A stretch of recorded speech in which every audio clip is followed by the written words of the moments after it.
please. Good. Namaste, Meera madam. Namaste. Kanchan. Rishi, you are in Namaste. country? Chitra, Yeah. I'm in Ghaziabad for the Foxy Chitra, start. conference. Start. Okay.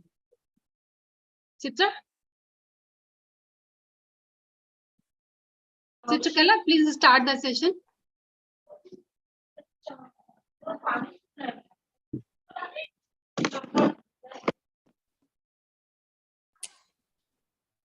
Good morning, everyone. Welcome to National NCD Summit webinar.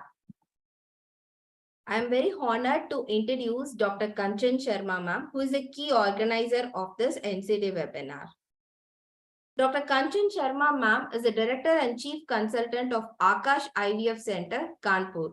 And ma'am has the current Secretary of Kanpur Obstetric and Gynecology Society and President of IHRF Kanpur and ART Specialist Laparoscopist and Colposcopist.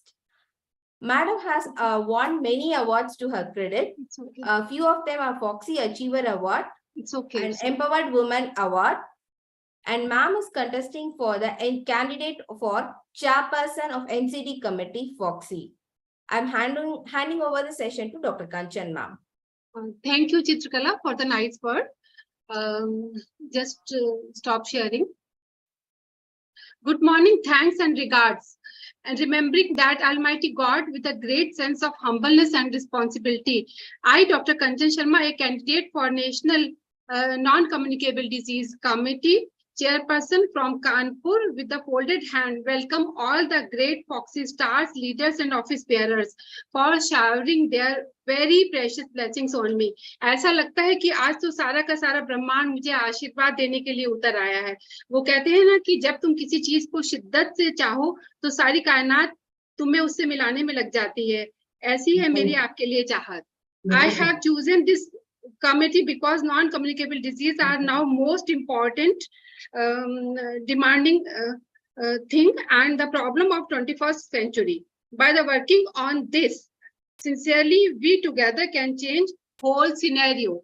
Just bring a storm of awareness and activity. For this great activity, our Foxy leader, President Dr. Rishikesh Pai, who has brought the Badlav concept, the great Dr. Rishikesh Pai sir, who is the chief guest for today, is here, and I request him to kindly bless us for this webinar summit.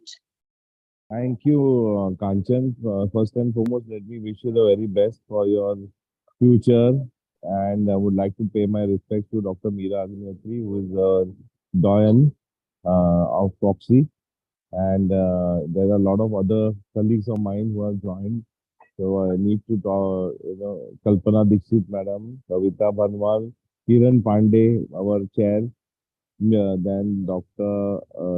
Komal is there, Komal Chavan, Vidya Thobi, our president of Kasoga, Ramani Devi, the queen of endometriosis, is there. Dr. Pardesi Rajendra, our AMOX, dynamic AMOX president, Dr. Madhuri Dixit, she's coming to Ghaziabad. Actually, I'm speaking forward to you from Ghaziabad, where we are having a Foxy conference.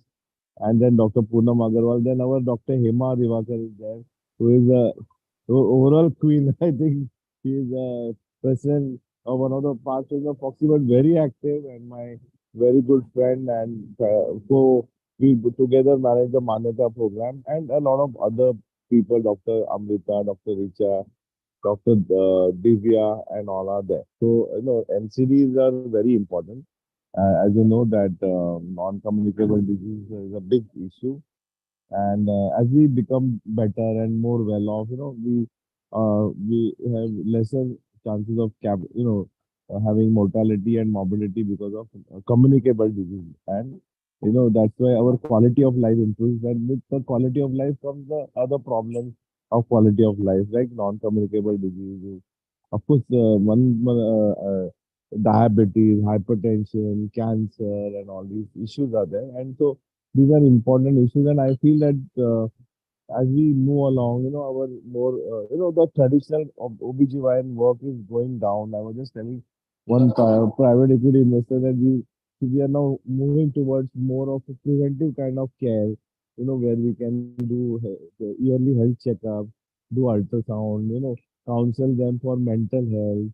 Yesterday we were in a mental health program, so mental health, counsel them about obesity, fitness, tell them about vaccination as they become older, advise them vaccination for shingles, for pneumococcal pneumonia, all these so newer areas and avenues, do HPV testing and pap smear and do colposcopy, so the newer do breast examination. So newer areas of practice, and which will obviously give you new sources of income, because incomes are dwindling now. We are becoming corporatized, more and more private equity investors are coming in. Our hospitals are closing down. We are all of you are joining big chains. One day they'll reduce your pay and say इतने में काम करो या मरो तुम लोग, हमको दूसरे लोग मिलेंगे. So अभी what is happening, you are taking all your very precious practice that you develop over 30 years, and you are joining these chains, and one day these chains are going to undercut you. So we will have to think of ways of means of protecting our federation. And this is why I'm very much obsessed with the idea of creating two kinds of things. One is the aggregator model has to be brought in for the federation as a whole. So something to replace the Tracto model. Tracto is run by a private investor. We will have to run it ourselves, so that all the members, 38,000, they benefit from that model. And also similarly, a hospital model has to be brought in, which will replace all the hospital chain that are there, which will be run by us all. So we will be the shareholders of that hospital model, and we will bring our patients to our own chain. And as the chain expands, we all will become more and more wealthier. So this is very important for our retirement. So this has to be done very aggressively. Otherwise, what will happen? Our children will curse us, because we had a good time in the last 25 years. We did well. We went into practice. We bought our nursing home. Slowly we grew in size. And now what are we doing? We are selling our practices to all these or financial people whose main objective is to make money. We are not. When we became doctors, we didn't become doctors to make money. Money was a byproduct of our profession. So that should remain like that. So we have to fight this problem. We can't give in to this problem. And the federation is not just for doing talking and having academics. The federation is to protect our members and their children from total demise. Our children will become full time. They'll be full timers, and they'll reduce this change will start reducing their income. What are we going to do? So this has to be thought about very seriously.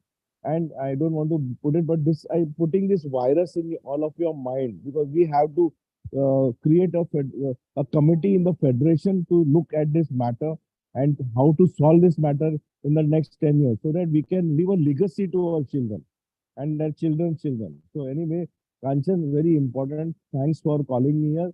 And NCD is a lovely thing, and you're a good person, a good, genuine, good person at heart. And I wish you the very best for everything in your life. Thank you.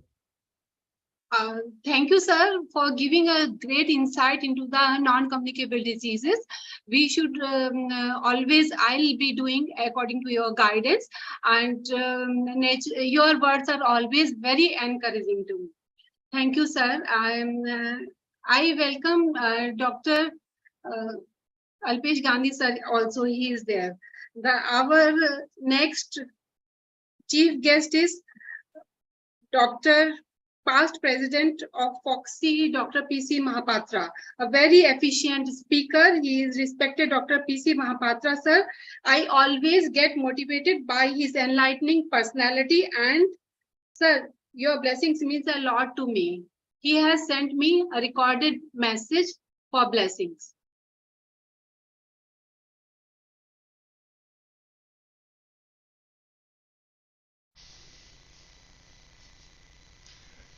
In fact, it's a privilege and honor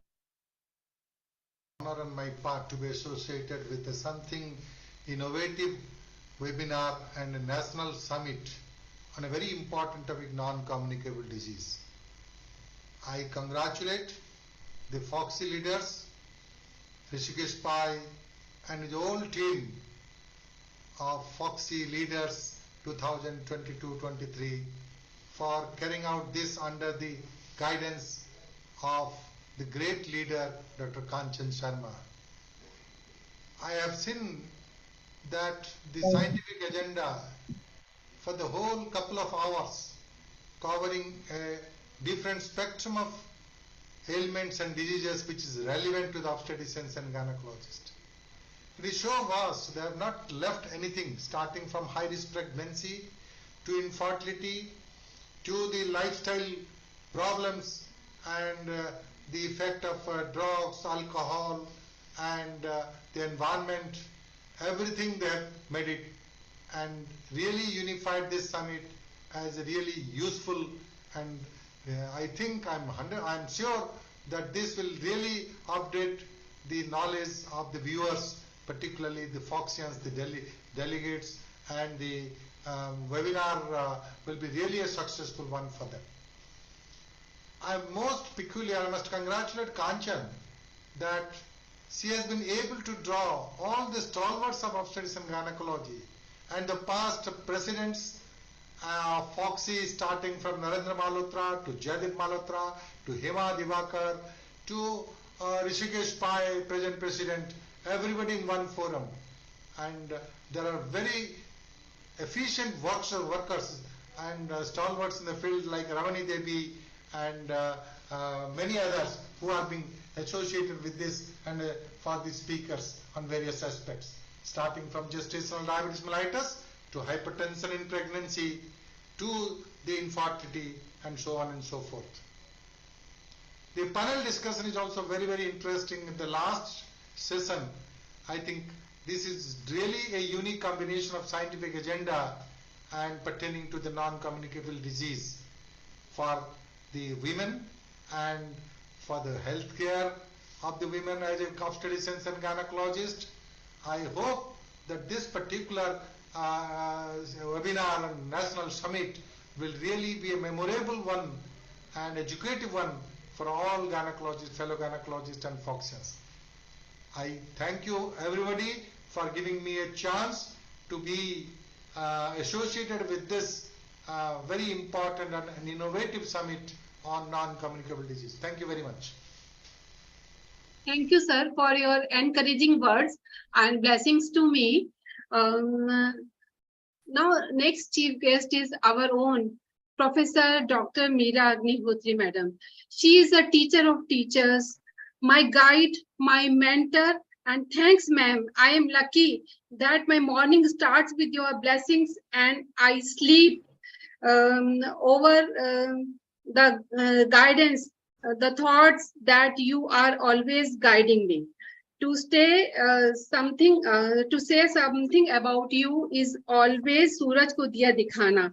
It's okay. Ma'am, in spite of your illness, you have joined. I am always obliged. Ma'am, please bless me with your.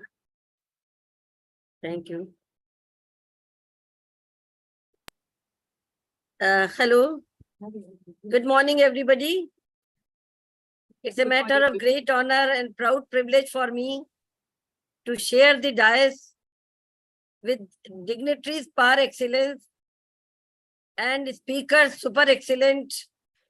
And what to talk, everybody is so near and dear. I can see Hema, without whom I just can't start anything, any work, anywhere. So at the outset, I extend my heartfelt gratitude to Kanchan for making me a part of this great dais, which is ornamented by our president, evergreen president, who has got lots of dreams in his mind. And I personally feel that non-communicable diseases, it is the need of hour and demand of time. And we have had a long discussion many times with others that in spite of best efforts placed by all the gynecologists, all the physicians, Government of India and everybody, we are not able to cross 50% as yet. So you have to be very alert about it. Then Dr. Alpesh Gandhi, Dr. Pal Shetkar, Dr. Rajendra, I can see that he is there, Dr. Mahapatra, Dr. Hema Divakar, you see learned speakers, gestational diabetes. Whenever you talk of diabetes and you just don't name NEMA, it doesn't mean that the chapter is incomplete. So it has to be there. Whenever I think of anything regarding diabetes, it goes without saying ki Hema ne kya bataya. So that is it. Like then Dr. Ramani Devi, Dr. Naren Malhotra, Dr. Jaideep Malhotra, Dr. Komal Chavan, Dr. Ritu Khanna, and such a lovely topic that she has tried to cover almost every part of it. And I'm afraid that it may not put up a full book after the session is over. I don't have much to say, but I just want to convey to Kanchan that non-communicable diseases are more important because we can undo them, we can depart with them, we can forego with them. And like obesity and other things, they are, you see, they can be treated. They are still treatable conditions. So we must be very much prepared. And I'm simply telling you that we must join our hands.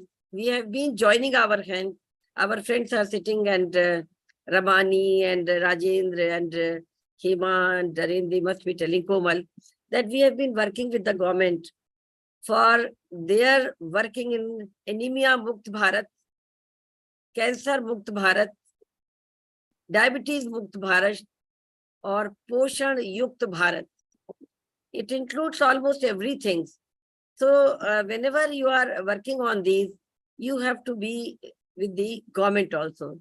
Kanchan, your work is very important because you have to have the slogans and the activities of the government, as Hema is doing a lot and other Rajendra, Komal, they are all doing. Because these are the things in our hand, these are the wealth in our hand, we can communicate it up to the last person of the country.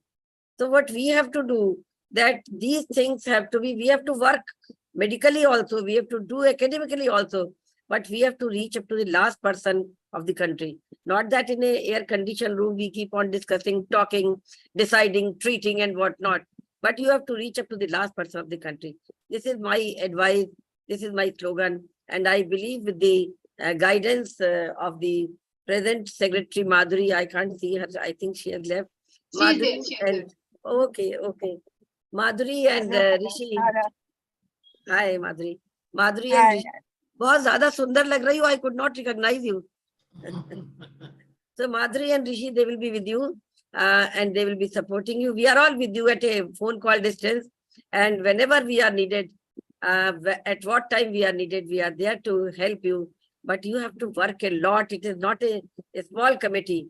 It is rather the whole of the obstetrics and gynecology, which is linked here and there somewhere. Like if you start understanding diabetes, I don't think it has left any subject anywhere which is not included in diabetes. So it's a vague subject. You have to work very hard. My best wishes with you, and go ahead. I wish you a great success. Thank you. Thank you very much. Thank you, ma'am. I will definitely work under your guidance and all the leaders of the FOXY. Ma'am, definitely this needs a lot much of effort. किस कदर शुक्रिया करूं मैं आप सबका, किस कदर शुक्रिया करूं मैं आप सबका, अल्फाज नहीं मिलते. रमीत, डियर, देखो तो सही, बहुत सारे गेस्ट आज हमारे यहाँ आए हैं. Yes, ma'am. We have Dr. Alpesh Gandhi sir, Dr. Madhuri Patel ma'am, Dr. Rajendra Singh Pardeshi, and Dr. Nandita ma'am as guest of honor हैं हमारे. Guest of honor. We welcome them. तो please bring सारे chief guest के लिए, सारे speakers के लिए खूब सारी चंदन माला सब लेकर आओ ना. Sure, ma'am. I welcome all the guests of honor with a virtual bouquet. I welcome you all. Thank you. Ramit, Dr. Alpesh Gandhi, sir is there. I think because of even very crowd in his OPD, he has logged in for a few minutes on my request. Sir is there? Yes, ma'am. Sir is here. Sir has joined. Dr. Alpesh Gandhi, sir. I think दोबारा log out कर ली. Sir. Yes. Dr. Alpesh Gandhi, sir. You are very important for us. You are a very good past president of Foxy, and was a governing council member of ICOG. We still remember, sir, when you were president. Yes, sir. Dr. Kanchan, there is no need for introduction. Your blessings are needed, sir. So please bless us. Very good morning to all of you. Respected Dr. Meera ji, my namaste regards to Dr. Meera ji, Dr. Rishikesh Pai, Dr. P. Simapatra, Dr. Madhuri Patel, Dr. Hema Divakar, Dr. Narendra, Dr. Jaideep, Dr. Nandita, Dr. Rajendra Pardesi. My regards and hello to all the esteemed faculties and dear delegates. A very good morning to all of you, and I would like to congratulate Dr. Kanchan Sharma for this very interesting webinar, very useful webinar. It is very important to make all our members aware, and it is very always important to spread knowledge. Spreading knowledge is taking care of our patients. And this topic, NCD, is very close to me. I think you must be knowing during my presidency, we identify the importance, the need of the time of this NCD. We decided to work for overall health of the women, and with the support from all of you and all the Foxy Managing Committee members, it is the wisdom of the Managing Committee member that we started this new committee, NCD, and this is for the first time we will have committee chairperson for this committee. So this is a very important committee, and I think for next 20-30 years all the countries will work, and of course FIGO and all the countries will work will need to work a lot for this NCD, non-communicable diseases, if we want to take care of overall health of women. So congratulate Dr. Kanchan for bringing this webinar for our members, and you have invited so many experts for the topics. Dr. Hema Divakar, Dr. Narendra, Dr. Komal, all the committee chairpersons, Dr. Vidya. So many, I can see it's a long list, so it may take a long time. So I'm not going in naming all the faculties, but you have made the webinar very knowledgeable, very important, and very with this expertise, it will definitely be helpful to all our members. My best wishes to you for your future endeavors, and once again I wish grand success to this webinar. Congratulations to all of you, those who are working for NCD, for the overall women's healthcare in India. Thank you very much. Thank you, sir, for your words of wisdom and encouraging words. Thank you, sir. We will. I just want to work even in future under your guidance. Our next guest of honor, I think, because Dr. Madhuri Patel, madam, is going from airport, so Chitrakala, Dr. Madhuri Patel, madam, is there. She is our guest of honor. Ma'am, thank you very much for being here and blessing me. You are always blessing me, very cheerful, very brilliant, and always supportive. Secretary of the Foxy. Ma'am, whenever I call, you always pick the call and bless me. You are the Secretary General of Foxy and held many posts in past in Foxy. Thank you, Kanchan. Thank you, because there are so many, people still have to talk. So I will just start. I will bless your webinar. Thanks for your blessings. So, yes, thank you. Respected our Madam Meera Agnihotri, She is the, a guide and advisor and mentor to all of us, madam. And we had a lovely time at the Kanpur when we had a conference. And I really remember, madam, that how great I am that you have invited me, and I had a great time. Then our president, Dr. Rishikesh Pai, most dynamic, and what he always, I know him since last 30 years, but what I have come across him since last 7 months when he became president, he is not only dynamic, but he is visionary. And whatever ideas he gets, innovation, he is very innovative. He implements. Then we have Dr. P.C. Mahapatra. He is a great teacher. Dr. Alpesh Gandhi, our past president, who has started the NCD committee. And this year we have opened this NCD committee. So he also is a visionary and he can think ahead. Then we have Dr. Hema Devakar. She is, king of the diabetic control program, gestational diabetes, queen. I will say queen, not king. And then we have Nandita. She has done so much of work during her tenure. And now also we are coming out with the 30 milligram of, iron, molecule. So that is also Nandita great doing, because we have to make the anemia mukta Bharat, where Rishikesh is also doing his yatra. He has completed Northeast, and now we are started with the South, yatra of the awareness. CME and journalists, we have a press conference to make them aware about the anemia mukta Bharat. And of course, I was listening to, I had gone to Chennai and I was fortunate enough to hear Dr. Sashank from, who's a master, the king of the diabetes. And, Hema, and he had developed the DIPSI guidelines. And I heard him when he said it was so convincing that we can definitely make diabetes free in world also, not only India, by 2050. And he gave all the strategies. So we have obesity, we have to control, so we can control so many diseases. So I am not taking much time, but there are, solution for all the NCDs, and we have to, implement them where we can definitely reduce how we have reduced the maternal mortality rate. Similarly, we can reduce this disease burden. So I congratulate Kanchan for the most apt, webinar, which is going to be there for whole day. And, our speakers, moderator, panelists, chairperson are excellent in that field.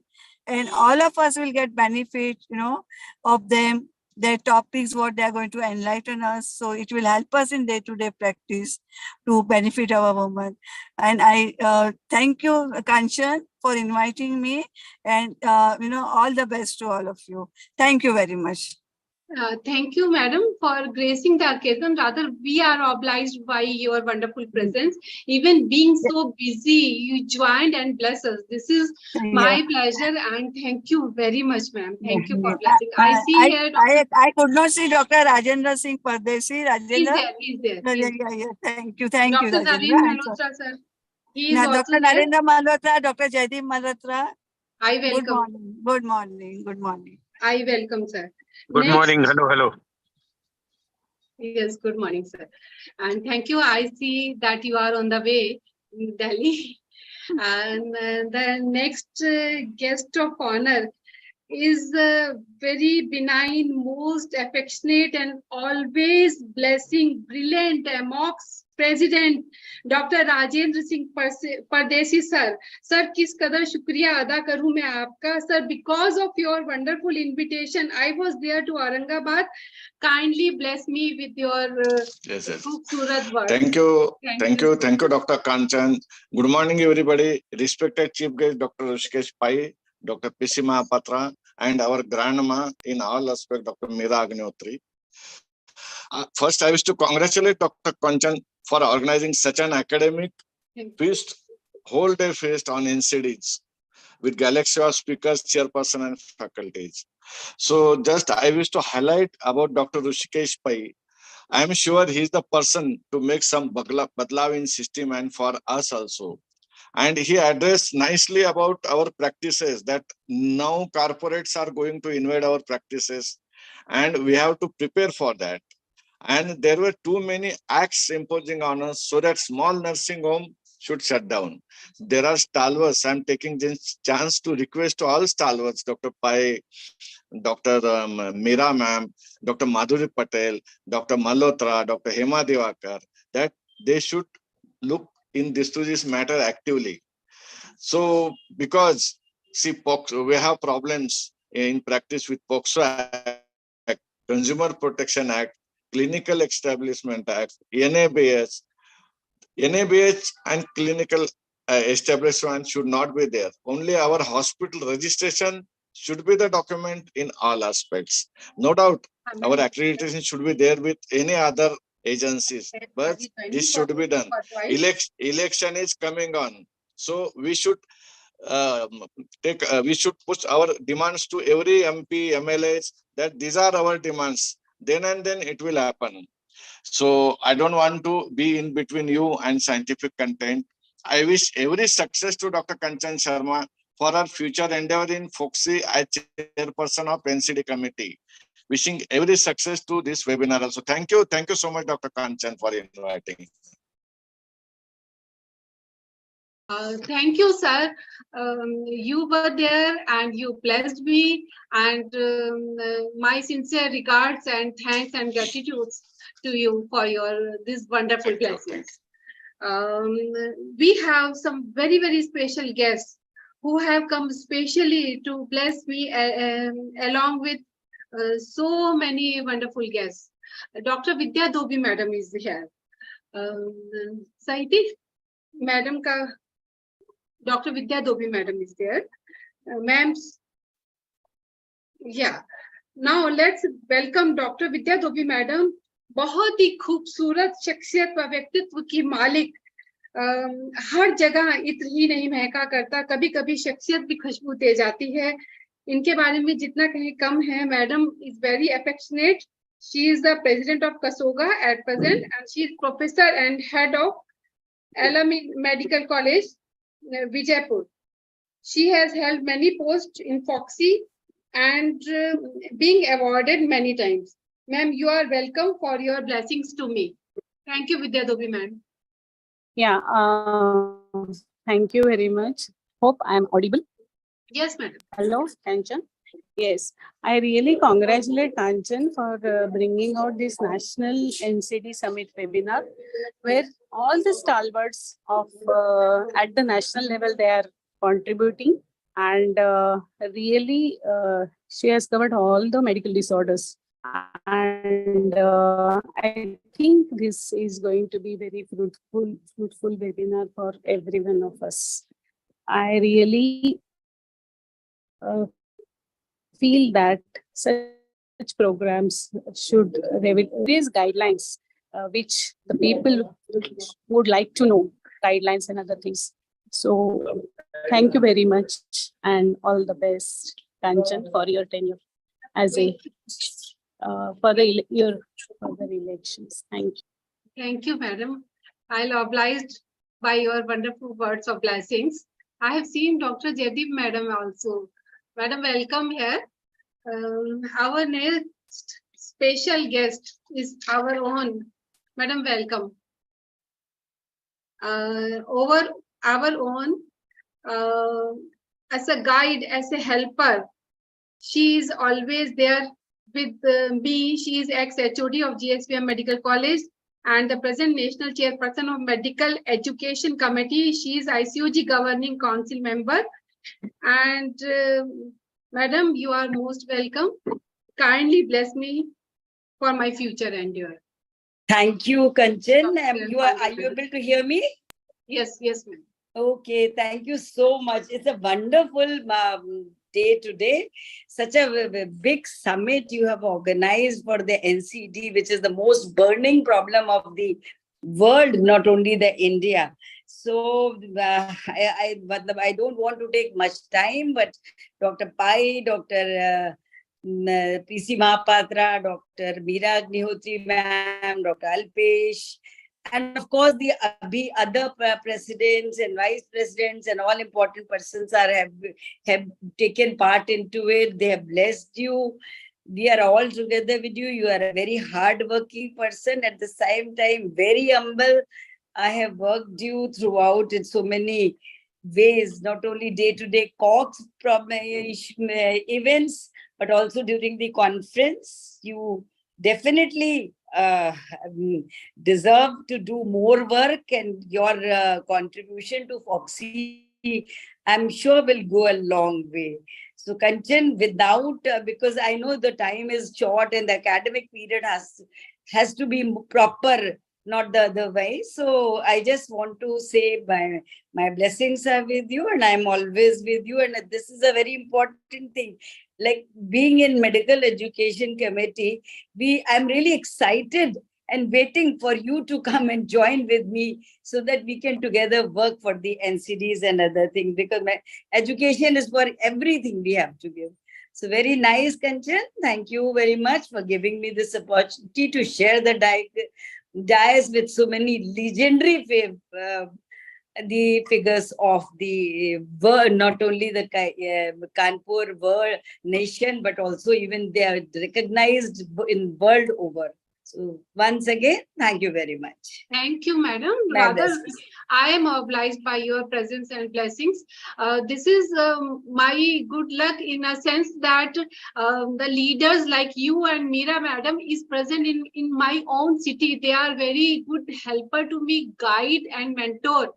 Thank you, madam, for your blessings. Thank you. Thank you very much. Dr. Sampat Kumari, madam, and Dr. Nandita, madam, is joining in a while. Till then, we can start with the academic session. And I hand over mic to my very beautiful, expert, and brilliant Joint Secretary of Cox, that is Dr. Ramit Kaur Ahuja. Ramit, kindly come and introduce the chairperson of the first session. Topic is on gestational diabetes mellitus, FICO criteria. Speaker is Dr. Hema Divakar, madam. Yeah. Which Thank is you so much, madam. We should introduce Dr. Hema Divakar. There's no need to introduce us. Yeah. Thank you so much, ma'am, for your kind words. But we'll follow the protocol with the blessings of all dignitaries and seniors. We start our academic session. Our first academic session is by the most learned speaker, Dr. Hema Divakar, ma'am, who will be enlightening us on GDM FIGO criteria. The chairpersons for this session, I'd like to invite Dr. Usha Goenka, ma'am. She is HOD of Amba Hospital, Kanpur. At present, she is the president of Kanpur Obgyn Gynae Society. Dr. Rekha Jha, ma'am, she is that is sufficient. I am president of sufficient. President Bhagalpur Obgyn Gynae Society, and Dr. Kavita Barnwal, ma'am. She is senior consultant laparoscopic surgeon, Samarpan Hospital, Munger, and at present she is secretary Bhagalpur Obgyn Gynae Society. I request Dr. Usha Goenka, ma'am, to introduce our most learned Dr. Hema Divakar, ma'am. Though she needs no introduction, but we have to follow the protocol. Over to you, Dr. Usha Goenka, ma'am. Good morning, everybody. I congratulate Dr. Kanchan Sharma for organizing such a wonderful summit with exhaustive list of non-communicable diseases. I feel honored and privileged to introduce a very dynamic Dr. Hema Divakar. She needs no introduction, we all know, but still we have to follow the protocol. Ma'am is Medical Director, Divakar Specialty Hospital, Senior Consultant of Gynae. She is CEO and Chairperson, Asian Research and Training Institute for Skill Trainer, that is RTS for Women. Dean KCOG. She is Vice President, Karnataka Association of Healthcare Providers, India. She is Chair of Well Women Healthcare FIGO, President DIPSI. She is ex-Vice Chair for FIGO PNCD Committee. She is past President Foxy 2013. She is an advocate for delivering quality healthcare convener Manyata, an opinion leader and influencer for social and legal issues relating to women's health. Her awards and recognition are unlimited. Is the FIGO Women Achiever Award 2015, Global Asian of the Year 2018, CME Excellence Award for Artists, and CSR Times Award, Impact Award for Divakar Service Trust. Welcome, Dr. Hema Divakar. I have few words of respect for Dr. Heba ma'am. In spite of being so busy, a very brilliant speaker nation-wise and abroad, ma'am, you have accepted my invitation and gave me time. Thank you so much for enlightening session. Thank you, Kanchan. Thank you to the chairpersons who are like SRK, the superstar. I have URK today with me, Usha, Rekha, and Kavita. Thank you so very much for sharing this session.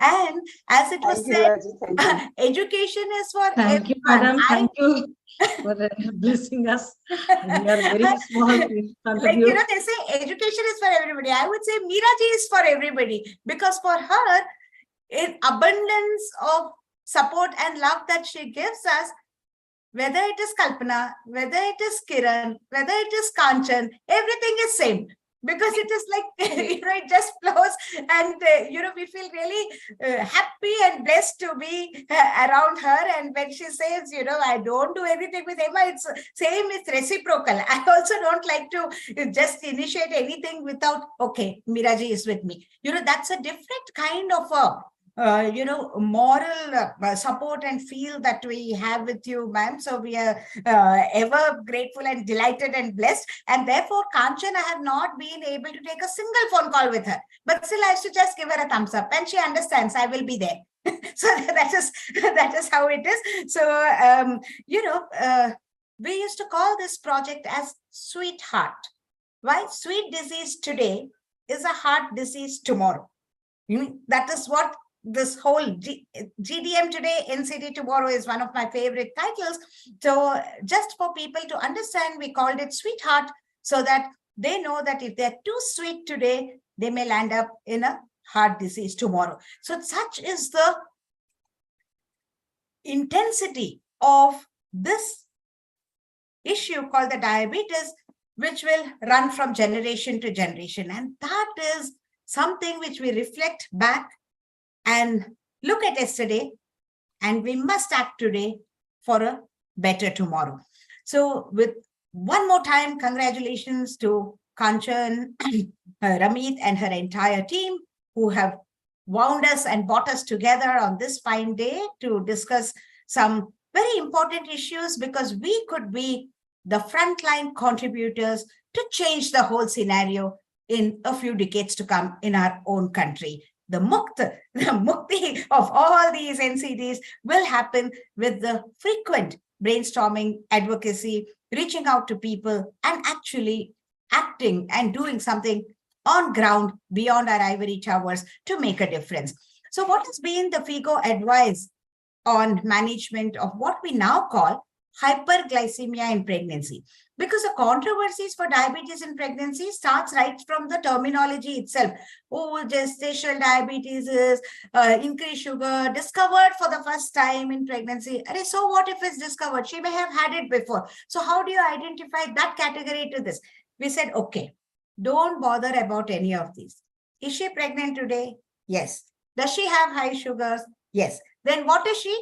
Hyperglycemia in pregnancy. What you have to do, get her to normoglycemia for the best outcomes. As simple as that. So let's keep the whole tone of thinking very, very simple, because as it is, we have enough issues to bother in obstetrics and gynecology, and this has really added on to our mainstream, and it's quite a mind-boggling situation to really tease out the nuances. Kanchan, Ramit, just confirm you can see the slides, yeah? Yes, ma'am. Yeah. Yes, ma'am. They are very well. Yeah. So, and then why the FIGO listened to us when we went and put our awaj there? That is because the large part, and always Professor Hood, who chaired the pregnancy and NCD committee, said, guys, look here. What the low middle income countries are saying, we must listen to them. We must respect their views. We must be in touch with the challenges that they may face, because the large millions of deliveries, 110 million is happening all in the low middle income countries, out of which India has a large share. So how can the countries which have only 20 million deliveries set the recommendations for 100 million deliveries? So therefore, we started, with more confidence, putting our problems forth to see that 19-20% of the global burden lies with our countries, where we are already having many more challenges with socioeconomy, education, the access, affordability, everything put together. And we have brought it to everybody's notice. It's not just take home mother, take home baby. It is much beyond that. It is a take home whole generation, because long-term effects do happen. So you will see me in the green or blue or whatever color that you see. I'm sitting in between all these men, out of which only 2 were obstetricians, others were physicians and general practitioners, and it was a NGOs and all, a mix of people who were put together to listen to what best we could do, how we can make it practical, how we can make it implementable, how will we in our own countries manage the issue of hyperglycemia and pregnancy. So one rule that came forth very, very, very clearly now, at least in the country, after so many, one whole decade of shouting on the rooftop, none of the heads of departments or none of the practitioners, even in smaller cities, say that we will only test 5 out of 10 women. They will now say we will test all the 10 out of 10 women. Okay, so universal testing has become a norm and a standard care in practice. So every single Asian women, even the UK and US who used to do a selective testing, have now said if it's an Asian, then all of them must ensure we test it. So universal testing is the first rule. Then they said 30 million pregnant women every year. How can you do the test for everybody? Well, if there is a will, there is a way. And implementing very complicated multiple testing, abhi screening karo, send her back, call her again next day in fasting, do this, do that. That may not be possible, but we can figure out what is possible. At least let's do what is, within our reach and dearly. And then the second question was what tests to do and how often should we call them? That is where the Pitamaha of diabetes in pregnancy, who has dedicated his whole life to this issue. He was the first one in India to set up a diabetes in pregnancy unit in Chennai, Professor Sheshaya. There was, of course, a lot of opposition by the diabetologists themselves. How can we do the test non-fasting and this, that, and the other? Whole state of Tamil Nadu was the forerunner of doing this test on a mass scale. And now the world has accepted that this is one of the standard tests in the South Asian countries, now which all of us know. The S75 packs, which we force the Shield Healthcare to make it, because 100 ka packet, we used to say, okay, take out 5 spoons. So 100 will become 75. Then you drink it, and then you come after 2 hours for the test. No, now we have a ready pack of S75. Take it, mix it with water, drink it, and after 2 hours, you give your blood sample. No need of any prerequisites like fasting, this, that, and the other. So this now everybody has understood. The FIGO's objective also, primarily to recognize the logistic difficulties we have in developing countries and to encourage the innovative alternate methodology of testing and care. So the single step test, non-fasting, 75 gram glucose, 2 hours later, 1 blood test, and if it's more than 140, you are labeling her as hyperglycemia and pregnancy. Simple, that's all. Why we're repeating this again and again? Because there is still some confusion about other methodologies of testing. What we would urge is, this is the simplest, validated, evidence-based, doable test in all settings. If you are a high-fi setting, your patient can come 10 times in a day also and follow all your instructions. Please go ahead and do any standard testing which is accepted in the affluent world, but do it for all patients. If you have 10 patients, 2 of them cannot afford to come in a fasting state. For them, you're doing DIPSI test, and for the other 8, you're doing some other test. No. Uniform protocol in an institute or a hospital setting. You do the same for everybody, then fine. What is the point? The point is that you should not miss a single woman who has hyperglycemia. If you can ensure that, then you have done justice to it. Again, there was an issue.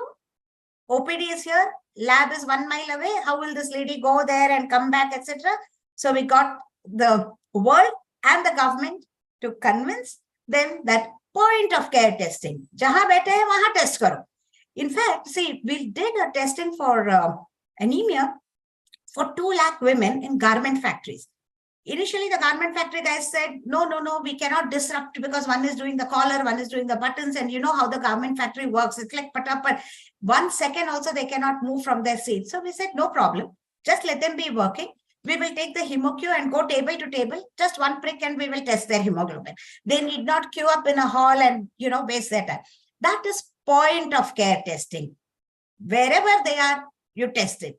This got accepted by the AccuCheck, the glucometer. So in the annex of the antenatal clinic itself, anybody, most of the people now, the staff nurses are very, very adept at it because somebody in their house also is having diabetes. You see, they're doing the finger prick test for their own father, uncle, mother, whoever. So just then and there, you get the test report. So universal testing, non-fasting 75 gram 2-hour reading. You can do it in the lab. You can also do it by a finger prick test. So the multiple pricks are avoided. It's suitable for the Indian setting, and it saves the cost, and basically you won't miss anyone. So this, the government got convinced, the national guidelines got this on, of course, with the help of the professional organization, our parent organization, Foxy, about which we are very proud.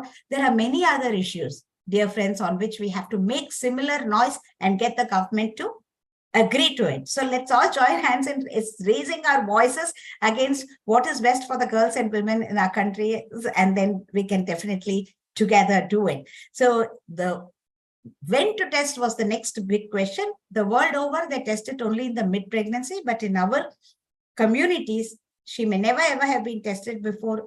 Earlier you test, you have a chance to initiate the treatment early. This was the pathetic situation of the pregnancy bookings. Hardly 10% used to come in the first trimester, most of them in the second trimester, because TT mil jata hai injection and 1 dabba of IFA they'll get. So they're happy that they're getting something, one gift in pregnancy. So that is how it used to be. Kuch nahi mila to kyun jana? That was what their attitude was. But now with the government schemes and the cards and the institutional deliveries escalating, earlier and earlier bookings are happening. So the reason why we need to book and test at 12 weeks is because if she's already having hyperglycemia, you have your best chance to start treating early, basically with the medical nutrition therapy. And in 2 weeks, if she doesn't settle, then you scale up.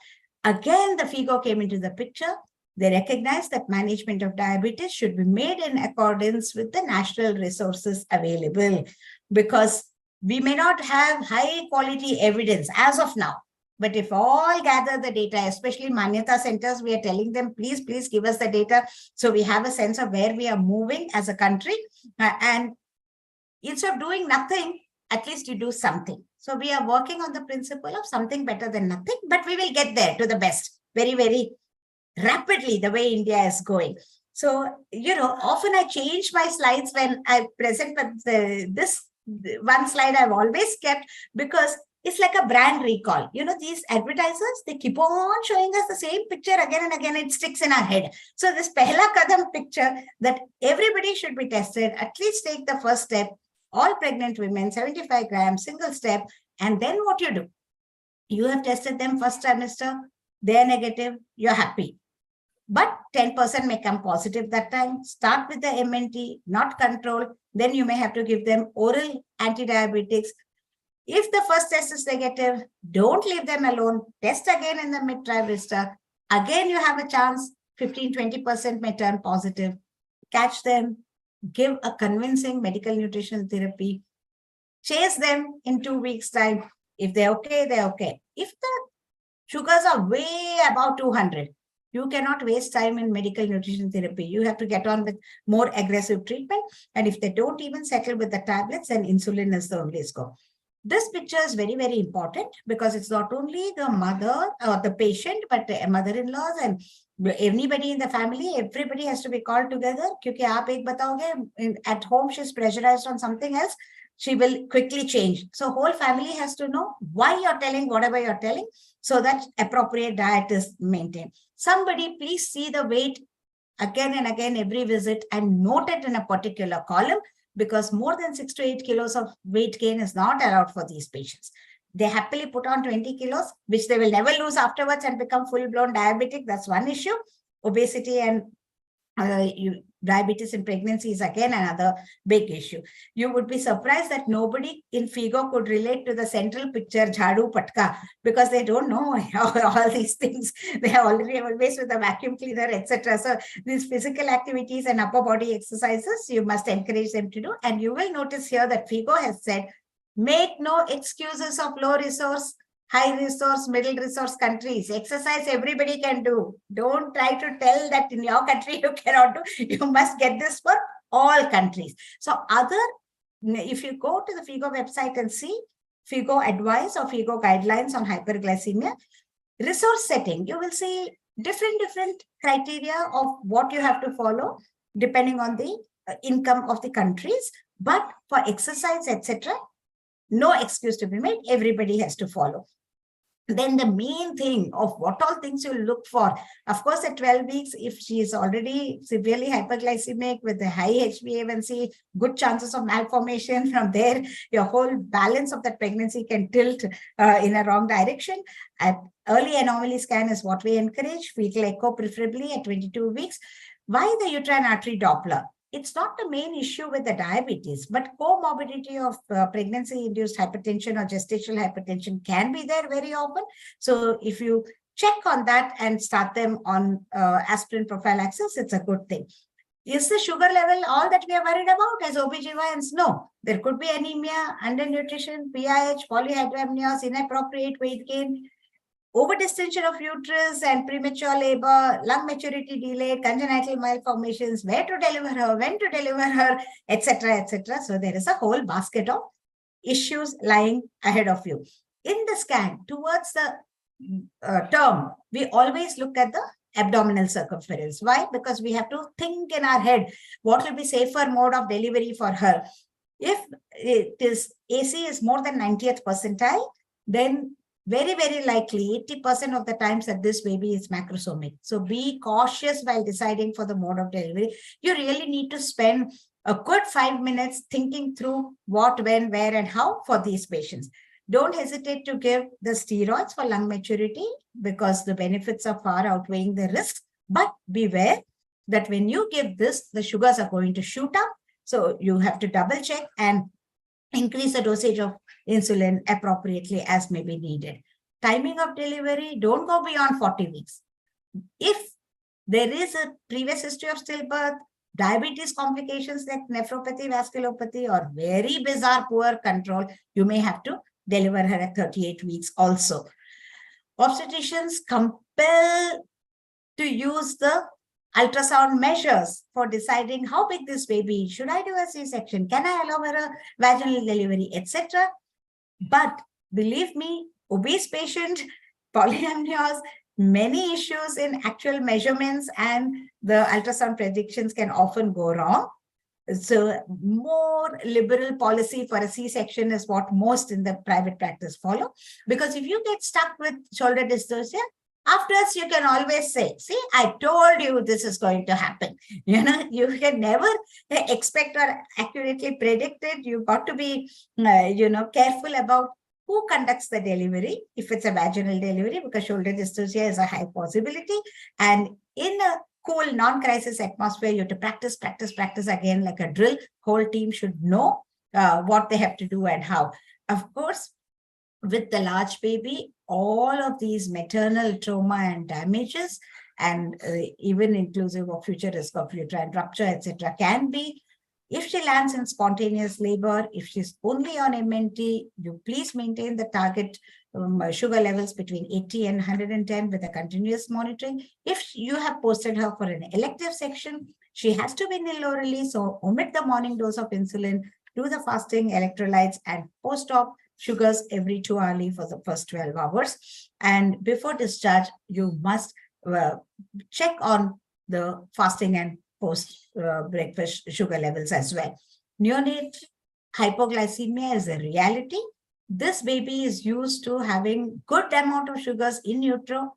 The moment you pull the baby out, immediately the breastfeeding should of course be established, but it will take a while So the glucose in the neonate, if it drops, it'll be very lethargic and it can give rise to further problems. There are long-term problems for these babies as well. One important last word I will leave you with is, please do not allow DIP to progress to DAP, meaning diabetes in pregnancy should not move ahead to diabetes after pregnancy. So your job is not yet finished till you call her in 6 weeks and call her over and over again, year after year after year, till her daughter gets to the age of her delivery and comes back to you to deliver the whole cycle round the next generation. So as we walk towards tomorrow, please do remember that prevention is certainly better than cure. If we can prevent the high sugars in the generation next by treating the mothers of today and cautioning the next generation for the lifestyle, I think we would have executed our job really, really well. With that, once again, a huge load of thanks and congratulations in advance to Kanchan and her entire team. Thank you very, very much for making me a part of this mega event. Thank you. Thank you, ma'am, for being there and giving us wonderful insights. Now the next persons.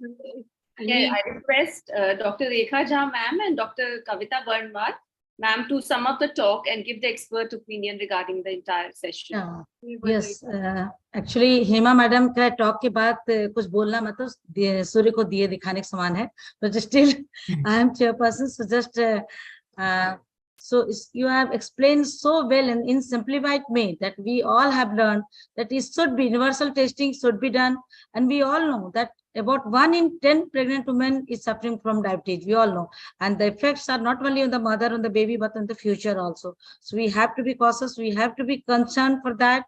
And every woman, whenever she works, in fact, I think, madam, in pre-pregnancy, we have to start the testing, because if she is a case of diabetes, we have to do nutritional therapy from there only. And when she comes with pregnancy, universal testing must be done, and blood sugar should be maintained, because we all have seen that whenever blood sugar is going up, the effect is on the baby, and many a times mother comes with stillbirth with IUD. So this shouldn't happen, and we have to say that monitoring should be done at home also, and whenever possible she should come to us, and every time blood sugar at least post pregnancy should be less than 126, because what the level in non-pregnancy stage, it may not define in pregnancy, because in pregnancy blood sugar above 126 we say post that is it is raised. So thank you, Dr. Kavita. Yeah. So thank you so much. Thank you, Hema madam, and I need your support and blessings. And thank you, Kanchan madam. Actually, I have to go for cesarean section. Okay. Yeah. Thank you, Dr. Kavita. Our next speaker is Dr. Ramani Devi. But because Dr. Nandita madam, I am very grateful to you that even being so busy, you had your oration there. Even then, you have joined us as a guest of honor, madam. You have blessed us. Madam, you are invited. You are the guest of honor.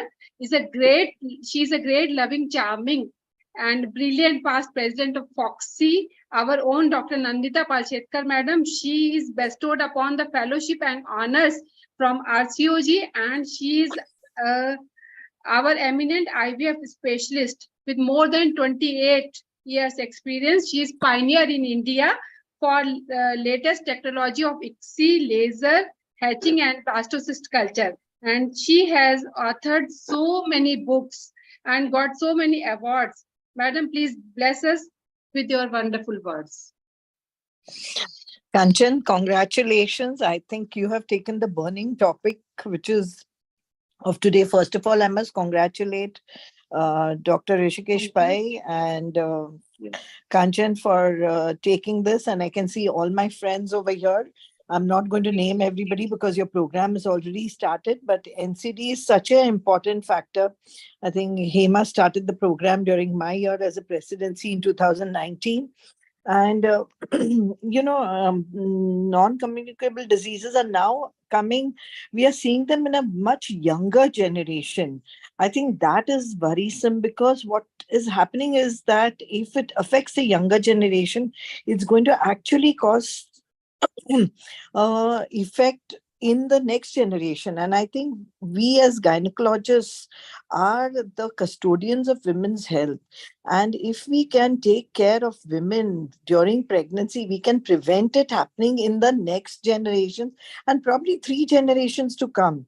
So if we understand the basis of it and how it transfers from one generation to the other, and what we can do and how nutrition, exercise plays a role in a woman's life and how she can prevent it from being transferred to the next generation. I think that is also important, the prevention to the next generation. We are talking about prevention in one generation, in that person's life. But I think as obstetricians, we are inherently obstetricians. We can even prevent it transmitting to the next generation, next 3 generations, in fact. So I think today's discussion probably will enhance all our knowledge regarding not only this same generation, but the next generation also. So Kanchan, very, I'm really impressed by your thought-provoking, your vision to take up this topic. Not only is it useful for us, but also for our grandchildren. I think that is a visionary of a leader. And I must congratulate, I think Foxy being led by Dr. Rishikesh Pai and creating such wonderful, wonderful programs all over. And thank you for inviting me here. As a past president, we are left on the shelves. So I'm really happy to be here. And this orations which Rishikesh has started, giving it to the past presidents, I'm really happy, and it was really wonderful being here at Koramangala Society and delivering the oration. So missing all you guys, I think I can see a lot of people. I can see Ramni because I'm on my mobile only, and Hema is there, Supriya is there. I don't know. I can't see. Yeah, Naren, hi. How are you? That's great. Anyway, chalo, I won't take up too much time because people are waiting. Thank you, Kanchan, for inviting me. Thank you very much. Madam, thank you. I am obliged by your wonderful presence. You say since very beginning, I used to watch you and all the leaders, Dr. Pai sir, Dr. Hema madam, Dr. Ramni Devi, Dr. Narendra Malhotra, all the leaders, how a wonderful vision you all have, all the great leaders. तो आपके foot steps पे शुरुआत करते हैं चलने के लिए madam मुझे आपकी ब्लेसिंग्स चाहिए thank you so much for all the best all the best all the best thank you thank you next session is our great speaker Dr. Ramni Devi madam Ramit kindly take over. So thank you so much Sanjita ma'am. Our next session is on hypertensive disease of pregnancy by most learned speaker Dr. Ramni Devi ma'am. To chair the session, I would like to invite Dr. Kiran Sinha ma'am. Madam is Senior Consultant Obs and Gynae Kanpur. Presently, she is Senior Secretary COGS and she is Founder Secretary of ISOPAP Kanpur chapter. Dr. Manmoni ma'am, Manomani ma'am.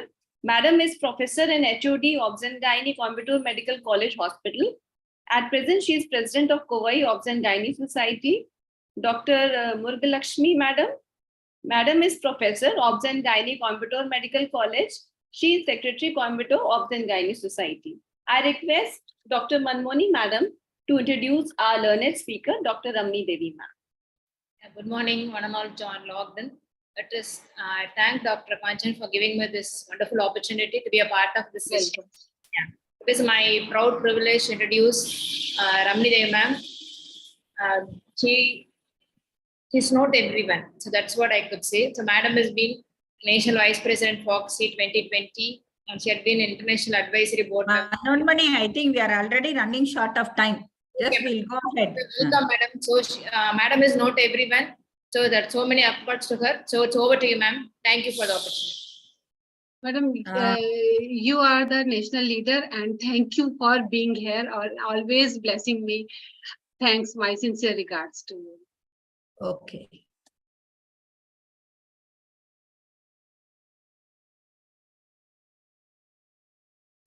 Are you able to see my screen?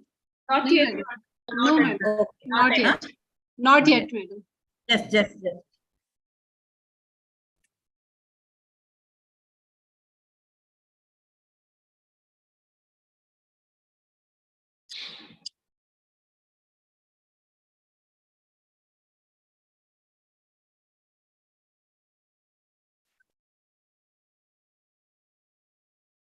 some issues.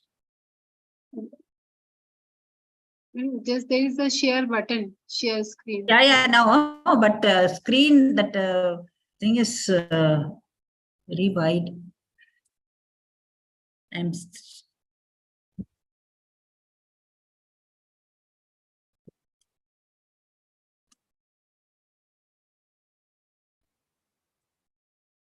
one second. I think.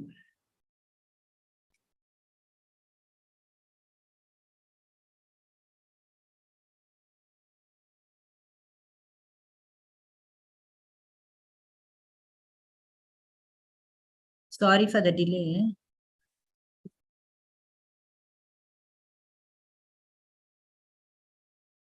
Or can you go ahead with the next speaker? Meanwhile, I'll get it done.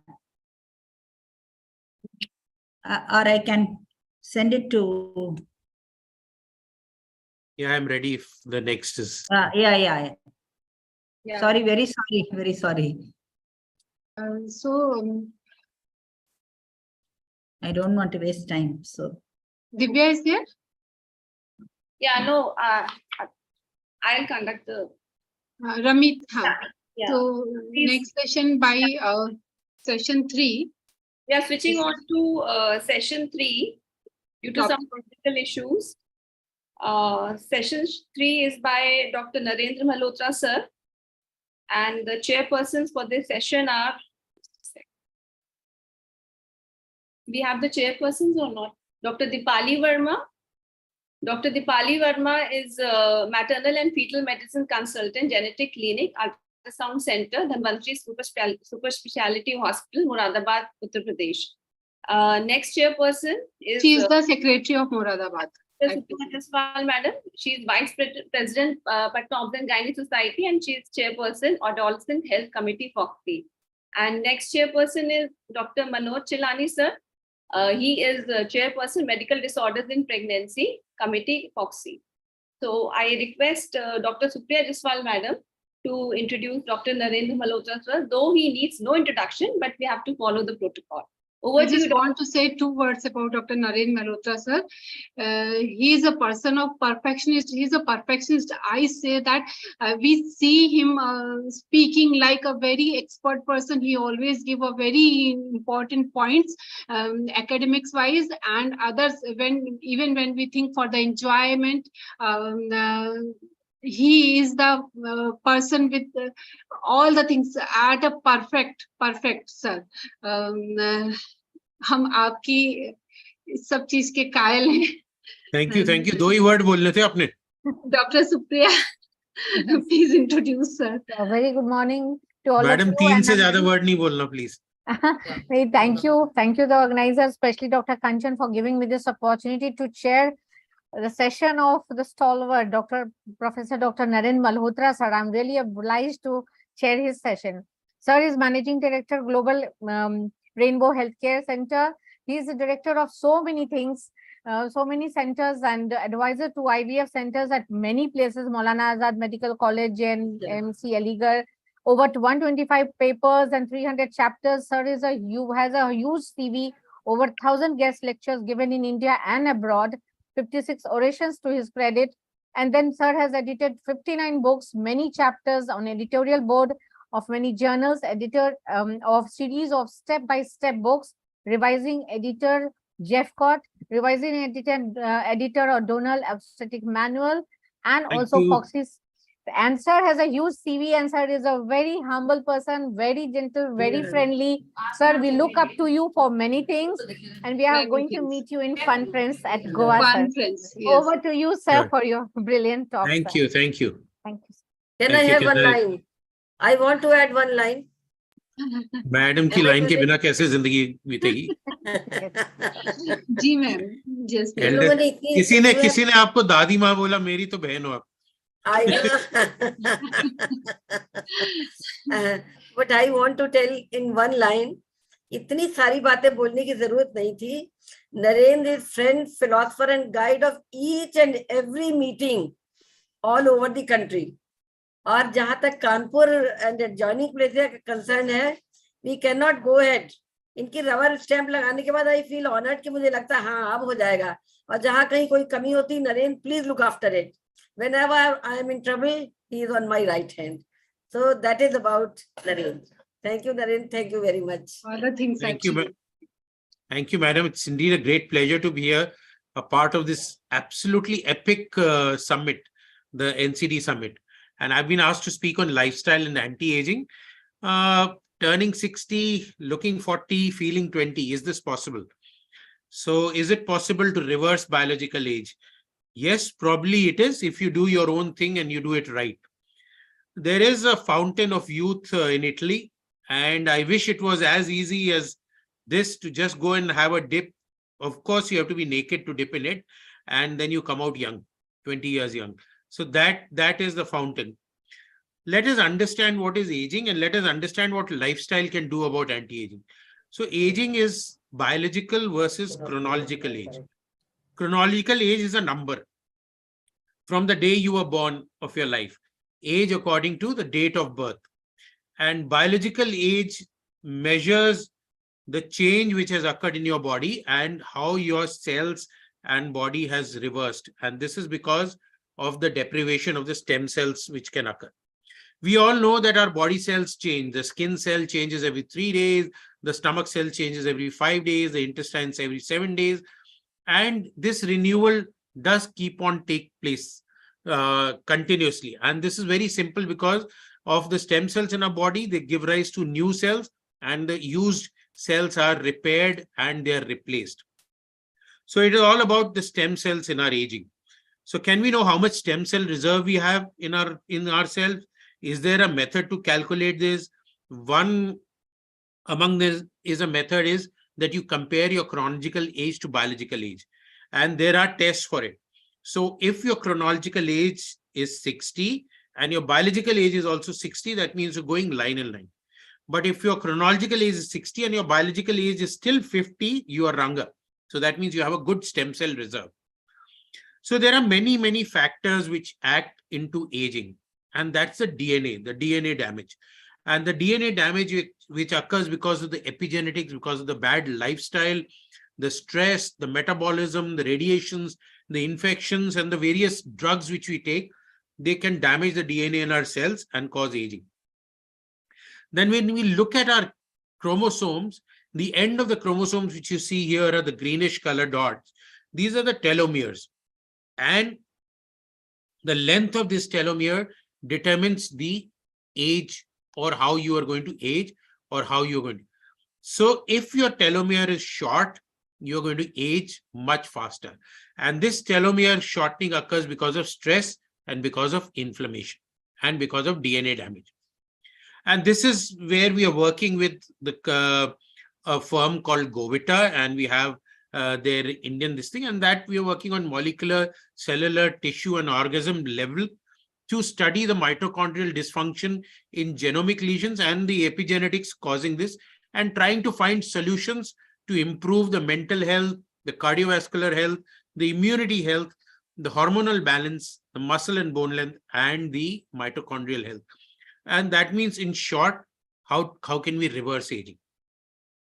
So based on this, lots of research, we have come to the conclusion, and we have devised a test which is now available in India. Very shortly, we will be giving it everywhere to measure your telomere length. Now you see this girl, I have put a line across her face. The girl with this side of the face, long telomeres will have a radiant skin. Short telomeres will have all the wrinkles coming up. So you can see my wrinkles, my telomeres have shortened. So I'm trying to do some anti-aging to reverse them.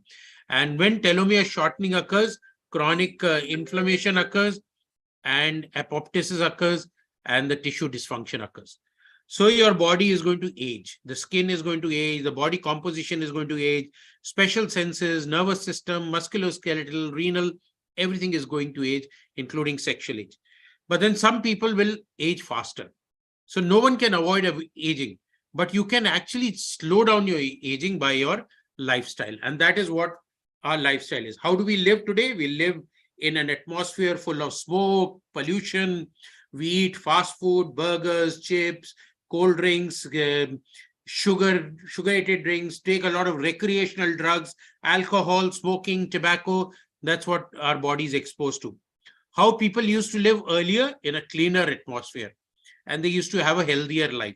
They used to die of infections, but they never died of old aging or this thing. So they died, or they aged slowly. So the balance between antioxidants and reactive oxygen species in our body is what is needed. And if the balance tilts towards ROS and we don't take the correct antioxidant, it causes oxidative stress to the cells and causes aging in the cell membrane, Golgi apparatus, nucleus. And this will lead to all the aging diseases: Alzheimer's, depression, insomnia, fatigue, migraine, hypertension, atherosclerosis, stroke, pneumonia, eczema, dermatitis, nephritis, pancreatitis, cancer, diabetes, enteritis, arthritis, and sarcopenia. All your NCDs are related here because of the mitochondrial dysfunction, because of the shortening of telomeres, because of the imbalance between antioxidants and oxidative stress, leading to molecular and cellular damage. So what is in our genes is already there. We are born with 30,000 plus genes, 3 million base pairs, AGTCA, TCA, 23 pairs of chromosomes, 30,000 genes, and it is the epigenetics which affect these genes. We all have the good and bad genes. We all have cancer genes, but all of us don't get cancer. Why people are getting more cancer now? Because their bad genes are getting activated by the atmosphere, by the epigenetics. And that leads to all these 9 things, which leads to alteration of genomic instability, telomere, epigenetics, dysregulated nutrition sensing, mitochondrial dysfunction, stem cell exhaustion, and aging and death. Now look at Russia. When Chernobyl nuclear accident happened, it was seen that the biological age was higher than the chronological age by 9 years because of the radiation exposure. So radiation cells killed the stem cells, and these people were aged 10 years earlier. So aging disease, age is not lost youth, but we should take it as a new stage of opportunity and length. So age is the decrease of stem cells. Aging disease are the disease which will occur when your stem cells are reduced because of the lifestyle, and then you'll get all these diseases, the NCDs, and then you die. So that is how it happens. Now, all of us die of diseases. We have controlled infectious diseases, but we are still dying of NCDs. And that is what is which is the stem cell deprivation, which is killing us. The weak cells get attacked. Then, as aging changes the immune cells attack our own body, and the autoimmune disease starts developing with aging. And that will cause diabetes to us, liver cirrhosis, glomerulonephritis, and all the chronic diseases which we have. So if we want to slow or reverse our aging, we need to increase the stem cell reserve. So we need to improve so we need to look at our telomeres. We need to get the telomere tested. And this is a classical report which we give for telomere. We need to improve our epigenetics and environment to fight this. Nobody can avoid aging, but we can make it productive. We need to address all the aging cosmetic issues and functional issues, especially in women. And we need to look younger on the face, skin, breast, fat, genitals, sexual, hair, everywhere. And this has been explained in the Rati Rahasya in the 16th century, Rati Rahasya 4, where sexual aging was described. And then, of course, the beauty of the Egyptians and the Egyptian queens. And sexual aging is very, very important because it causes a lot of dysfunction. So all that we can do for reversing this is lifestyle, exercise, antioxidants, minimum of medicines, minimum of devices, the injections, implants, all that can be occurred. So female sexual dysfunction, Rati Rahasya, follow the Rati Rahasya, which was taught in India, and then try to age gracefully, as this man has been trying to teach us. And hats off to Professor Ramdev Babaji, who taught us how to live life gracefully, age with dignity, and see what works in anti-aging. So control, ladies and gentlemen, control your diet, control your exercise, do yoga, do meditation, do relaxation, follow the no anger tips as Shivani Didi says, eat right, sleep tight, be bright. The microbiome or your plate, or if your rainbow have a rainbow plate, eat well is what is required. So probiotic, prebiotic is what is. Don't eat sugars or salt. Anything white is bad for your health. So sugar, salt, maida is bad for your health. And exercise and get enough sleep. Intermittent fasting, if you believe, you may do it, but we have a different outlook now. You have to eat instead of 3 meals, 5. So how to lengthen your telomere? Exercise, don't stress, have a telomere protective diet and incorporate supplements. There are various supplements available on the market if you see for telomeres, but choose the right one. There are various beauty creams available. Don't buy the cheap cosmetics. It has to be a stem cell rich cosmetic. It need not be expensive, but it should be correct. And it should not have lead and oxide. There are a lot of antioxidant medical treatments available, the multivitamins and the micronutrients. There is metformin available, which is a very good anti-aging drug for even non-diabetic agents. There is customized antioxidants available by various companies who test your telomere, and depending on your telomere length, customize a 90-day treatment for you. There are hormone treatments available, estrogen, androgens, calcitonin, progesterone, thyroids, and growth hormones. And you see all these film stars have taken growth hormones to improve their body. But actually, they're doing something wrong, or it is only temporary, and it's not lifestyle. Now, there is a ready-made stem cell treatment available, which is known as the golden vial, and it reduces your chronological age by 10 years if it is taken under 40. Even when you take it at 70, 75, it's reducing by 5 years. There is a reproductive aging in menopause, and we can rejuvenate the ovaries by the stem cell treatment or by the other treatments. So anti-aging has been in the history from long way, and cosmetic has been in our history, but we need to understand where we stand and do everyone. Yes, the urban, rural, everyone needs to be healthy and young. The normal, the shy world, which was there, was not coming up for alteration, nose alteration, beauty clear, this thing, regenerative, they are now coming in. So then there is a need of anti-aging clinics, there is a need of aesthetic gynecology, and there is a real need of what women want. And we started this by starting our Society for Aesthetic and Anti-Aging, and we now have the Ovarian Rejuvenation Society also, so which is called as INSARG, and we have the annual congress in the last week of July in Chandigarh. Do come for that. Do come for Fun Friends in August. We will be also discussing anti-aging there. So anti-aging, what to do, what to not, that is what we're going to discuss physically with all of you. Thank you, Dr. Kanchan, for inviting me here to express some of my views on anti-aging. It's a huge topic. I can go on and on, but I think this much is enough to give an overview of what things are. Thank you very much. Thank you, sir, for your blessings. And I think we think about the anti-aging. This is a recent upcoming ideas.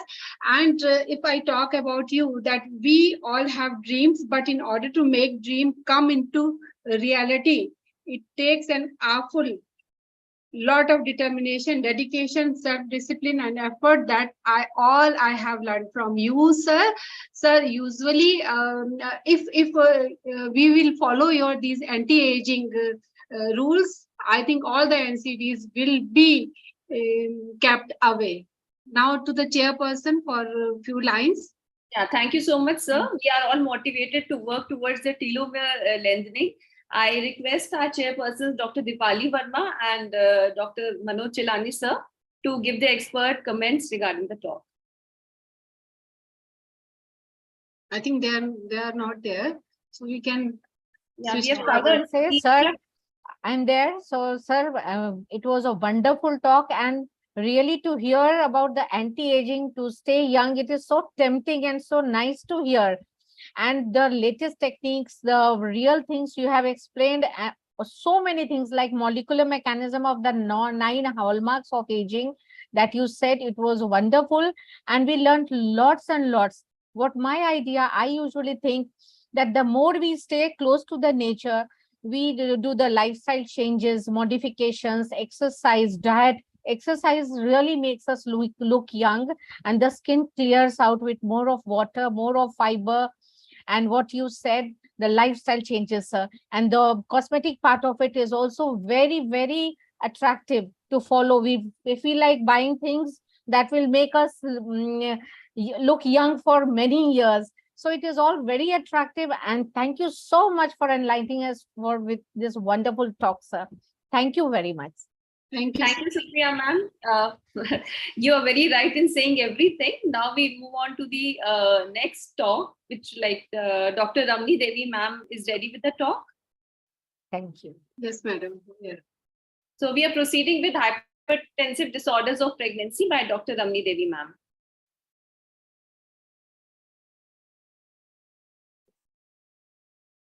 Welcome, Dr. Ramani Devi madam. Unmute. Okay. Good morning, everybody. Respected past presidents, and all the faculties and the chairpersons. I bring you greetings from the city of Rockford. And today the topic given to me is hypertensive disorders of pregnancy. And Chitrakala, can you move on the screen? Yeah. See, I'll be based on just go on clicking. My talk will be based on guidelines from Canada, guidelines from ACOG, as well as for our own NICE guidelines and our own FOXY guidelines. Next. So the topic will be discussed under the following headings: the diagnosis, classification of HTP, pathophysiology, evaluation of newly diagnosed hypertension, investigations to diagnose severe disease early. That is what is needed, because that can reduce both the maternal and the neonatal mortality and morbidity, and how to manage HTP, and conclusion. Okay, next. So HTP is the most common medical complication of pregnancy. 12 to 22% of the pregnant women have HTP, and the incidence of preeclampsia is found to be 10.3% according to the National Eclampsia Registry, and 18% of the MMR is because of HTP, and it forms the third cause of MMR. Next. So all of us know about the impact of preeclampsia upon the fetus and the mother. Fetus has got its growth restriction, preterm labor, placental abruption, RDS, cerebral palsy, retinopathy, enterocolitis, sepsis, stillbirth.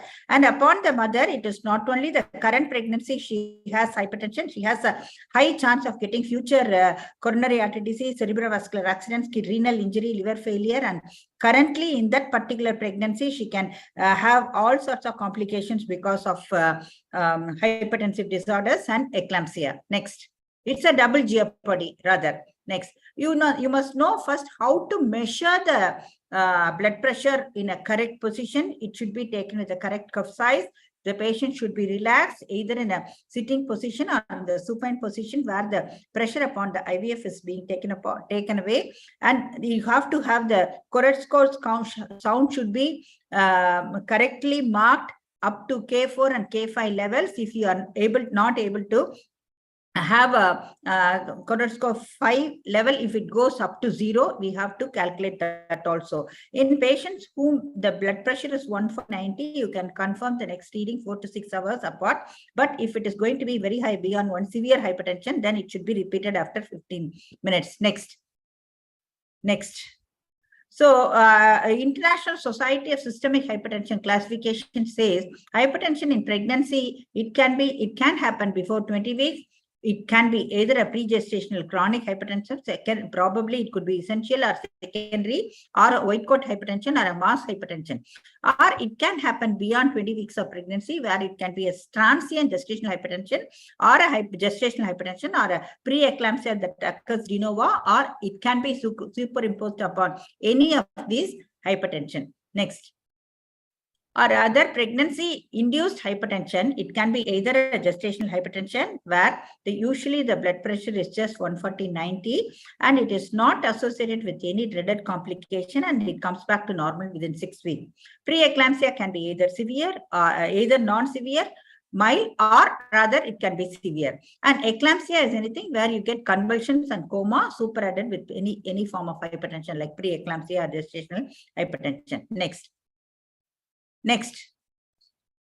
you must, slide before that. So we must identify what is early and late preeclampsia. Early preeclampsia is a onset of proteinuric hypertension which occurs before 34 weeks of pregnancy, and usually the maternal complications and the fetal complications are going to be very high. But late onset preeclampsia occurs after 34 weeks, and the complications, both maternal and fetal complications, are not very severe. Next, let us now see the pathophysiology of HTP. Next. So the basic pathophysiology is there is failure of the spiral arterioles to develop into a huge placental blood, which is not sensitive to the renin-angiotensin action. See, in a non-pregnant state, it is like this, but in a preeclampsia, where there is failure of this trophoblastic invasion up to the myometrium, but whereas in a normal pregnancy, it is wider and it is not so much responsible to that of the renin-angiotensin, or the vasoconstriction doesn't happen in normal pregnancy. Next. So here, there should be a balance between the anti-angiogenic factors and the angiogenic factors. Normally, in what happens in a normal pregnancy is there is placental growth factor is high, VEGF is high, and the SFLT2, that is decreased. But whereas in preeclampsia, this is soluble SFLT, what happens is it fails to, this VEGF and the PIGF fails to bind, so that there is endothelial dysfunction and there is impaired relaxation of the uterine vessels. Next. So this is a basic thing where the suboptimal uteroplacental flow will lead to the increased concentration of leukotrienes and lipooxygenase and decreased fetoplacental blood flow, leading to decreased renin-angiotensin secretion, aldosterone secretion, and thereby causing reduced plasma volume. Then again, it will reduce the uteroplacental perfusion and increase the renal uterine renin secretion, and elevated maternal thromboxane to prostacyclin ratio is altered, causing increased sensitivity to angiotensin, arterial vasoconstriction there, endothelial dysfunction is there, activation of DIC happen, and venous constriction and increased vascular lesion will lead to pulmonary edema and peripheral edema. Next. So the systemic manifestation are it can affect the kidney, reduce the cause proteinuria and decrease GFR. It can affect the CNS, cause seizures and coma. Liver is affected and leading to abnormal LFT and right upper quadrant pain. And then in the blood consumptive coagulopathy can happen. So in general, all the systemic manifestations are there. Next. So the next, coming to the evaluation of newly diagnosed hypertension. Next. It can be either a chronic versus a gestational hypertension, gestational versus preeclampsia, mild versus severe gestational hypertension, mild versus severe preeclampsia, or preeclampsia versus eclampsia. Next. So the differences between preeclampsia and chronic hypertension is preeclampsia occurs in the young one, whereas it is in the elderly one. Parity primipara, and that is multipara, and onset is after 20 weeks, and chronic hypertension is pre-gestational, and there is a weight gain and edema which is sudden, but it is gradual, and usually the systolic blood pressure is less than 160, or it can chronic hypertension, it can be even higher. The fundus examination shows spasm and edema, but atriovenous nipping and evidences of chronic hypertension are there in the fundus examination. Proteinuria may or may not be present in preeclampsia. It is generally absent in chronic hypertension. Uric acid level is elevated in preeclampsia and not so in chronic hypertension. And blood pressure after delivery, it returns to normal within 2 weeks to 6 weeks, but it fails to occur in chronic hypertension. Next. So that is the first difference. Next. So then the gestational versus previous one, gestational versus preeclampsia. It is primary is not a strong risk factor, but preeclampsia, it is a strong risk factor in primary. Recurrence is occurring in 20 to 47%, but recurrence rate in preeclampsia is only 5%. Total blood and plasma volume are not reduced, but it is low in preeclampsia. Proteinuria is absent in gestational one. Proteinuria is present, and edema is absent in gestational hypertension and not so in preeclampsia. Adverse complications are not so high in gestational hypertension, but whereas it happens in preeclampsia. Next, the third difference. Next, The third difference is gestational hypertension can be either mild or severe. That holds good for any form of hypertension. If in a mild hypertension, the systolic blood pressure is between 140 to 160 and the diastolic is between 90 and 110. If the systolic blood pressure goes beyond 160 and the diastolic goes beyond 110, then we call it as severe hypertension and there is no moderate hypertension in pregnancy. Next, fourth difference. Next. Then again, more than the 24-hour proteinuria, we now depend upon the protein creatinine ratio of more than 0.3 milligram per deciliter is very significant. And then thrombocytopenia less than about 1 lakh platelet count can happen. In preeclampsia, renal insufficiency happens, the serum creatinine level goes beyond 1.1 milligram, and there is impaired liver function, pulmonary edema can happen, and new onset headache occurs. Next. So the severe, go on clicking. The severe features are, apart from the impaired liver function, the patient complains of severe right upper quadrant pain and the epigastric pain, which doesn't respond to any alternate diagnosis, and visual disturbances and severe renal insufficiency and pulmonary edema. Next, go on clicking. Next. Yes, next.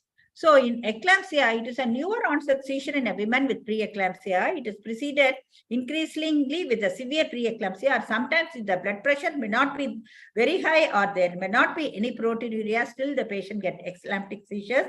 And it occurs in antepartum in 53%, intrapartum in 19%, or postpartum in 28%. Next. So then coming to the investigation, how to diagnose the disease earlier. Next.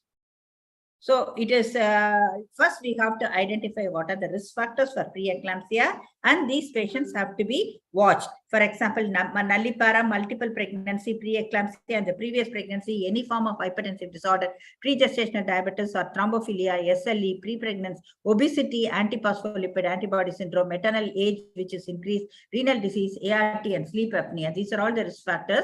Next. So so this is again, it can cause all types of lesions from head to foot. Next, these are the common features. Next, again, the laboratory findings, very commonly we depend upon the urine albumin, complete blood count, liver enzymes which are elevated, and then serum bilirubin, then serum creatinine, and added to that we have to have a serum uric acid level which may be significantly elevated. Though it may not be prognostically valuable, still it is of high sensitivity and specificity. And then coagulation profile and serum electrolyte should be monitored in severe disease. Next. So this is what I said. Uric acid can predict, diagnose, and prognosticate, and it might elevate rapidly in much earlier stage of pregnancy itself. Next. So then the next thing is you have to go for an ultrasound. Ultrasound is both for the maternal and for the fetal surveillance. In the maternal ultrasound is always should be included as a part of the fetal surveillance. We have to have a look at the liver. We have to have a look at the kidneys. And if there are evidence of ascites or pleural effusion, they are warning signs of worsening evidence of preeclampsia. And the fetal surveillance and placental morphology, we have to go about with the fetal biometry, amniotic fluid volume, and we have to assess the severe fetal growth restriction. Uterine artery Doppler is very, very essential. And again, color Doppler plays a major role. We can pick up either a high resistant flow in the umbilical artery or in the MCA, and sometimes the reversed end-diastolic flow of the uterine artery is very, very significant. Next. So ECG and echocardiography are essential to have a basics. In Tamil Nadu, we insist that all the antenatal mothers should undergo ECG and echo. Baseline echo and ECG is a must. Next. So again, fundus examination to rule out a chronic hypertension from preeclampsia. And regarding the maternal echo, I have said. And generally, chest X-ray is not indicated unless we suspect a pulmonary edema. MRI is again indicated only when you have a diagnostic dilemma regarding the eclampsia, that whether it could be a venous sinus thrombosis or a cerebrovascular accident. Otherwise, MRI is not needed in a routine eclampsia. Next. So uterine artery Doppler, I think we next you click the next one. Next. So it can identify, the Doppler studies can identify the early onset preeclampsia in high-risk patients. And in the recent years, we know that first trimester Doppler of the uterine artery performs better in prediction of early onset than in late onset preeclampsia. Next.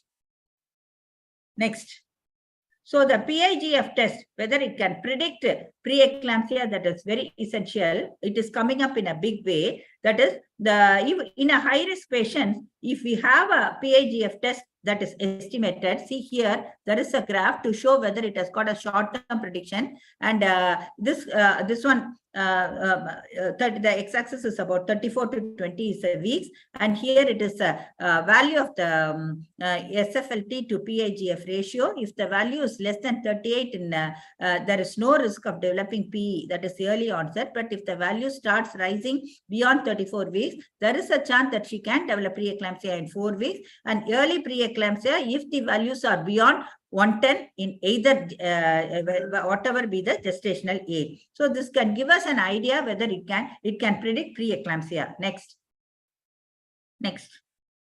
So this is PS, mini PS, gen PS, and full PS. These are all the simple methods what can be done by the health workers to assess the risk scores. Next. So here, what is it? Mini PS.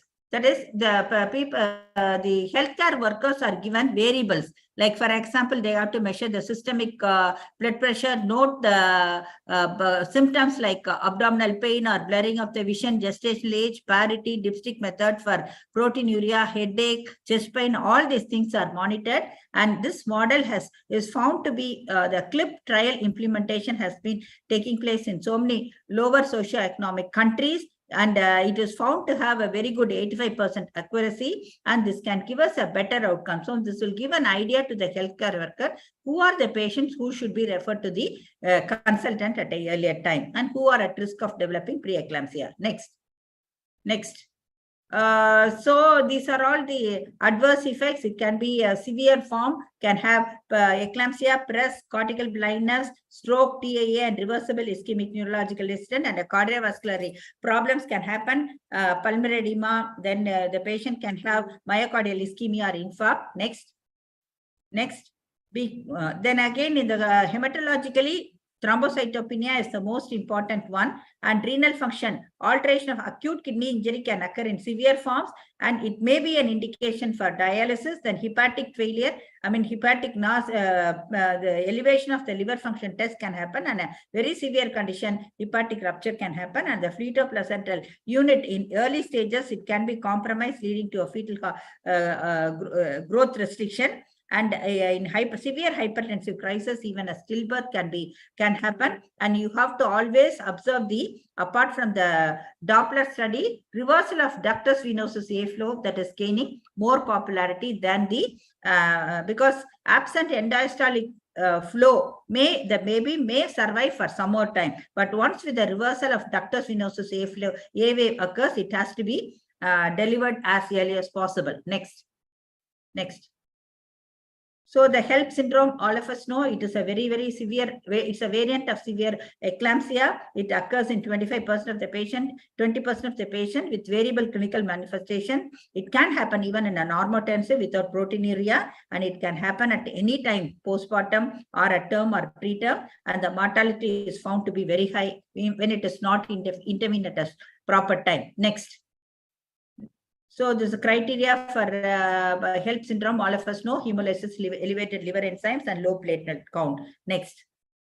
And the severity is also mentioned. So in the future, how will you go for a biochemical testing to find out whether the patient is likely to go for preeclampsia or not? Function is anti-angiogenic, that is SFLT. It is low in normal pregnancy. It is high in patients who are expected to have a preeclampsia. Likewise, PAGF is elevated normal or high in normal pregnancy, but it is lower in case of preeclampsia. And again, in the kidney function, you have the neutrophil gelatinase associated lipocalin, which is a marker for inflammation that is normal in normal pregnancy, it is low, but whereas it is high in patients who are expected to have acute kidney injury secondary to preeclampsia.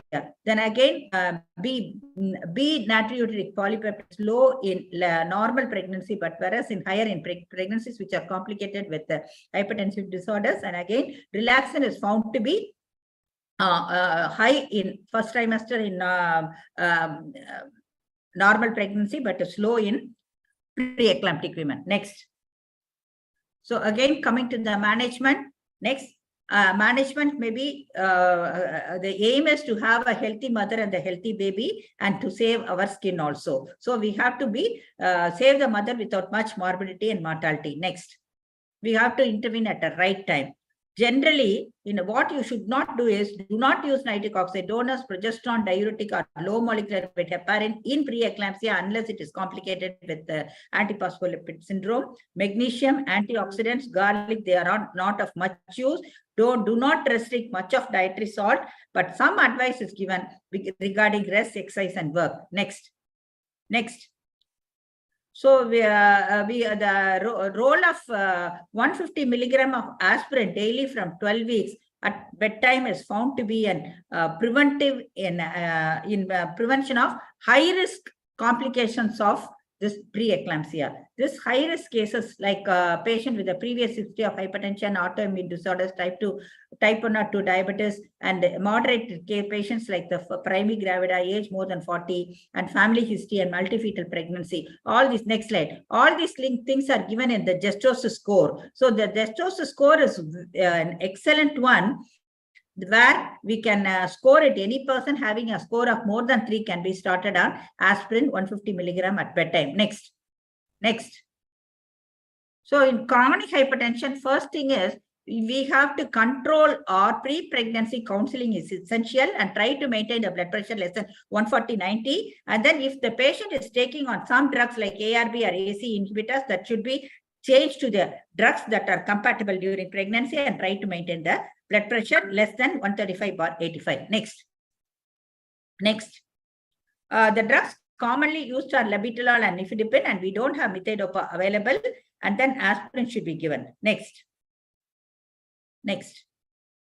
So the first line is labetalol, which can be given from 200, starting with 200 milligram, going up to 1200, or nifedipine retard, which can be started at 30 milligram up to 130 milligram. Yes. Next slide.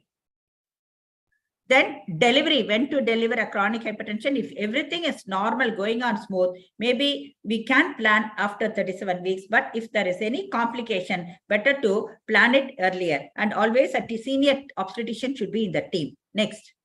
And if you're going to, next slide, going to deliver preterm, then steroids and magnesium sulfate should be given up, and postpartum follow-up is usually essential. The patient after chronic hypertension, they may continue to remain hypertensive, but whereas in cases of gestational hypertension, usually they return to normal. Next. Chitrakala fast. Okay, then we have to have this PS, full PS model and PrEP S model that will give us an idea to predict the pre-T earlier. Next. And Gestos score after all. That is the most essential thing, what I feel. Then when you get the patient admitted, when the blood pressure is more than 160/120, hospitalize, and then start having a basal evaluation, fundus examination, etc., as well as a Doppler study for the fetal growth and fetal health. Next. Again, if the blood pressure is going to be very high, then you need to admit her in a critical care unit, start the patient on labetalol, oral or IV, or better to give it IV if the blood pressure is beyond 160 and 110, or nifedipine oral. And hydralazine is not available, but if available, it is also a very good drug of choice. Next. So first line, whatever it is, labetalol.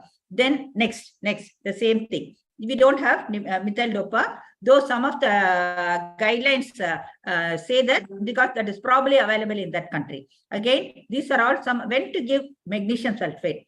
that is as an anticonvulsant. When it is an impending eclampsia, it is always safer to give a magnesium sulfate, and then if you are starting to give magnesium sulfate, plan delivery within 24 hours. And the indications are severe headache, visual scotoma, nausea, vomiting, epigastric pain, and then oliguria. So the loading dose, either you can follow the routine classical Pritchard regime, or you can follow the Sibai regime. Always monitor the respiratory rate, patellar reflexes, and urine output. Next. So these are the conditions precluding expected management. So when there is an uncontrolled hypertension, or when there is headache, or all signs of imminent eclampsia, or a HELP syndrome, these are all the conditions which will insist that the patient has to deliver as the basic things are being settled. Next. So delivery in gestational hypertension, maybe go to term, preeclampsia up to 37 weeks, severe eclampsia, it has to be delivered after 34 weeks, eclampsia, once stabilize the patient, then deliver whatever be the gestational age. Next. So postpartum follow-up is again, preeclampsia also follow up the patient, usually stops all the drugs because the BP settles down by a period of within 7 days to 14 days. But if it is persistent, maybe you have to continue the drug. Next. Do not relax in the postpartum, we can have. So these are all the therapeutic intervention that can happen in the future. That is, the drugs like proton pump inhibitors, metformin, sulfasalazine, they are all expected to come up in future. And plasmapheresis, this is because we know that SFLT1 is supposed to be the reason for the citizen anti-angiogenic turn. By plasmapheresis, if you are able to remove this, then we can prevent preeclampsia. Again, monoclonal antibodies, though they are costly, they can be of use in selected cases because they are very specific. Then gene manipulating, that is by targeting this SFLT gene. These can be, these are all the things which can happen in future. Next.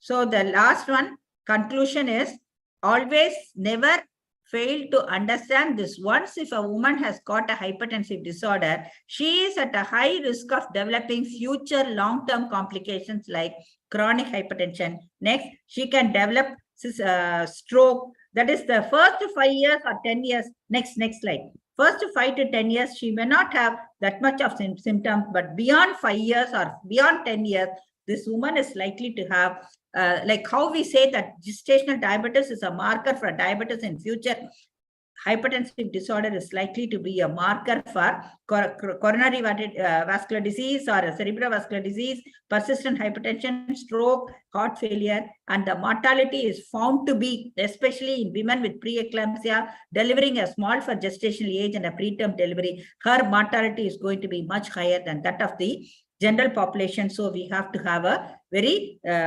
close follow-up of this patient. To end, next slide.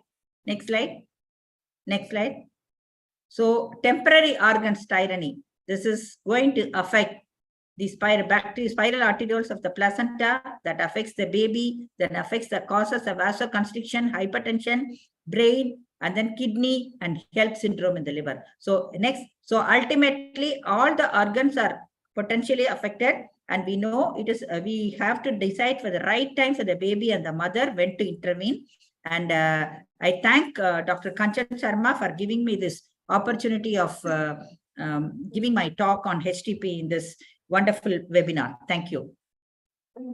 Thank you so much. We are blessed by your presence and such a wonderful, perfect session by you, madam. You are a teacher par excellence, and your slides and presentation was perfect. And thanks for giving a new ideas about the monoclonal antibody and gene silencing. Over to chairpersons of the session. Yes, I request Dr. Kiran Sinha ma'am and Dr. Murugandakshini madam to give expert comments regarding the talk. Yeah. I must congratulate Kanchan for organizing National NCD Summit, which is not an easy task. All the best, dear. Excellent talk of SDP by Dr. Ramini Devi as usual. You covered every points in a very short time. Not easy to summarize your talk in few minutes. But few points I will like definitely to mention here. the most important thing is BP monitoring during ANC, every ANC visit. And I think this is the thing which is most likely taken even by the doctors also. While measuring the BP, we must take all the points in the consideration how to measure the BP. And the BP must be monitored, must be monitored by the treating obstetrician herself. If BP is 140/90, you have to measure after 4 to 6 hours. If 160, 110, measure it after 50 minutes, second needing. And second thing which I always follow is the gestasis score, because there are so many investigations, every patient cannot afford it, and every place, everything is not available. So at least if we keep gestasis score under our OPD table, and we must write the gestasis score on OPD slip every time when she comes. And if the gestasis score is 3 or more than 3, even the doctors working in the primary health center and the health care providers, they must be told that they must start 150 milligram of aspirin in the night and before referring the case to the tertiary care center. And definitely, madam, we cannot prevent preeclampsia, but definitely we can prevent eclampsia. And I think if any patient is dying of eclampsia, it is very shameful on the part of our obstetrician. And madam, thank you very much for your super talk. And this eclampsia BP monitoring is also must at least 7 days after this delivery also, because most of us even they don't care for this to monitor the BP. If it is more than 138, you have to continue medicine. If it is less than, you can stop. But even then, you have to ask the patient to, and moreover, you have to tell every warning sign to the patient during the ANC and the PNC period. Thank you so much. How can I summarize your talk in minutes? Thank you so much, Doctor. Thank you, madam. Thank you so much, Kiran ma'am. Now we move on to the next session that will be conducted by Dr. Divya Tripathi. May I have her CV? Doctor. Yes, ma'am. Yes. Divya, Chitra. Divya. Divya is there? Yes, ma'am, I'm here. Yes, Divya. Dr. Divya is Associate Professor, GSVM Medical College, Kanpur, and she's very sincere and hardworking member of COGS. And she's at present she's Joint Treasurer, Kanpur Menopause Society, and she's Executive Member, COGS. Thank you, Dr. Amit.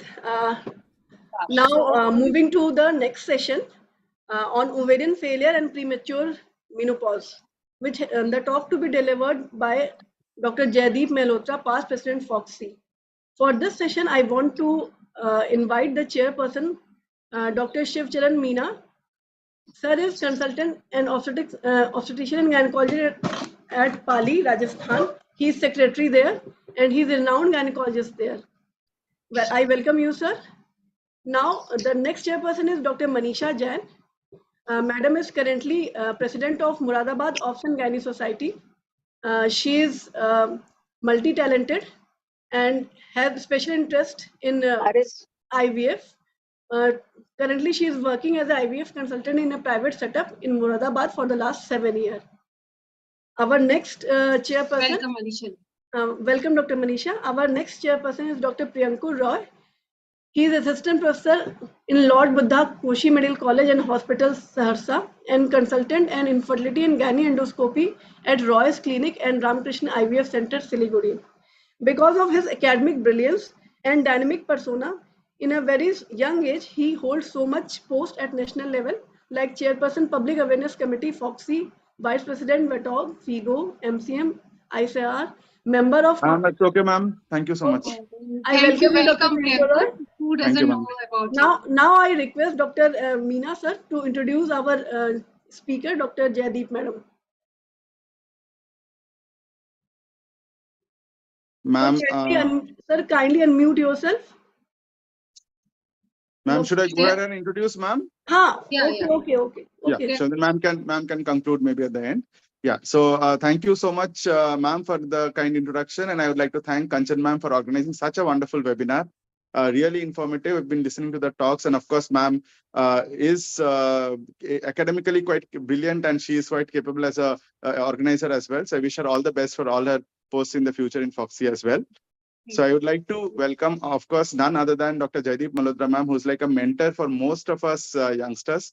She is, I'm really lucky to say this on this platform, that she is the one who handheld me and in my initial phases in Foxy and gave me opportunities on various platforms. And because of her, probably I'm today in whatever post I'm holding. And thank you so much, ma'am, for being here and for this talk that you're going to deliver for the benefit of all of us.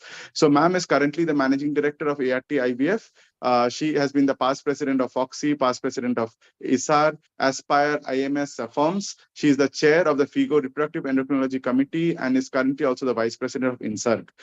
She's a very dynamic lady. We all know her. She has taught so many clinicians across the country, and she's I would say ever-loving host that whenever there's a conference in Agra, we always see her with a smiling face and smiling to everyone in spite of the busy way that she is. So welcome, ma'am, to this platform and request you to kindly deliver your talk for the benefit of everyone. I just want to mention a few words for Jaideep ma'am. Without Jaideep ma'am and Dr. Narendra Malhotra sir, as already mentioned, in Kanpur and anything we organize, we take their guidance, love and affection, and it doesn't complete without their presence.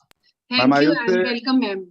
Yeah. I would say in Kanpur definitely, but across as well, we also take guidance from them because they always guide with a smiling face, and that's the best part of Naren sir and Jaideep ma'am. Yeah. Ma'am, over to you for your talk, ma'am. Thank you so much. Ma'am is there? Priyankul,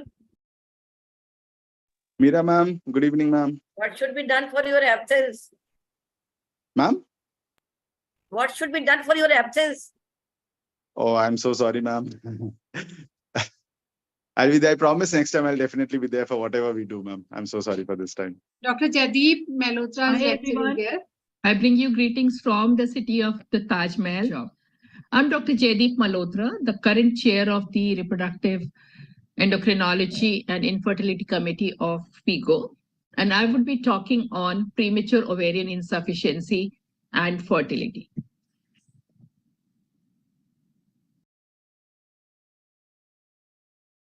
We all understand today that premature ovarian insufficiency is quite common. And I think in India, we need to worry a little more because what we normally say that this condition actually affects about 1% of the women under 40 years. In India, this figure is anything between 1 to 5%.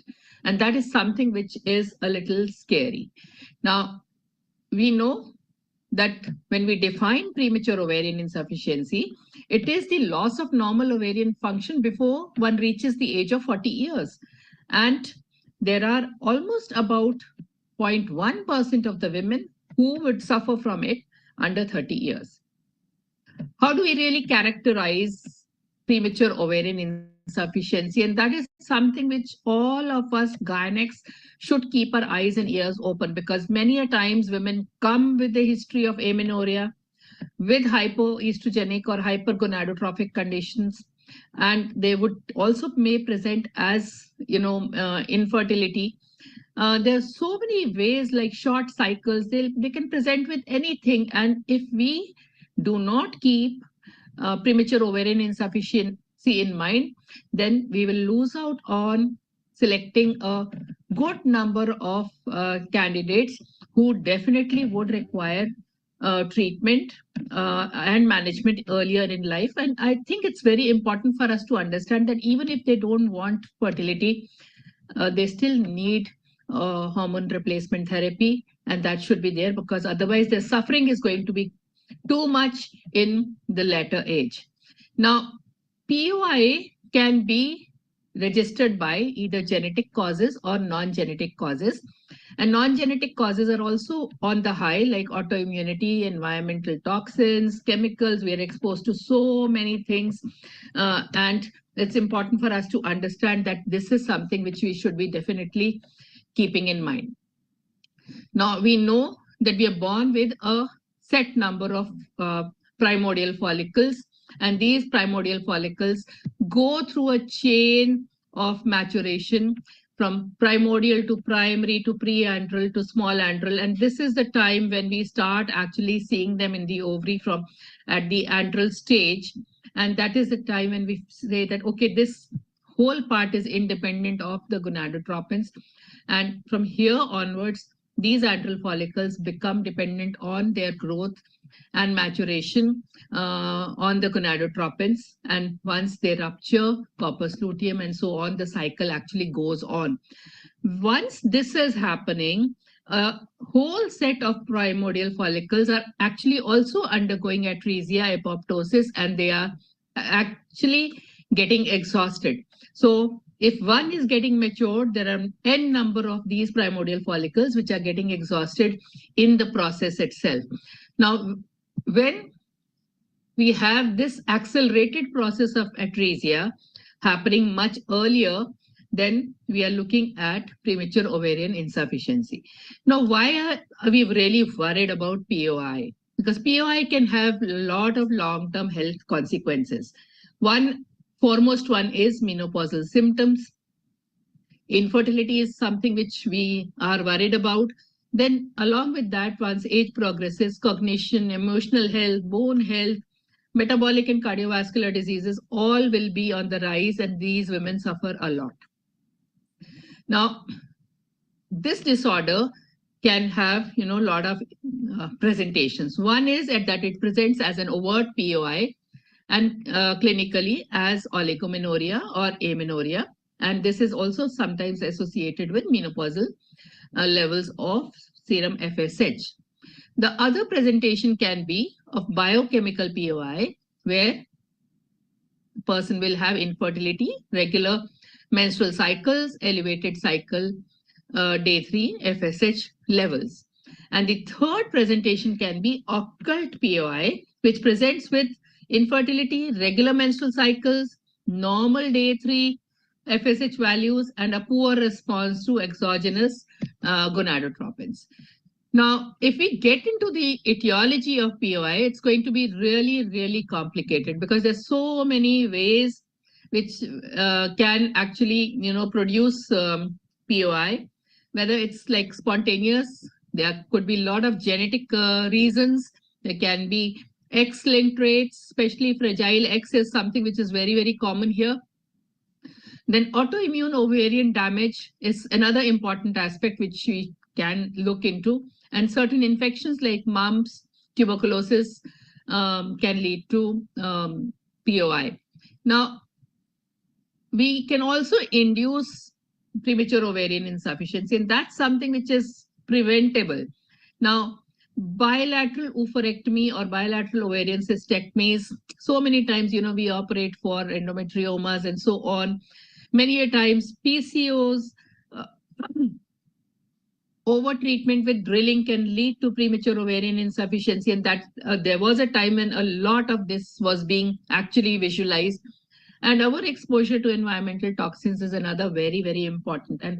And recently, because of COVID, so many studies came which actually said that it is having an effect on the reserve of the ovaries. And similarly, there can be other genetic disorders where they could be X-linked autosomal genes, and they can also be kept in mind. Now, what is important for us to understand is that despite having oligo or amenorrhea and menopausal levels of FSH, 73% of the women with overt POI have ovarian follicles remaining in the ovary. Now, overt premature ovarian insufficiency, the ovarian function is intermittent now, and it's very unpredictable. So you really can't say, okay, now this lady cannot have a pregnancy because it just might happen one odd day. And that's something which is most difficult for all of us gynecologists to treat. And the high LH levels, they induce very inappropriate luteinization and thus can lead to prevention of normal function of ovulation. Now, what we have seen is that when you do a weekly blood sampling and sonography in women With confirmed POI, overt POI, it revealed that 50% of them demonstrated ovarian function as defined by a serum estradiol level of more than 183 picomoles or 50 picograms during the 4 months of observation. And 16% of these women achieved ovulatory progesterone levels as defined by 3 nanograms. So that is something which we have to always keep in mind, that these women can, in case if they are looking for fertility, can achieve a pregnancy sometime or the other. Now, how does it really affect fertility? So pregnancy may occur in women who have premature ovarian insufficiency in the absence of any medical intervention. And what was seen was that a systematic review emphasized this important point, that there's to date no clinical test that can determine the potential of conception in patients with POI. And this systematic review included 15 studies and found out that the pregnancy rates from 2.2 to 14.2% were there without any treatment or medication. And the average age of the patients who actually got pregnant was about 30 years. So this evidence actually supports a conclusion that oocyte quality in women who have overt POI is likely to be normal. And what is important for us clinicians? That we need to be prudent. We need not be very hasty in claiming that, oh, you can't have a baby. And also in hasty in basically prescribing or suggesting egg donation, which anyway has become very, very difficult and cumbersome with the present ART law. So what is the plan of fertility treatment for women who have premature ovarian insufficiency? So let us see a group which has established premature ovarian insufficiency. If we leave them for natural conception, ovulation may occur in up to about 25%. Pregnancies may occur in 1.5 to 10%. Only thing which we have to tell them is that if they are really looking at, then they should not be delaying. And if they don't want a pregnancy, you could actually offer contraception. Now, fertility interventions, ovulation induction normally has either very little or deniable, results. Oocyte donation is the only realistic solution which we normally think is and has good pregnancy rates. And I think even today we have certain treatment modalities, especially ovarian PRP or ovarian stem cell, autologous stem cells, which are being injected into the ovaries, which might help. And cryopreservation is something which we must tell our patients in case we know that they're going to land up into premature ovarian insufficiency and they are still young and they will need fertility later on, especially in cases where, malignancies, endometriosis, or, certain kind of chemotherapy or radiotherapy is being performed on these patients. So it's very, very important for us to understand and, do a timely prevention and also timely fertility options to be kept open. Now, as we understand that these patients can be detected a little earlier and have a very poor reserve. And if fertility is intended, different options can be there for them. So one we have is pre-treatment interventions where you could actually put them on, certain nutrients and micronutrients. And in case if fertility is intended, then maybe, the protocols can include human growth hormone and testosterone and so on. And otherwise, coenzyme Q, especially the mitochondrial activation, which is done by coenzyme Q, is one of the interventions which can be looked into. And the other intervention which we are now looking at with a lot of positivity is the ovarian PRP, which I will deal with a little later. As far as the stimulation protocols are concerned, as I said, if it is an overt POI or otherwise, ovulation induction really does not give very good results. But yes, if it is poor, very, very poor reserve, then different options of stimulation can actually be looked into. A lot of these stimulation protocols have been tried, but none of them is better than the other. And especially in patients with very poor reserve, young ones who are going to go through, let's say, a lot of chemo or radiotherapy before that, some cryopreservation with the help of dual stimulation is something which can be definitely thought about. And otherwise, the next option is oocyte donation, which is a realistic solution for women who have, premature ovarian insufficiency. Now, today with the new ART bill, there is a problem with oocyte donation also, because there are a lot of legal formalities which need to be fulfilled. And today, especially in India, it has become very, very difficult, and it needs a lawyer, it needs the contract to be executed between the recipient and the donor through with a screening done by an ART bank, and then oocyte donation can be really undertaken. Now, oocyte donation, as we understand, is extremely successful ART technique as far as patients with POI are concerned, because there are very high pregnancy rates. But it's still not free from obstetric complications, because it has been seen that pregnancies which are achieved by donated eggs are associated with more threatened abortions, low birth weight, PIH, and eclampsia, and these have to be kept in mind. Now, women who actually come to us when we understand that in these women there is imminent POI, and these could be, a diverse population of women where there is an idiopathic low reserve, or they have a history of an extensive pelvic surgery and ovarian surgery which is there, or there's a strong family history of POI. Some of these women will actually, have to undergo gonadotoxic chemotherapy or radiotherapy. Fertility preservation is a very good option for these before they undergo all the other detrimental treatment protocols. And cryopreservation today, whether it is an embryo, oocyte, or ovarian tissue, is a great option. And I think it is very important for all of us that we should be definitely counseling them for these. And today, from FIGO, we are going to come out with a position statement on fertility preservation.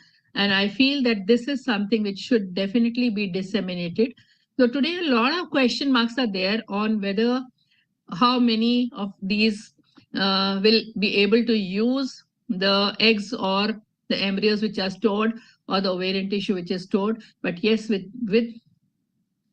all of us, looking at anti-cancer therapies in a big way, I feel that the door should never be closed. They should always be open. Now, in the lab, what can be done or what rest can be offered? This is one of the newest of the technologies which I'm going to tell to you, which we are looking at is a PRP for ovarian insufficiency. And this, as I said, we can inject platelet-rich plasma. We could in the lab do in vitro activation of the primordial follicles, which again, very few labs will be able to do. And the third option, which is a little more expensive, is transplantation of the mesenchymal stem cells, which can be isolated from the bone marrow, umbilical cord, or adipose tissue, and then injected into the ovary. So I'm just going to show you a small video of how this process is done. Now, this is a premature ovarian insufficiency ovary. You can see sclerotic small ovaries. And in this patient, the AMH of this patient was just about 0.3, and PRP is being done, performed here. Now, you could do it either with under laparoscopic guidance, which is, I think, much easier because you can hold the ovary here and then the injection can actually be done. But otherwise, in our clinic, we do it under ultrasound guidance also. And I'm just going to show you the last bit of this clipping here. So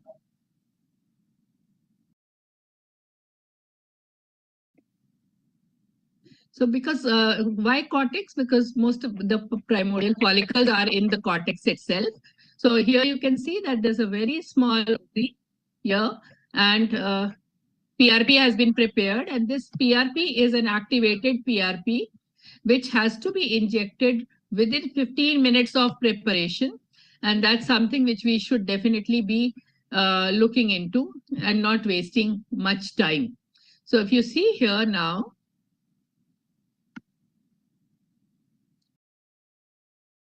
many a times to make the process easier, you could do a little bit of stimulation, and if one odd follicle comes up, then it becomes a little more easier for you to inject. So that is how a PRP is done in our lab. So moving forward, I would say POI is best managed by integrated personal care. We need to address a spectrum of these women's clinical needs, which are very, very important.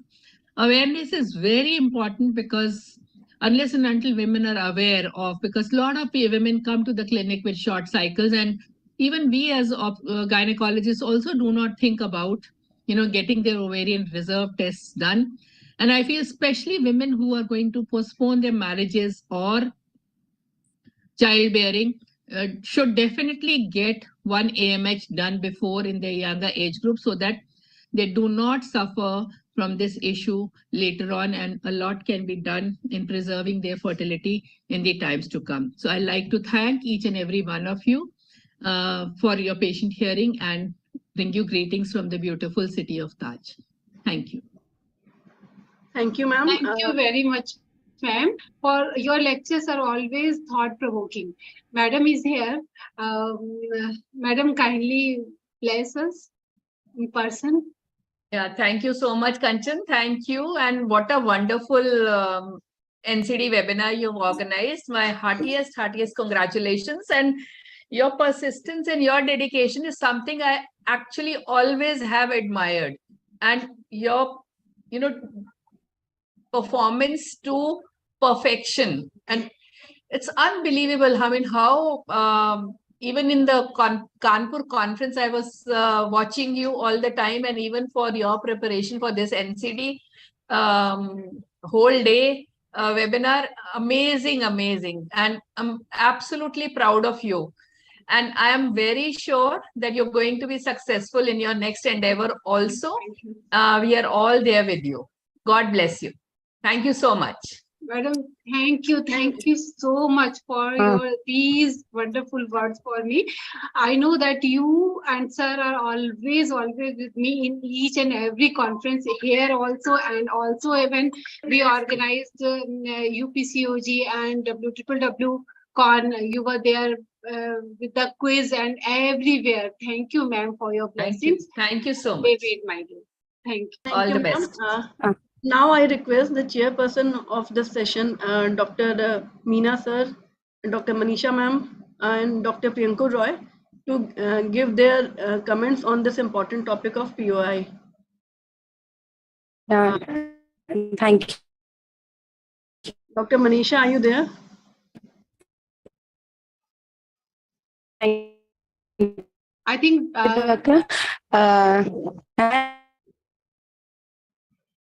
I'm there. Am I audible? Yeah. Now you are audible. Yes. But voice is cracking. Thank you, Jaideep ma'am. Yeah, thank you, Dr. Jaideep ma'am. And yes, Dr. Manisha. Dr. Priyankur, are you there? No, Priyankur has to go for embryo transfer. He rang me. Just the two chairperson will summarize. So the talk itself was perfect, and we learned a lot many things from ma'am's lecture. We can proceed to next talk. Thank you, madam, for blessings and joining after being so busy, madam. Thank you so much. Now I request and invite to our next MOC, Dr. Amrita Saha. Dr. Amrita Saha is Associate Professor in Department of Obs and Gynae in Government Middle College, Kannauj. She is very energetic and hardworking executive member of Kanpur Obs and Gynae Society. Dr. Amrita, over to you. Dr. Amrita, unmute yourself. You are muted. Yeah. Thank you, ma'am. A very good afternoon to all the distinguished office bearers, guests, speakers, faculties, and delegates. Our next session is on thyroid and pregnancy. And for that, I would like to introduce our chairpersons, Dr. Manju Prabhakar ma'am, who is President of Muzaffarnagar Obs-Gynae Society, Dr. Vandana Gupta ma'am, President Katni Obs-Gynae Society, and Dr. Kusum Verma ma'am, President Mao Obs-Gynae Society. Ma'am, welcome. And I would request Dr. Manju Prabhakar ma'am to please introduce our celebrated speaker, Dr. Komal Chawad ma'am.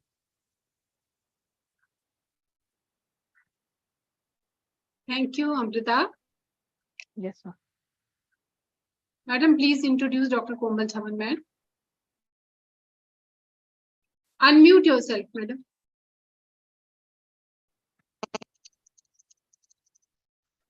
She's muted. Okay.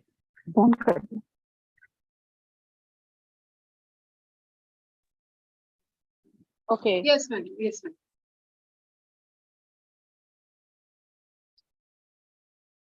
Please. I'm starting, Dr.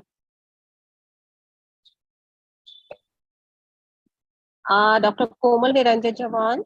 She is Medical Director, Chavan Maternity and Nursing Home. She is Senior Consultant, DNB Teacher and Unit Chief, VN Desai Hospital, Mumbai. Ex-Honorary Professor, Dr. R.N. Cooper Hospital and HPT Medical College. She is Chairperson, Foxy Medical Disorder and Pregnancy Committee 2019-22 and Zonal Coordinator, Foxy 22-23, Core Community Bed Cell, Foxy 22-23. She had so many recent awards from Foxy, MOGS, Dr. Rishima Dhillon Pai, Personality of Year Award 23, Dr. N.A. Pandit, Mrs. Shailajaza Pandit, Woman Empowerment Award 22, Foxy Dhira Award 22, Foxy Dr. Mehru Dara Hansotia, Best Committee Prize 21, Foxy Appreciation Award for Valuable Service at Chairperson 2022, MOGS, Dr. Pramila Bhatia, Scientist Award 22, Nari Shakti Samman Award by ISO, UP Chapter 21, and Wonder Foxy Award 2020. So I welcome Dr. Komal Niranjan Chavan for her talk. Welcome, Komal, madam. Thank you so much. And really great feeling and honor to be part of this lovely program. Kanchan, you have done wonders.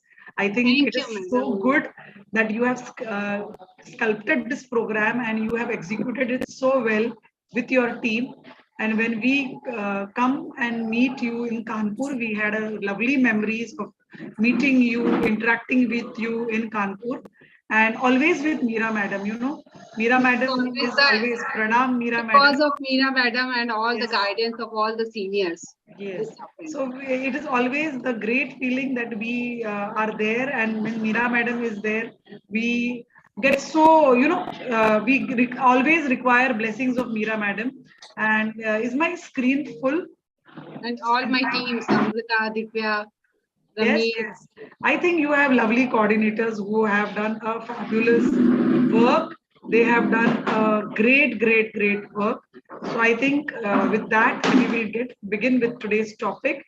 Thank you for the excellent introduction, all the respected chairpersons and your Seema, Shaili, Richa, Ramneet, Divya, Amrita and Sangeeta Arya. I think the MOCs are the main backbone. You know, they make the program really very successful and going strong. So really happy that you have this wonderful team of MOCs, Kanchan, who are going to be with you all the time. The support which they are going to giving you is wonderful. So with that, we begin with today's topic. And the topic given to me is thyroid in pregnancy. And when we talk about, So thyroid in pregnancy. And I bring greetings to you from Mumbai. And when we talk about thyroid, we think about thyroid, a patient being really tired, thankless, touchy, troubled, turbulent, tense, So all these troublesome T's of thyroid. And we know how thyroid is very important for normal growth and development. And this is a classical example. This was a cell biologists in New Orleans. They were studying this amazing tadpole, and this tadpole was without thyroid. It kept growing, growing, growing. See the enormous size it has grown, but it never became a frog. So the metamorphosis never happened. So thyroid is very important for normal growth and development. And we know if there is an iodine deficiency in certain regions all across the globe, we know hypothyroidism exists and the growth becomes very poor. So when we talk about thyroid disorders in pregnancy, we are going to talk about the hypothyroidism, which can be subclinical or overt, hyperthyroidism, Graves' disease, thyroid storm, postpartum thyroiditis, and certain tumors of thyroid. So to understand the normal physiology, we know there is a thyroxine binding globulin, TBG increases, response to estrogen, also their half-life will increase, and there is increase in the thyroid stimulatory factor of placental origin, that is the beta HCG, also decrease iodine availability and also BMR increasing in pregnancy. So all these fluctuation which happens, the physiological changes does affect the thyroid function test in pregnancy. Also, not to forget, the fetal thyroid, it will begin secreting iodine at 10 to 12 weeks. And later on at 20 weeks, it is controlled by the pituitary TCH. So the fetal thyroid will affect after 20 weeks when the fetal thyroid starts secreting at 12 weeks. So coming to the thyroid function test, how they are going to fluctuate and alter during pregnancy. In pregnancy, our TCH, TSH, pre-T4, pre-T3 index is not going to change. There may be slight increase in the total T3 and total T4 levels, if at all. And in hyperthyroidism, we will have a decrease in TSH. In hyper, it will increase. So the reverse holds good for either of the case. So classically, hypothyroidism, which is common in pregnancy, shows an increase in TSH, decrease in pre-T3 and pre-thyroxine index, decrease in the total T4. The T3 level can decrease or there can be no change.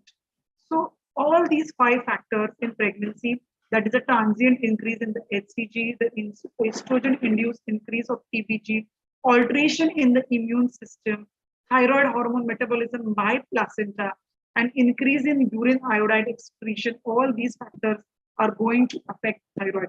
So we know there has to be a physiological thing before we call what is pathological.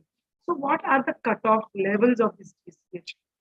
Various guidelines have their cutoffs, like we go by our own FOXY guidelines, that is, it is trimester-wise cutoff, the reference range. So in first trimester, 2.5 milli international units per liter, in second trimester, 3, and in third trimester, again 3, and they all go along with the European, that is European Thyroid Association guidelines. And usually American Thyroid, which in 2017, have a locally derived reference range. And at times, they were given an upper reference range of even 4 milli international units per liter. So whom do we screen? Should we do risk-based screening or universal screening? And the answer lies, there are so many guidelines who are talking about risk-based screenings. There are a lot of guidelines all over the net, but we follow our recommendations. And in Indian scenario, we recommend universal screening, and that also of all pregnant women in their very first visit. So when we detect an hypothyroidism, we will see the serum TSH level, which will be above 5, between 10.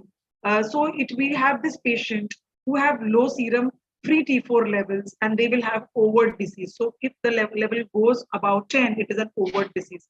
But there are some patients in which the levels will be between 2.5 and 10, and these can be categorized as subclinical hypothyroidism. So we have to differentiate when we see a high report, whether it is an overt or subclinical, because on base of that, we will manage this patient.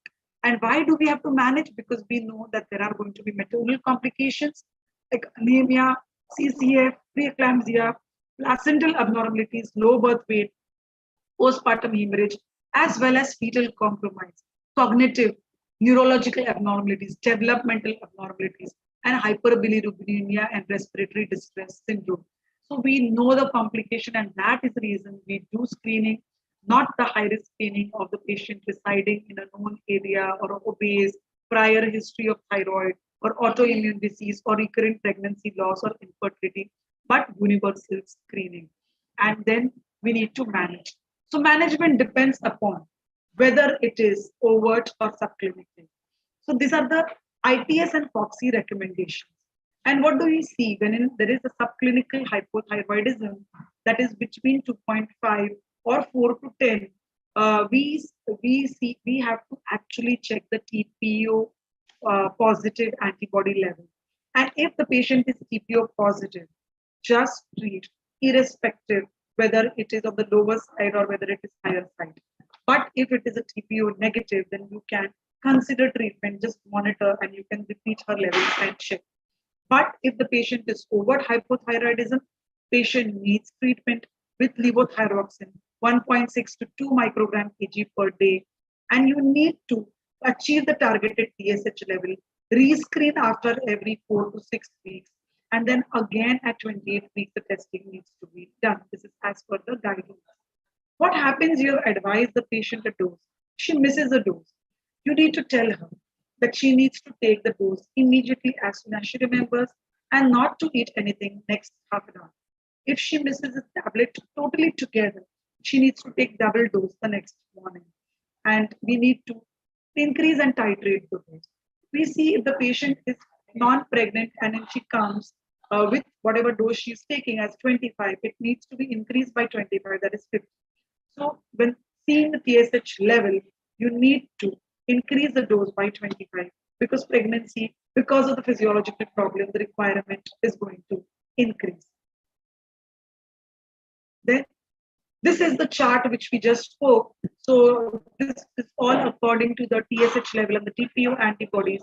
So if it is less than 5, 2.5, we see thyrotoxicosis. How do we manage? But if it is more than 10, definitely you go ahead and treat with levothyroxine. But if it is between 0.1 to 2.5, this is a normal level. 0.25 to 10, you go as per the TPO antibody level. And post-delivery. Now, the important time period is post-delivery. We have given her thyroxine. Patient should be reverted to the pre-pregnant dose. Needs to be checked the TSH level after 6 weeks. And here, if the levels are not controlled and you feel they're high, you can start a lower dose of less than 50 micrograms and keep the patient under annual monitoring. Now, coming to hyperthyroidism, though rare, but if it happens, you know it is going to be a complicated pregnancy because nervousness, tremors, tachycardia, frequent stool sweating, heat intolerance, weight loss, goiter, palpitations, hypertension, and this edema is going to complicate the pregnancy, and this patient will require special attention and care because we are worried about the fetal compromise, that is miscarriage, IUGR, prematurity, placental abruption, thyrotoxicosis in the neonate, and mother having thyroid storm, predisposing to the high output cardiac failure and preeclampsia is so very complicating. So we need to treat. But what are the anti-thyroid drugs available? We have two, that is propylthiouracil and carbamazepine. Both are equally effective, but both do cause placenta. So we have to debate between carbamazepine embryopathy versus propylthiouracil hepatotoxicity. It is going to have definitely birth defects, and we don't want birth defects. So what do? We start propylthiouracil in the first trimester, then switch to carbamazepine. You need to keep the free T4 levels under check, and if required, beta blocker needs to be done. Surgery only for the difficult, complicated cases in second trimester. Radioactive iodine absolutely contraindicated in pregnancy. So when we have this patient having this Graves' disease, you need to monitor her TFTs more frequent, 3 to 4 weekly. Then you can check the antibody level also. and start with the lowest possible dose. No need to start the higher dose immediately. And there is a risk of relapse also postpartum. So low dose antithyroid drugs is fine even if the patient is breastfeeding, but they need to take it after the feed in divided doses. So that will really be helpful for our postpartum patients. Coming to the monitoring is very important. How do we monitor? We have started the lowest dose, we all agree, but monitoring after 1 to 2 weeks, then again titrate the dose. See if the patient is remaining euthyroid. If it is euthyroid, then you can extend the monitoring to every 4 weekly and then during every trimester of pregnancy. Most important are which are the high risk patients, who remain hyperthyroid or require a very high dose, that is more than 5 to 10 mg of methimazine and more than 100 to 200 of propylthiouracil. So these remain completely high risk and require a long-term management. Also, when we switch over, we need to remember the ratio. It is 1:20. So if you are giving methimazine as 5 mg, then you give propylthiouracil of 50. So 1:20 ratio is very important when you switch over from one drug to another and need to check the liver profile because of the hepatotoxic nature of the drug. So these are all the complications I'm not going to enumerate, but it is going to really cause blood picture changing to nausea, vomiting, and all can be complicating the pregnancy. Thyroid storm. Thyroid storm is a severe hypermetabolic state. Severe signs of hyperthyroidism, hyperpyrexia. The patient has altered mental status, seizures. This becomes an emergency. We really need to act fast because we want to improve the fetal outcome as well. And how do we treat it? And the guideline, this is the ACOG practice bulletin, they say that we need to start propylthiouracil, 1000 mg load by mouth, then 200 mg by mouth every 6 hours. And alternately, iodine administration can be done. If the patient has toxicity, in 1 to 2 hours, and the iodine, which is of choice, is a sodium iodide, that is 500 to 1000 mg IV every 8 hours, or potassium iodide, Lugol's iodine. This all can be done. And if patient has an iodine anaphylaxis, lithium carbonate can be tried 300 mg by mouth every 6 hours. Need to treat the thyroid storm. Alternately, remember, you can even consider giving dexamethasone and or propranolol, labetalol, because the patient will have severe tachycardia. Temperature control is a must. Now, coming to the last few slides, that is postpartum thyroiditis. Very common. I just had one patient recently who delivered and developed this condition. So it is a destructive thyroiditis, autoimmune in nature, occurring 1 year after postpartum. Comes with a painless goiter called as Hashimoto's thyroiditis. Globally, the prevalence is 1 to 17%. And we need to see the patient having decreased milk volume. She will say that there is decreased milk. There is a goiter. Patient is tired, depressed, fatigued with hair loss. And this is all because of destruction and the initiation of thyroid inflammation, which are damaging all the thyroid follicles, and the thyroid secretions get affected. So there are 3 phases. That is transient hyperthyroidism alone, transient hypothyroidism alone, or transient hyper followed by hypo and then recovery. How do we treat it? We treat it because we want to differentiate first whether it is hypothyroidism or whether it is thyrotoxicosis. So we need to know that these patients in whom it will be immediately after delivery is going to be the thyrotoxicosis phase. Here, the destruction-induced hormone release is the mechanism, and hypothyroidism, thyroid insufficiency is a mechanism. Treatment also is different. It is thyrotoxicosis, beta blockers, hypothyroidism, thyroxine. So we need to treat it. Why? Because this patient has a high chance of getting into postpartum depression. So we really don't want, and so we need to act fast and treat it.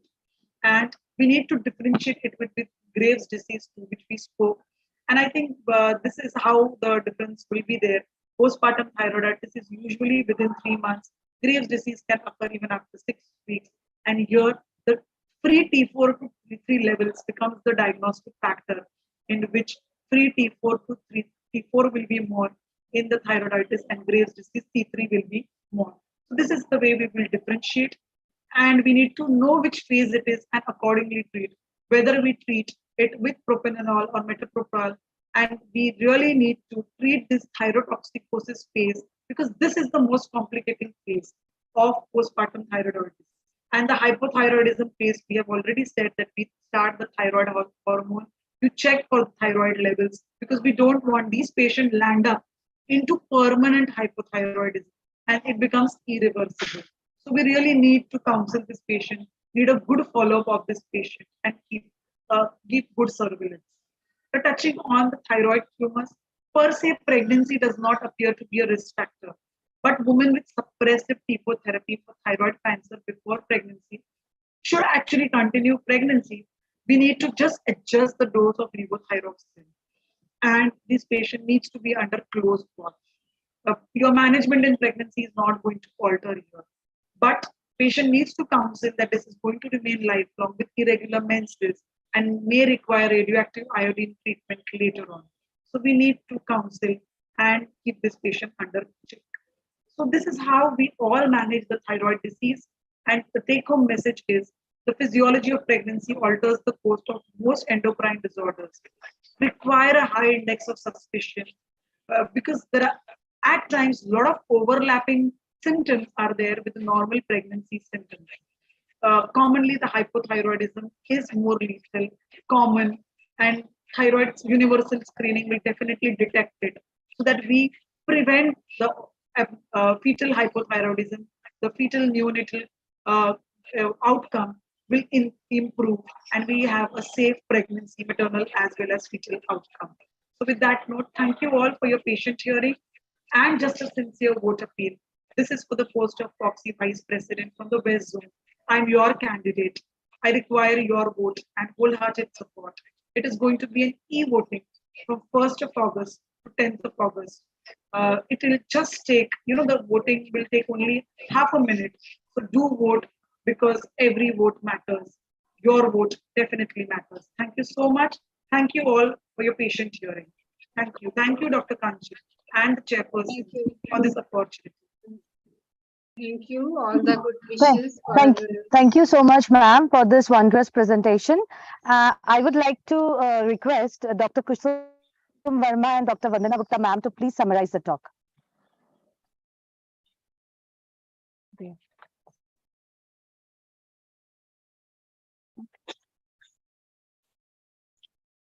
Yeah.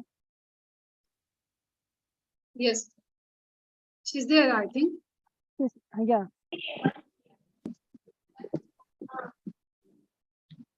She's there? Yes. Can you see me? Kanchan? Hi. Yes, ma'am. Yes, ma'am. Dr. Kusum and Dr. Vandana, the chairpersons.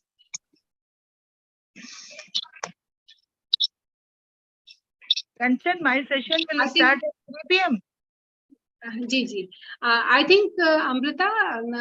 Yes, ma'am. They are there. They are there or not? No, I can't see them, ma'am, right now.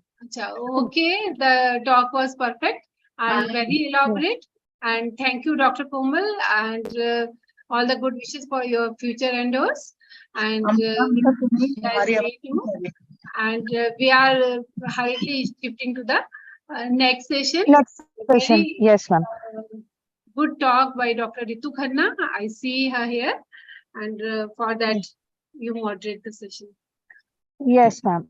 For that, I would like our chairpersons, I would like to welcome Dr. Madhu Chandar, sir, President, Warangal Obs-Gynae Society, Dr. Shirisha Mantena, ma'am, Secretary, Warangal Obs-Gynae Society, and Dr. Aditi Bansal, ma'am, Secretary, Jaipur Obs-Gynae Society. Ma'am and sir, you all are welcome. And I would like to request Dr. Aditi Bansal, ma'am, to please introduce our distinguished speaker, Dr. Ritu Khanna, ma'am.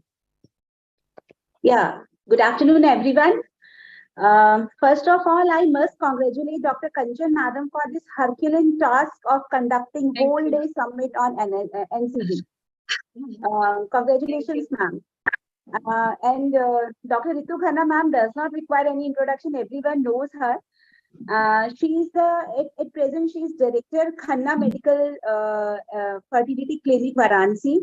She is the Chairperson Foxy Food and Drug Medico Surgical Equipment Committee 2021-24, Secretary Society of Fetal Medicine UP Chapter, Central Executive Committee member of Society of Fetal Medicine 2022-24, Executive member UPCon 2021-23, and Scientific Secretary IMS Varanasi Chapter.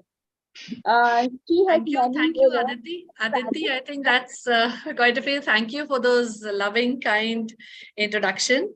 And first of all, I think, and all my respected chairpersons, first of all, heartiest congratulations, Kanchan, for this wonderful, this webinar that you have planned. And I think it's a fantastic event, and just I had an opportunity to listen to a few. So congratulations, Kanchan, for bringing us all together in this platform. And I know you're doing really, really wonderful job.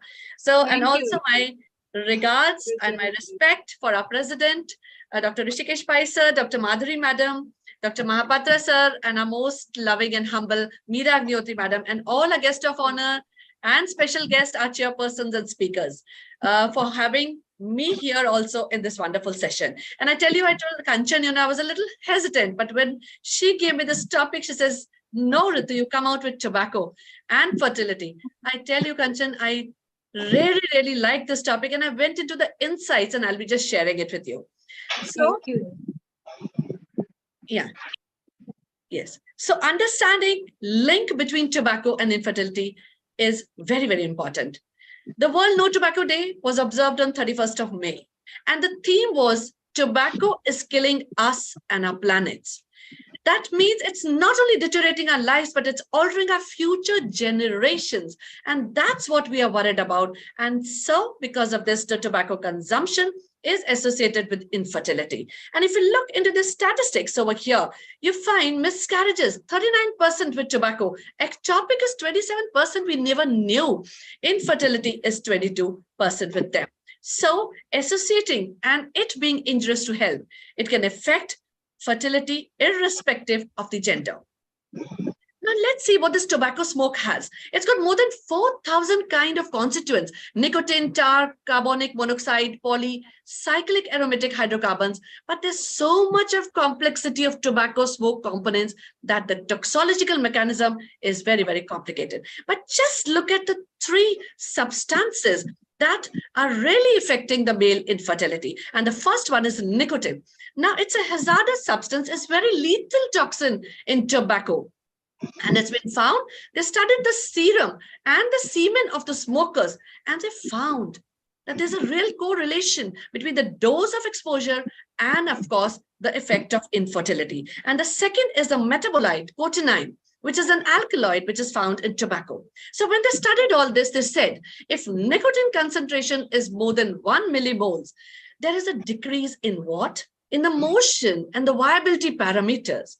But when the concentrations goes much higher up to 100 nanograms per ml, there is an effect on the spermatozoa apoptosis with DNA fragmentation, and there's an alteration in the chromatin compactness. So in the in vivo reproductive effects, there were a lot of animal studies done, and of course the endogenic enzymes were studied, and they found this gonadotrophin levels are really reduced in these people. So, and also this was accompanied by dysfunction of spermatogenesis. So reduction in number of different generation of germ cells of spermatogenesis in so many specific stages. Not only this, this looked into the seminiferous tubules. There were degenerative changes. There was Y chromosome disomy, that's 2 homologous Y chromosomes in the sperms, and that correlated with cotinine concentrations. Now, when this binds, it binds directly, to the intermediates, to the DNA. And when it's going to bind, it's going to bring about premutational lesions. So there's going to be a nuclear damage to the DNA, mitochondrial and cytoskeletal abrasions. and of course, a lot of oxidative stress on the gametes. And what is going to happen? Now, this is going to be transmitted. There's a transmission of this modified DNA, which has originated from where?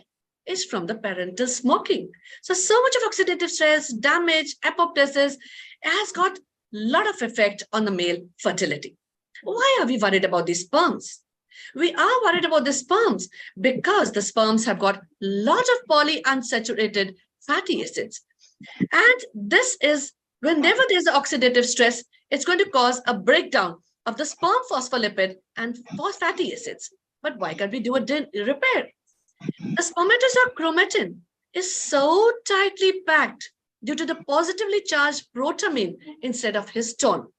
So when it's so compact and tightly charged, the repairing ability of the DNA is decreased. And also there is higher DNA fragmentation as compared to the non-smokers. So you're getting an endogenous reactive oxygen species from the leukocytes, that's the neutrophil macrophages, and the immature spermatozoa, whereas you get an exogenous oxidative stress, or the ROS, from the smoking, the alcohol, and all the industrial compounds. And of course, there's going to be an imbalance. The next important component is the cadmium and the lead. Cadmium in the soil, enriched in tobacco and smoking, is the primary source. Why are we worried about cadmium? Because it's got a very long biological half-life. In human bodies, 20 to 40 years. So once this toxin is in, it's accumulative. And what does it do? It increases again the DNA fragmentation and the sperm abnormality. And the third is the benzopyrene, which is found in the smoke resulting from the combustion, mainly in the tobacco tar. And that's going to act as a mutagen and carcinogenic. Now, when this benzopyrene is there, what is it going to do? It's going to reduce the percentage of the acrosome halo formation. So when this occurs, again, there's going to be a damage to the DNA. We are worried about the testes. The testes are very, very vulnerable to hypoxia and so much of metabolic requirements. So for a continuous spermatogenic process to occur, you need a continuous vascular supply in the spermatic cord. So what happens when the male smokes? When it smokes, then the oxygen delivery is compromised, and therefore it's going to cause a lot of detrimental effect to the testes. Now, when it's going to get matured in the epididymis, does it get affected? Yes, they have found that there are detached ciliary tufts in the semen of these smokers. So how devastating that is. The testes can be affected, your maturation can be affected with high incidence of tobacco smoking.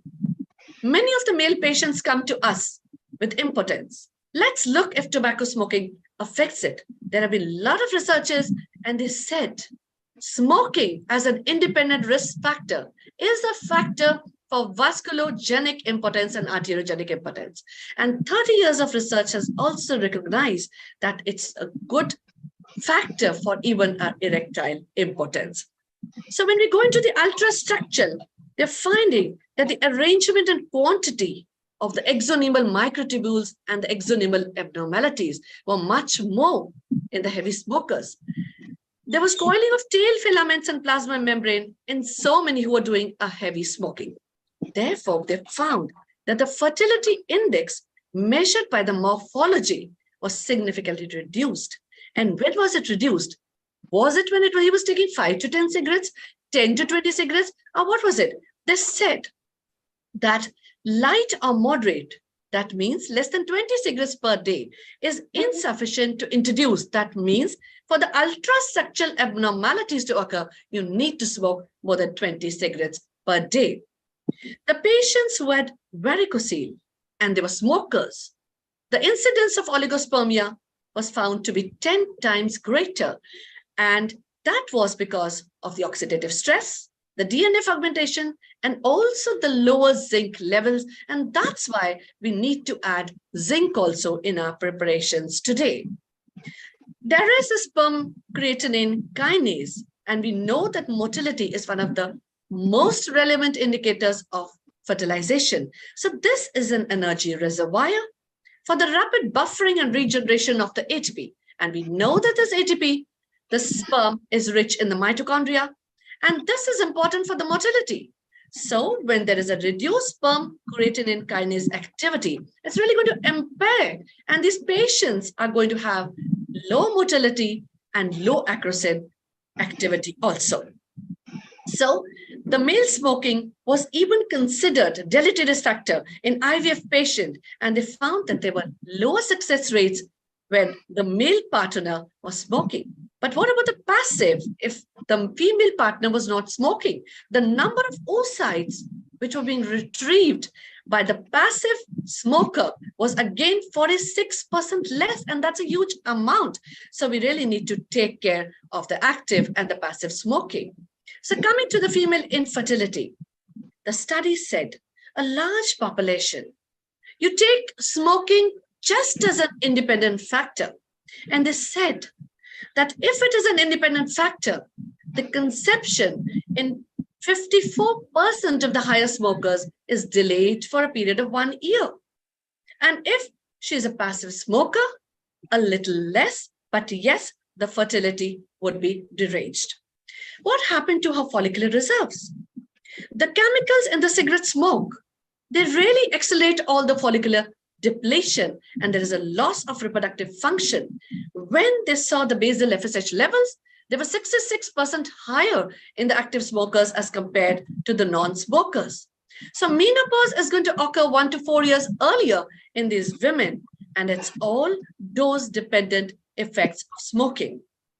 So estrogen was seen when they said, let's find out the urinary excretion of estrogen in these patients. 1/3 of the smokers were observed, and they found that tobacco smoking inhibited granulosa cell aromatase, and therefore there was decreased estrogen secretion in them. The AMH was lower, they required more of gonadotrophins during stimulation, and of course, the ovarian reserve was deranged. So damaging effect of the chemicals found in cigarettes, and the most important need to be nicotine and carbon monoxide. And it affected all the genetic material in the eggs. And when this genetic material in the gametes is compromised, what do we expect? We expect a high rate of miscarriage, as well as risk of children with genetic anomalies, Down syndrome, Klinefelter, and the damage speeds up, and the accelerated loss would lead her to an early menopause. So chromosomal DNA damage resulting from a tobacco smoke exposure gave rise to lot of diploid oocytes in the ovaries, which increased with the number of cigarettes above 10 which was smoked per day. So smoking disrupted the meiotic spindle in humans. There was an increased risk of trisomy 21 in the offspring with a maternal meiotic non-destruction. Also, they were found that when they investigated the chromosomal effects of smoking the abortus, they were vasoconstrictive, anti-metabolic properties of some of the components of the cigarette smoke, and the most important again being nicotine and carbon monoxide and cyanide, and that also led to placental insufficiency. That means that this woman is going to be into a trap of a fetal growth restriction or a fetal demise. The incidence, I said, 27% more of ectopics. They found that the pickup of the oocyte cumulus complex and the ciliary beat frequency were inhibited. And that was a reason that ectopics were more. And the women who smoked more than 20 cigarettes had much more higher rate of the ectopics and of course the preterm deliveries, and the influence at the time of birth and health complications that children are going to develop later in life would be like asthma, like cardiovascular disease, like obesity and diabetes. So when the oocytes were again examined, large number of cycles, they found there were thicker zona pellucida, lower implantation rate, and there was failed fertilization. So when the follicular fluid was studied, it was found they've got high concentrations of cadmium, and we know that it's an accumulative toxin. So concentrations of cotinine, which is a metabolite of nicotine, was also found to be much more in these patients. So environmental tobacco smoke inhalation of this, it may be a passive smoking, could also cause harm to the women. And most of the studies involve the effect of environmental fertility focused on the females because of the susceptibility of these toxins and impairment to impregnation and development. So what we need to do? We need to quit. We need to quit smoking or discontinue using tobacco. Just keep health in mind always. So we can temporarily opt for nicotine gum patches or prescriptions made to aid the process of quitting. And that's going to improve so much of fertility and also preserve the undamaged health. But what are the challenges when we are doing an infertility practice? There's so many couples, they come to us, they're incredibly stressful.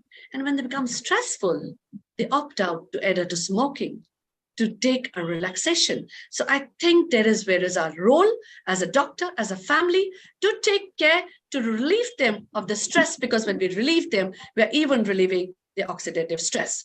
So foremost, lead to reduced semen quality as we studied, and also the maternal prompts us the paternal effect, which may involve the epigenetical regulations, such as microRNAs and alteration of DNA methylation and the histone acetylation patterns.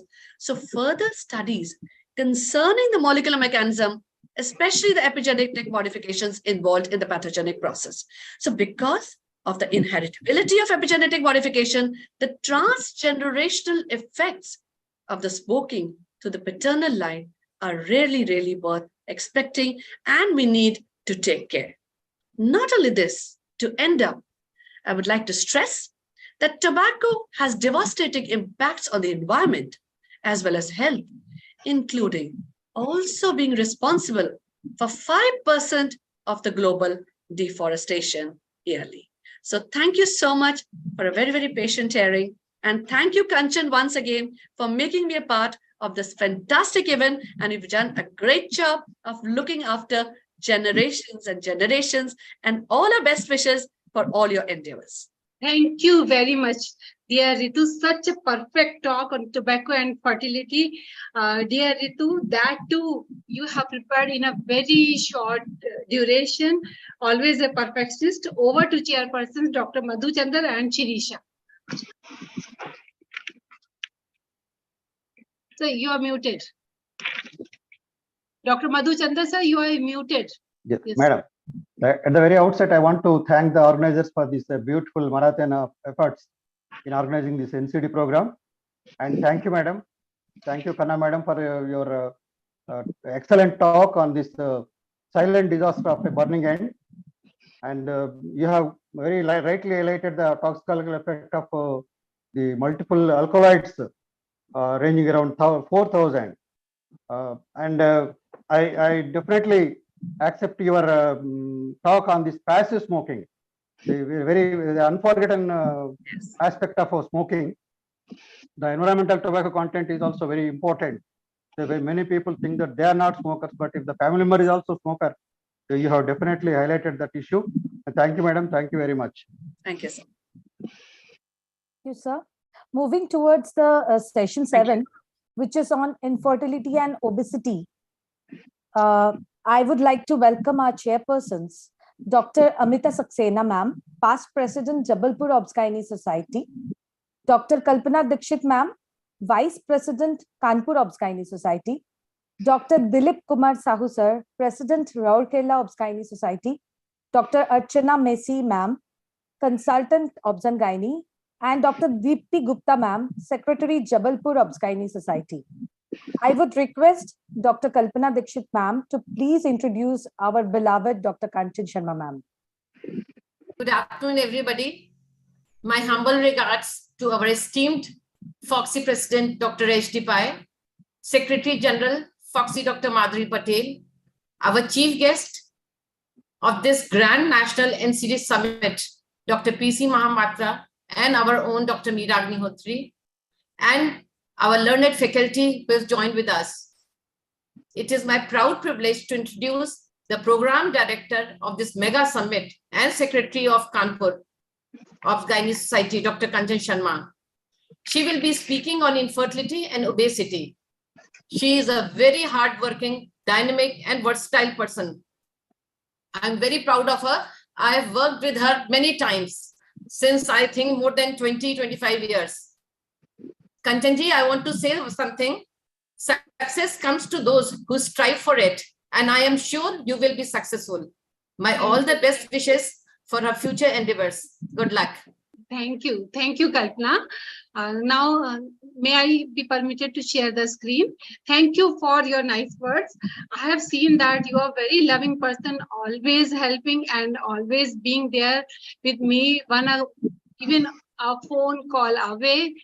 Thank you, Kanchan. Kalpana, you are a very dear person. I just want to share my screen.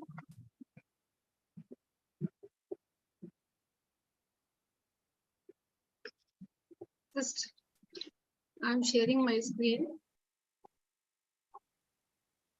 Hello? Hello? Yeah. My screen. Can't see. Yeah, I him. think this is visible. Yes. Yes. Now it's visible. You're visible. And I am audible too, na? Yes. Yeah. So, thank you for being here and giving me a chance to speak on challenges of obesity and infertility. Of course, you're a candidate for NCD committee. If we talk about the prevalence of obesity in UK, this is 18.3% of female population in reproductive age group is obese, while overweight are 64.5%. And in India, urban prevalence of obesity has increased alarmingly. Almost 50% of the adult urban Indians and the 29% of children fulfill the criteria for other overweight or obese. If we talk of the definition of the obesity, that is by the WHO and CDC definition for adults, BMI of 25 or more is overweight, while 30 or more is obese.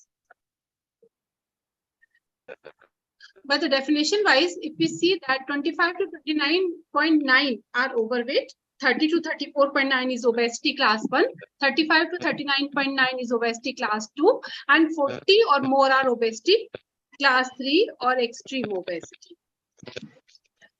The risk of infertility has been shown to be 3-fold higher in the obese than in the non-obese person. There are so many studies. There's so much disturbance. I don't know, Sahiti, please see it. There's so many. Please mute others. Sahiti. Somebody has been logged by the 2 devices, I think so. In particular, 2 studies performed in large cohort showed that there is an inverse relation of fecundity with respect to BMI increase.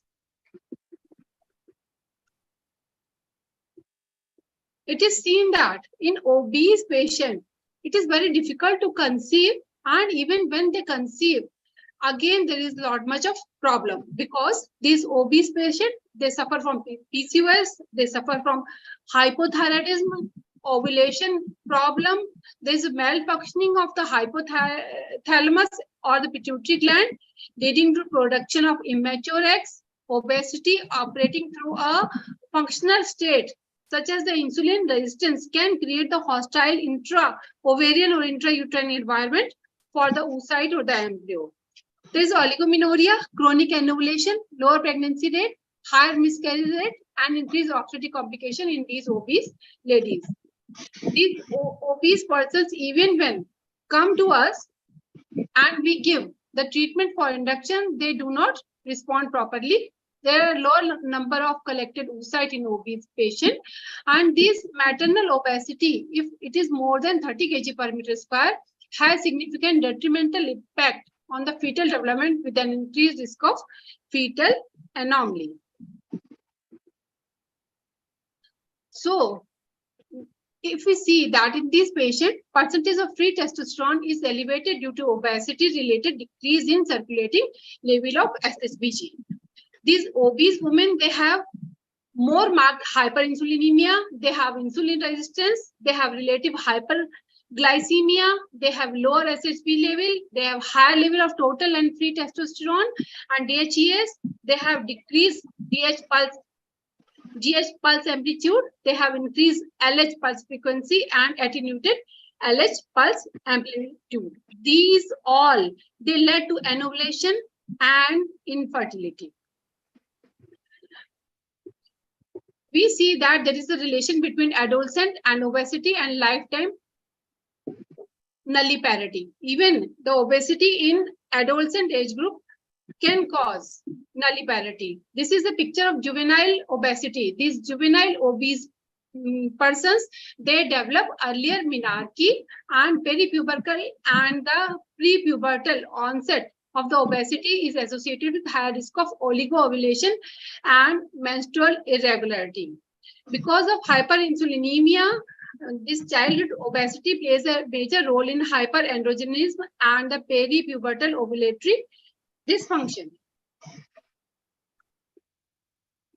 So, obesity in pubertal and person can cause aberration in androgen production, and there is a long-lasting effect on reproductive function.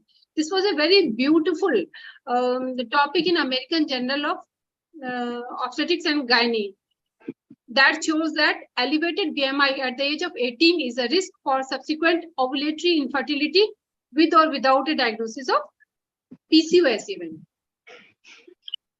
If we see that in these all fatty patients, there is a state of hyperestrogenism. The fat tissue is also the site of steroid metabolism. Androgens are irreversibly aromatized to estrogen, resulting in overproduction of estrogen and the functional hyperestrogenism in these patients. And excess estrogen may affect hypothalamic pituitary axis and lead to ovulatory dysfunction, menstrual irregularity, and increased risk of even breast and endometrial cancer in these patients. So in obesity, it is seen that there is excessive leptin, which is associated with obesity, which may impair reproductive function at the level of ovary. Abdominal obesity, that is associated with both insulin resistance as well as hyperinsulinemia. Insulin resistance and elevated circulatory androgen cause ovulatory and menstrual disturbances. These obesity-induced changes in the growth hormone and IGF-1 affects the ovarian steroidogenesis and ovulation in these patients. So, if we see the adipokines in obesity, these are very important. These are adiponectin, resistin, and leptin. The levels, adiponectin level is decreased while resistin and leptin level is increased in these obese patients, and they have a different effect on the fat oxidation, insulin resistance, and signal of energy stores in these obese patients.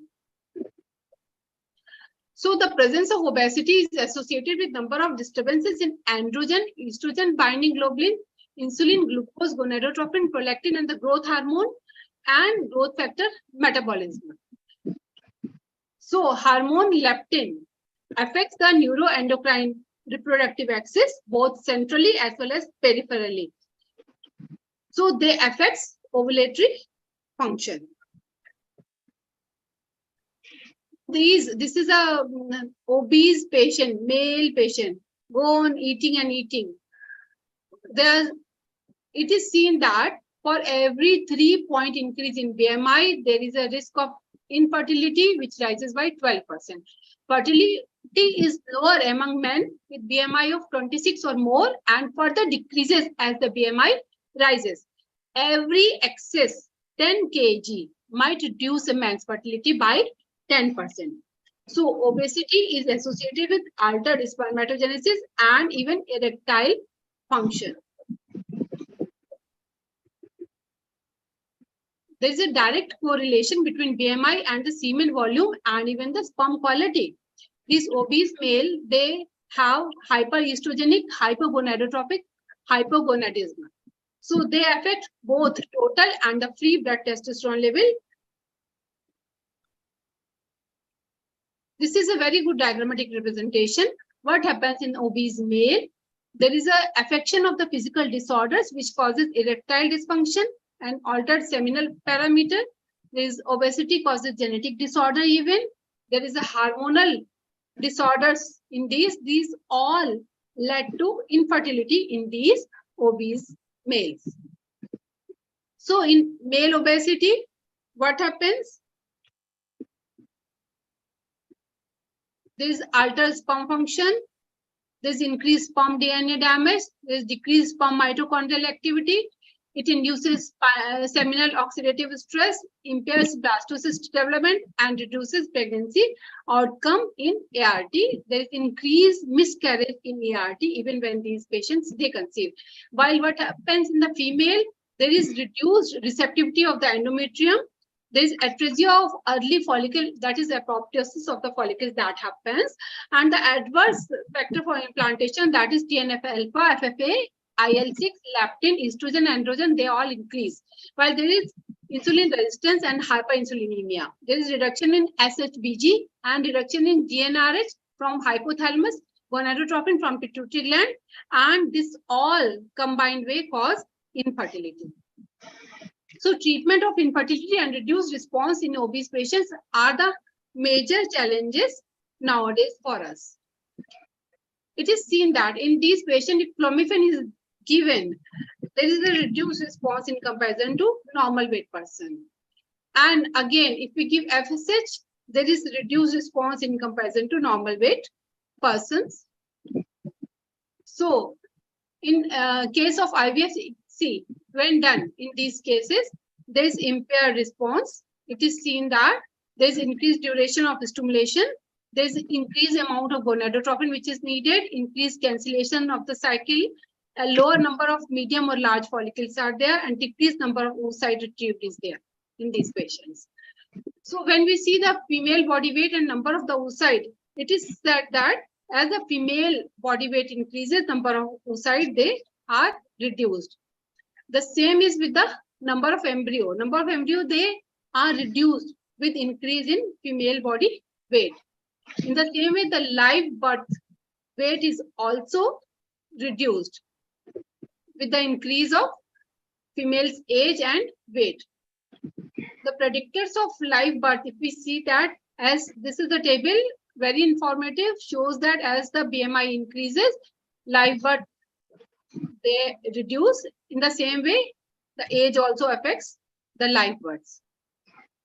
The risk of ovulatory disorders in infertility, this again shows that as the BMI increases, there is more risk of ovulatory disorder. Endometrial gene expression in the window of implantation, it is seen that there are 150 genes which are dysregulated in obese person, and that affects the window of implantation. Obesity in surrogates, even that affects the fertility. So infertility should be managed in obese patient. For this, weight has to be reduced profoundly. Women should be encouraged to lose the weight. Weight loss as small as even 5% causes decrease in free testosterone level and increase in SHBG levels.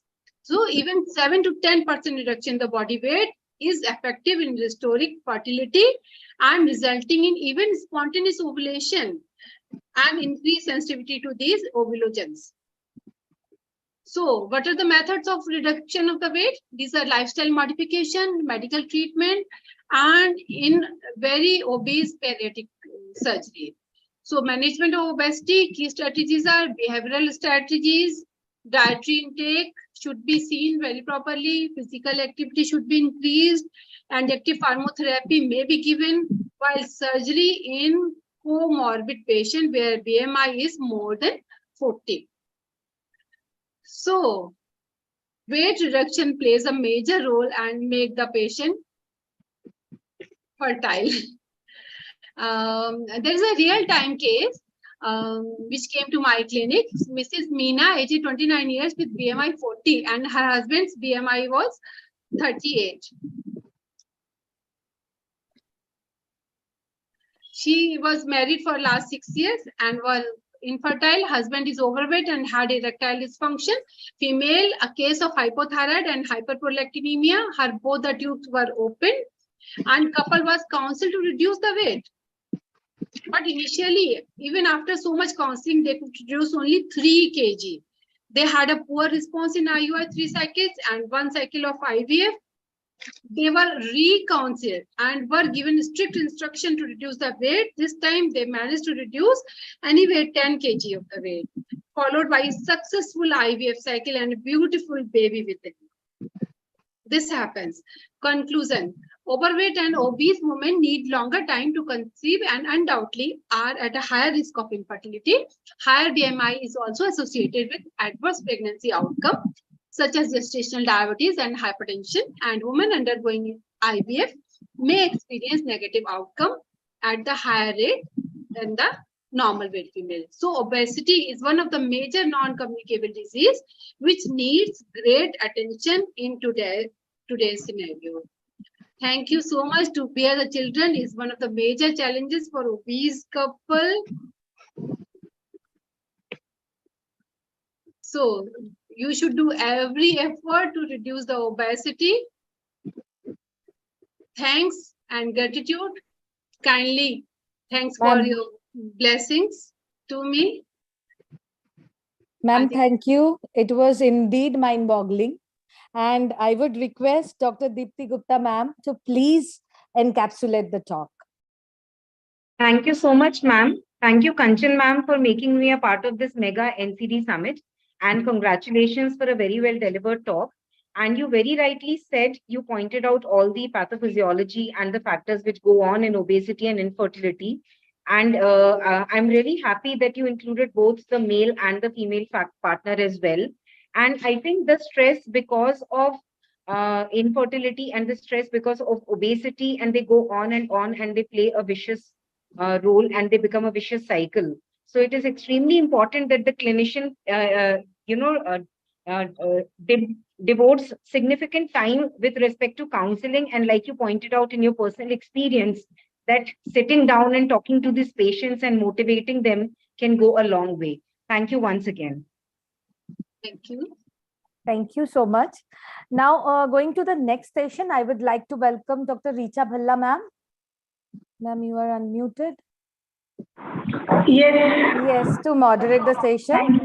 Ma'am is executive member of Cox Kanpur, a very dynamic and enthusiastic person, and presently director of Bhalla Medical Center, Kanpur. Ma'am, please take over. Thank you, Amrita. Thank you very much. A very good afternoon to the respected seniors and my dear friends. I would now, without wasting any time, I would now like to take you all to the journey of management of pregnancy with anemia. A collection of very important and practical tips will be shared by our dynamic speaker, Dr. Sharmila Ayugu.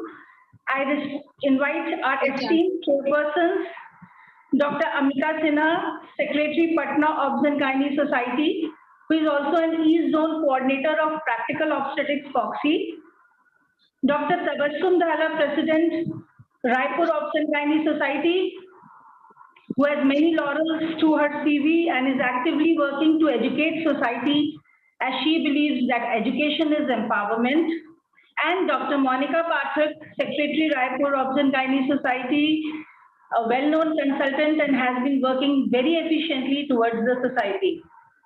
I request Dr. Amita Sinha to please introduce our learned speaker. Welcome all the chairperson, Dr. Monica, Dr. Tabassum, and Dr. Amita Sinha.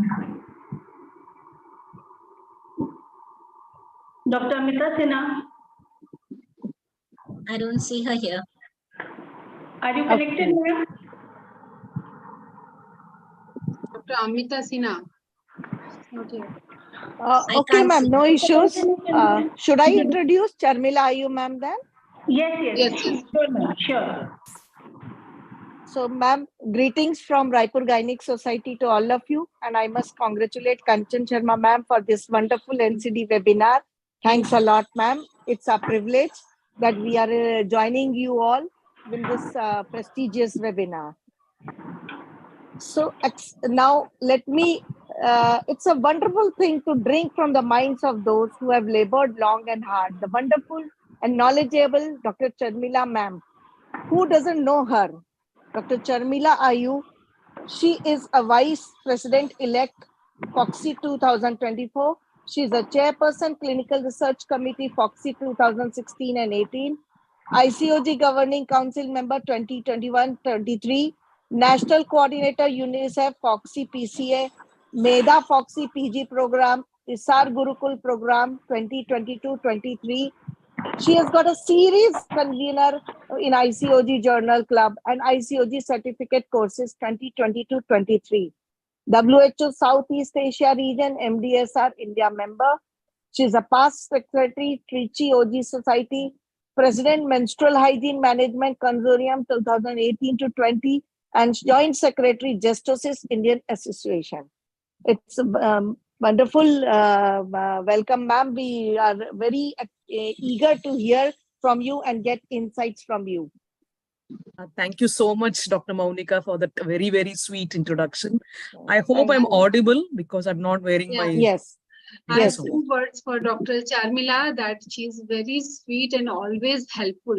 I have heard her talks. They are, you are a perfectionist, always very nice.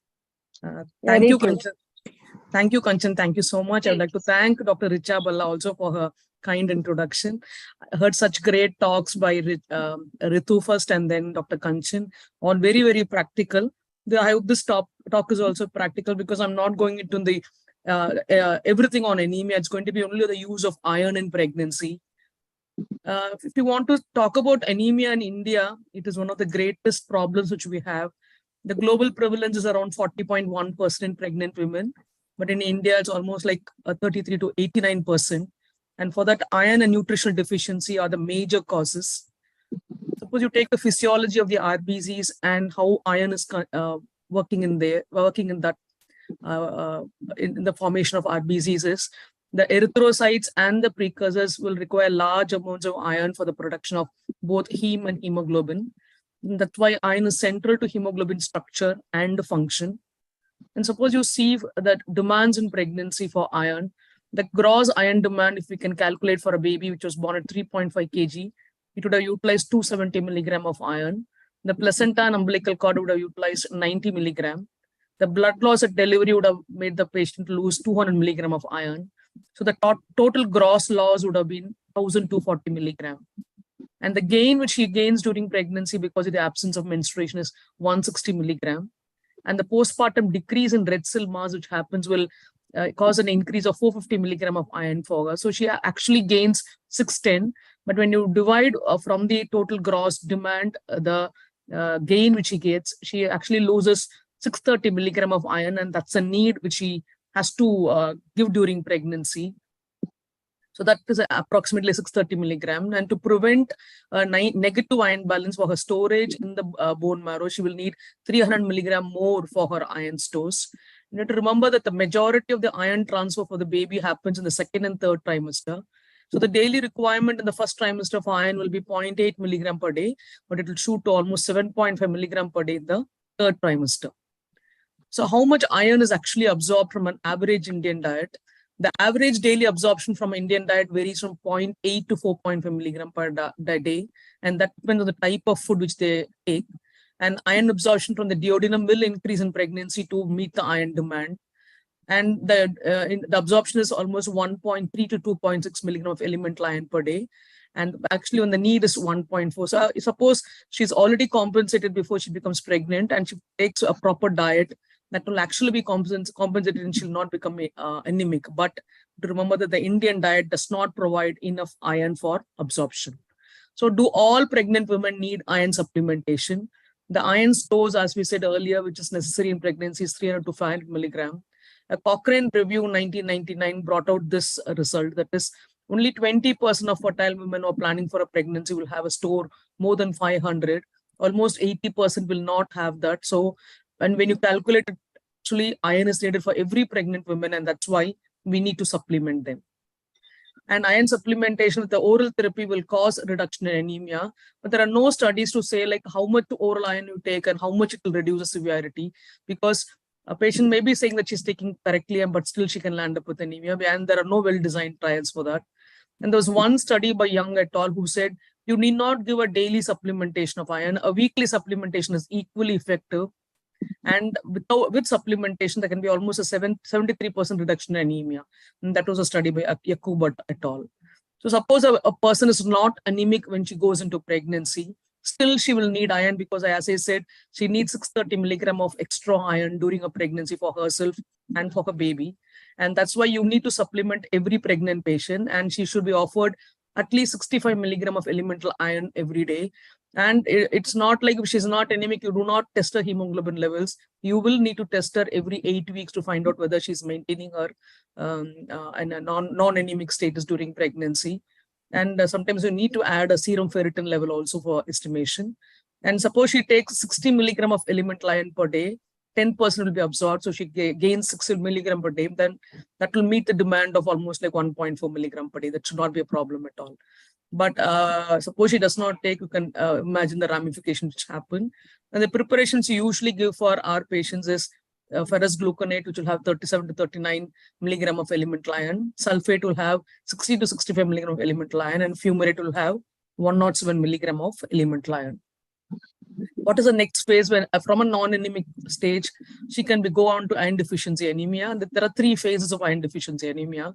And the first change is negative iron balance, and there's a depletion of iron stores in the bone marrow, liver, and spleen, and they are all being utilized for the mother and the baby. And suppose still she's not replenishing her iron, the second stage will be iron deficient erythropoiesis.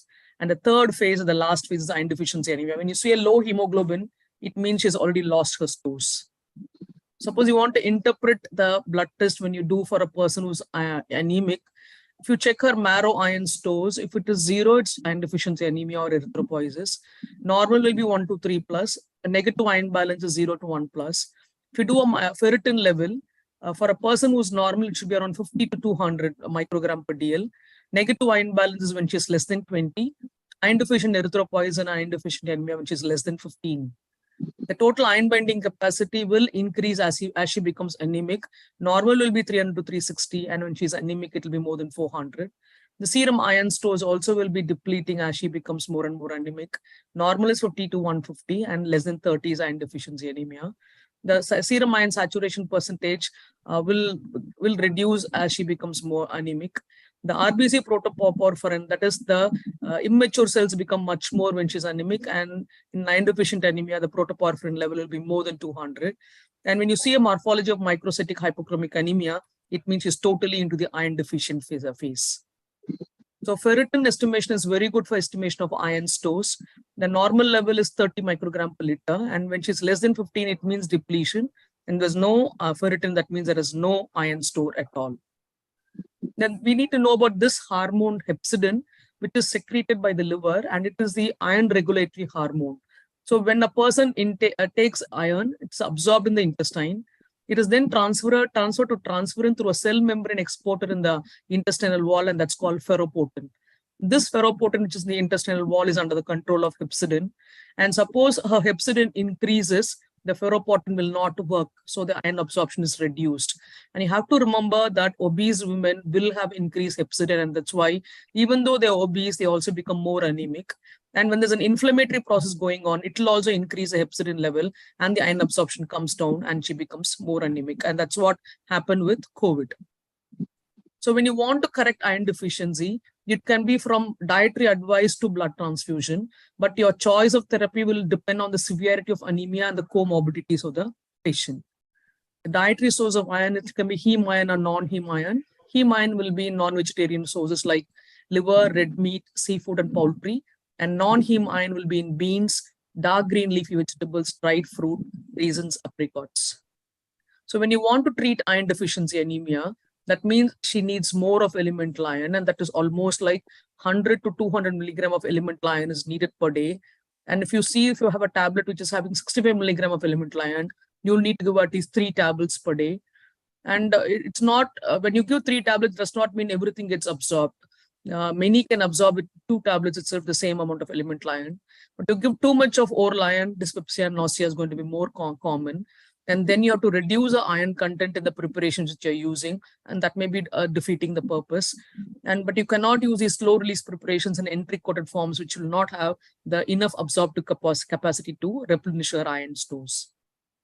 So, and there's one study which said actually when you dose her more, that is, you give more and more oral iron, hepcidin starts increasing. This hepcidin will block the iron absorption from the intestine. So what will happen is if you're given her thrice a day oral iron the previous day, hepcidin will climb up for the next 24 hours. For the next 24 hours, when she takes oral iron again the next day, it's not going to get absorbed at all. So absorption in iron deficiency highest at low iron doses, that is 40 to 80 milligram. And acute consecutive day dosing actually results in decreased iron bioavailability. So that's why there's one study which came in 2015 which said less oral iron is probably more absorption. So for a total iron absorption, they've come out with a recommendation now that a twice daily dose will have much better effect than thrice daily, and once daily is much better than twice daily.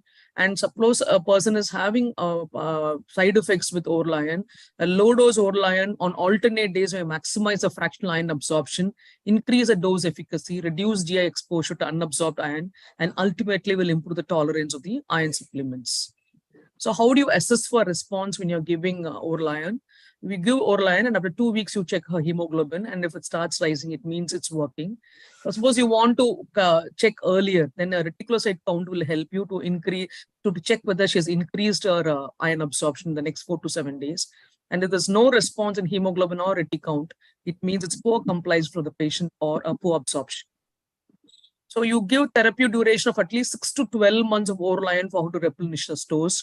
And that will provide stores of 500 milligram to 1 gram. And that is almost like 300 milligram of elemental iron per day, which is unthinkable in most of the patients. So how do you ask the patient to take oral iron? They should be counseled to take them correctly. That should be done on an empty stomach, 1 hour before meals, with a source of vitamin C, which such as orange juice or lime juice, to maximize the absorption. She should not take other medications or antacids at the same time when she's taking oral iron. And the indications for parenteral iron, when you want to give parenteral iron, there's a specific complication which will need parenteral iron, that is celiac disease, irritable bowel disease, gastric bypass surgery, GI malabsorption or hyperemesis. And in pregnancy, there's particular indications for parenteral iron is a symptomatic anemia, or a person has got moderate to severe anemia of 8 to 10 milligram per DL, or there's an insufficient time for oral repletion as in the third trimester, or if she's intolerant to oral iron, you need to move on to parenteral iron.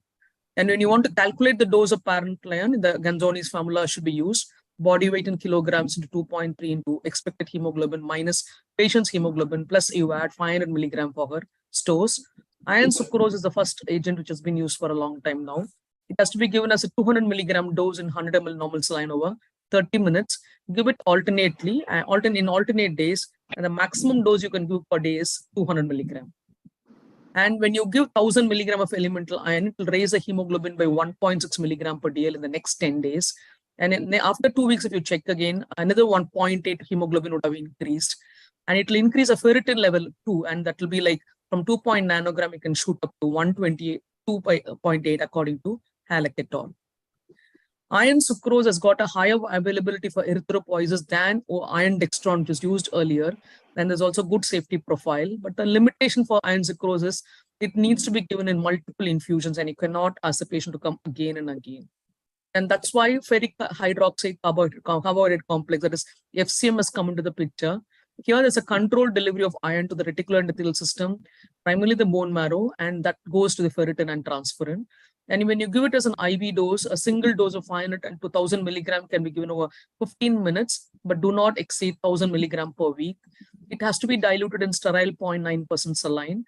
And animal studies have shown it is rapidly eliminated from the plasma and giving minimal risk of the large amounts of ionic iron in the plasma. So it's quite safe.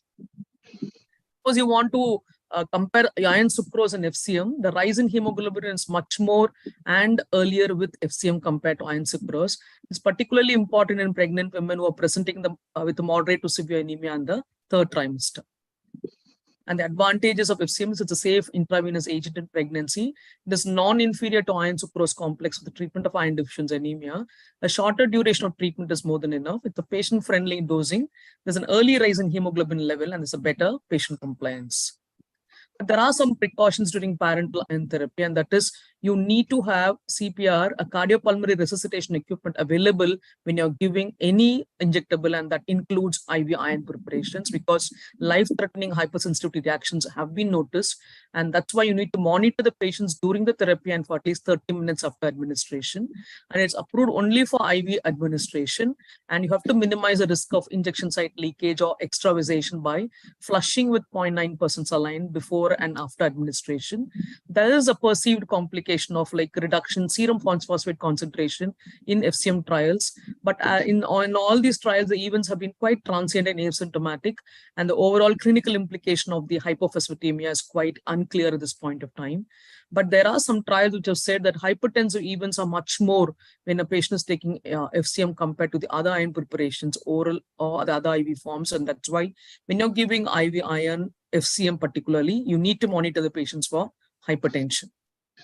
And when you want to compare with oral iron, IV iron is associated with an additional increase of 4.5 gram per liter 4 weeks after therapy.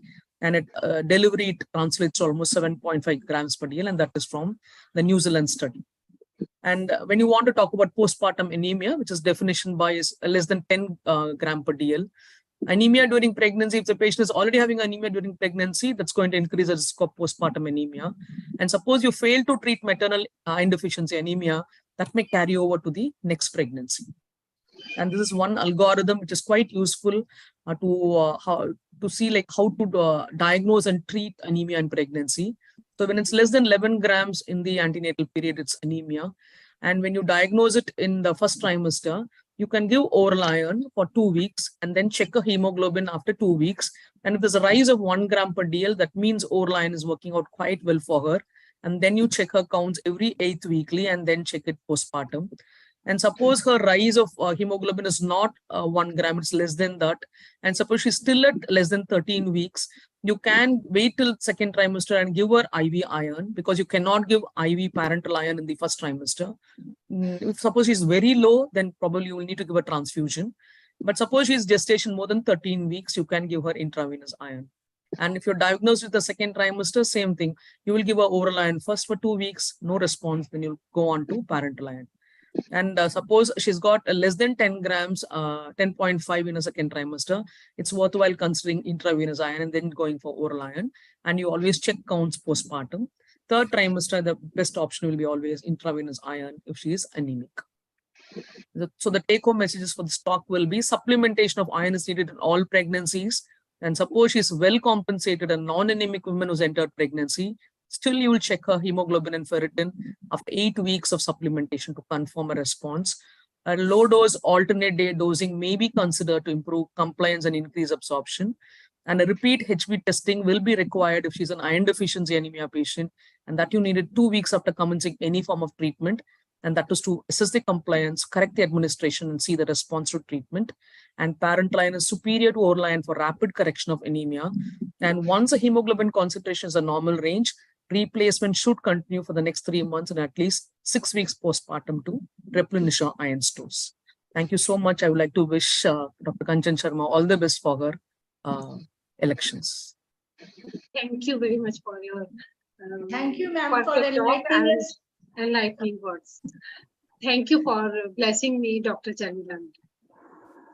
Thank you. Thank you, ma'am, for enlightening us with such useful and practical facts.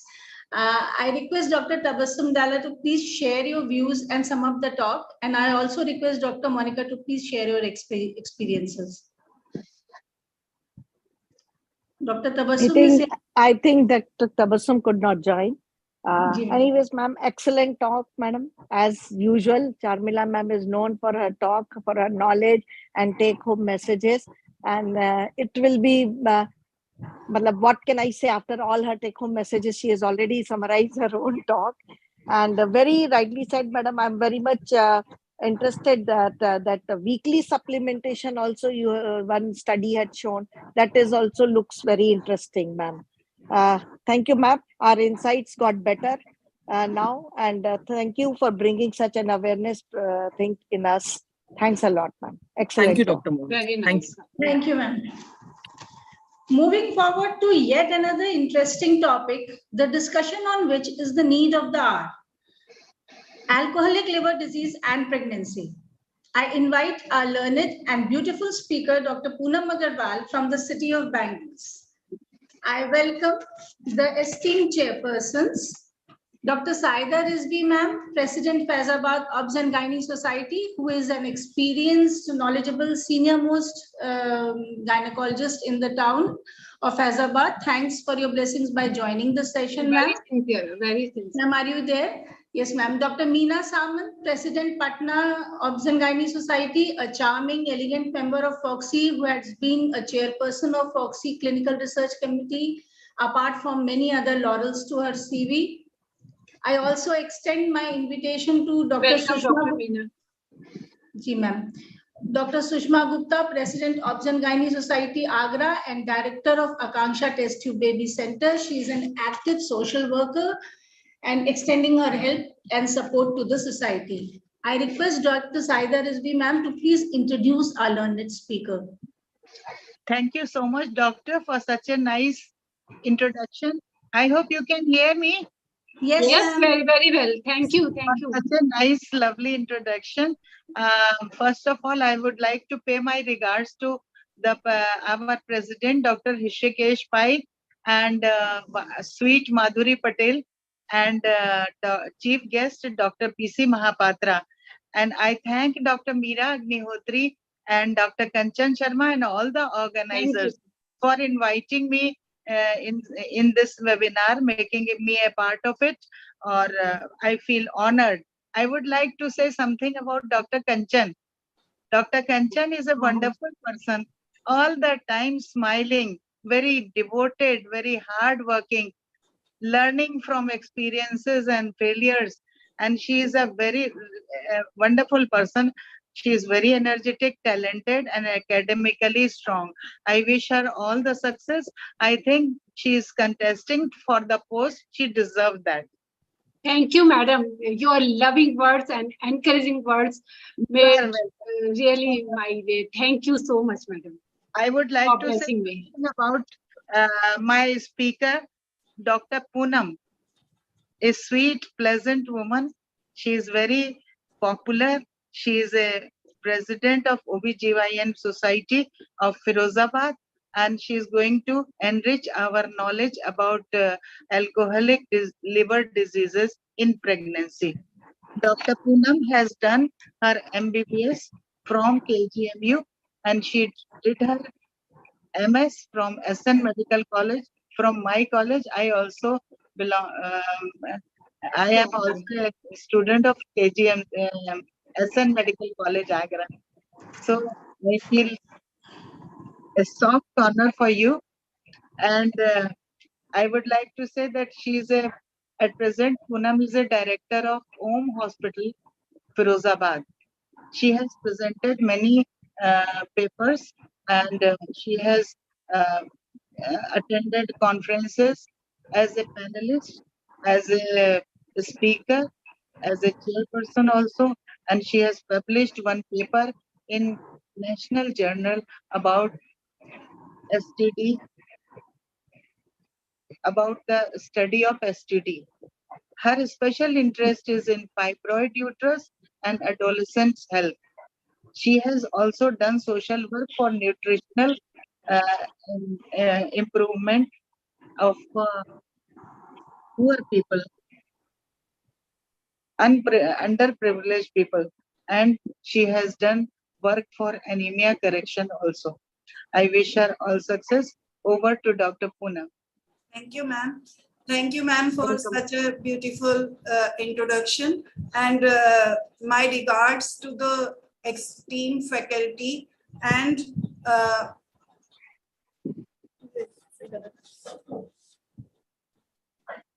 my regards to the esteemed faculty and my greetings from the city of glass and bangles.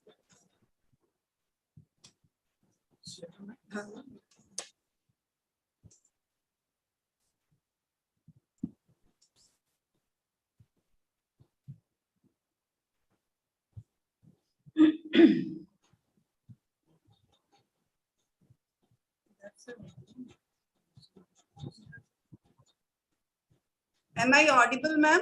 Yes, yes, very Yes, well. ma'am. The slides are visible. Okay, okay, yeah.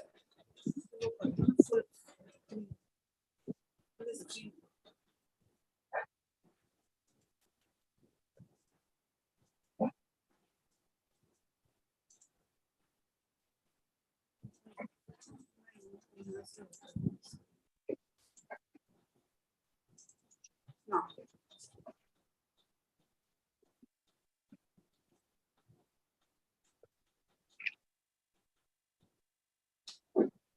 The topic is very good. Yeah, thank you so much, ma'am. Thank you so much for such an apt topic in the today's scenario, because now alcohol industry is searching its field in the women. Now in the women, incidence and prevalence of alcoholism is increasing. And after the last COVID lockdown, it is seen that in India, for every 30 men, 1 woman is having alcohol.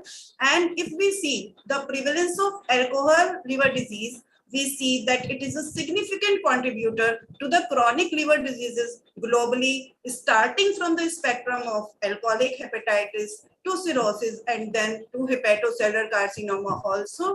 And when we see the deaths because of alcohol consumption contribute to 27% of the liver related death worldwide. Now, the risk factors which increase the chances of alcoholic liver disease are if alcohol consumption in men is more than 40 to 80 grams per day, and in women more than 20 to 40 grams per day. Drinking pattern is continuous, and in the female gender, the incidence is twice as common as compared to the men having the same alcohol consumption amount. If patient is having obesity, or if person is having malnutrition and deficient choline deficient diet, the chances of alcoholic liver disease are more similar. And adding to it, if just hepatitis C or hepatitis B infection is more, especially hepatitis C, then chances of alcoholic liver disease and its severity are more. Then if we see the histopathological spectrum, if patient is having a chronic alcohol use from normal liver to steatosis, then 20 to 40% progress to steatohepatitis and 8 to 20% to cirrhosis. The stages of liver disease are in healthy liver, when fat deposits, it lead because of inflammation, it is fatty liver.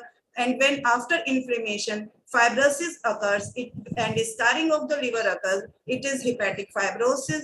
When scarring is severe, there may be disruption of the liver functions, and then it is cirrhosis liver, and it may lead to the liver cancer also. Sir, thank you for the liver disease impacts on pregnancy are maternal as well as perinatal. In maternal, because of there are complications of raised portal pressure, and complications of liver disease. There are chances of ascites, esophageal and pelvic varices, and complications of liver dysfunction. And the obstetric complications, which the patient has high risk of preeclampsia, eclampsia, HELLP syndrome, and postpartum hemorrhage. When we see the perinatal risk, there are increased chances of low birth weight baby and preterm babies in patients with alcoholic liver disease. Clinical features may include all these features like abdominal pain, jaundice, fatigue, weakness, nausea and vomiting, edema or swelling, ascites, easy bruisability and bleeding, altered mental status, coagulopathy, preterm birth, and fetal complications.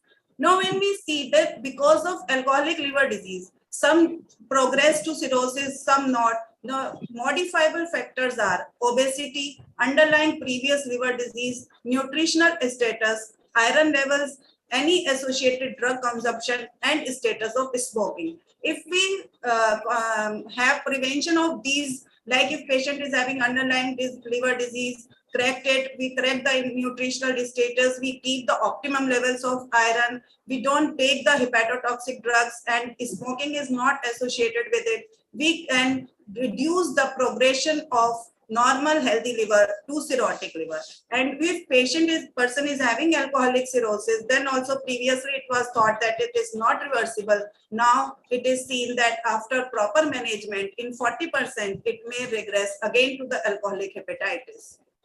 Now, if we see the metabolism of alcohol in the cytoplasm, ethanol is metabolized to acetaldehyde, but in mitochondria, acetaldehyde to acetate is changed. And in this process, there are formation of acetaldehyde adducts and reactive oxygen species and increased NADH-NAD ratio. This all causes oxidative stress. And this oxidative stress causes hepatocytic injury and results in fatty liver.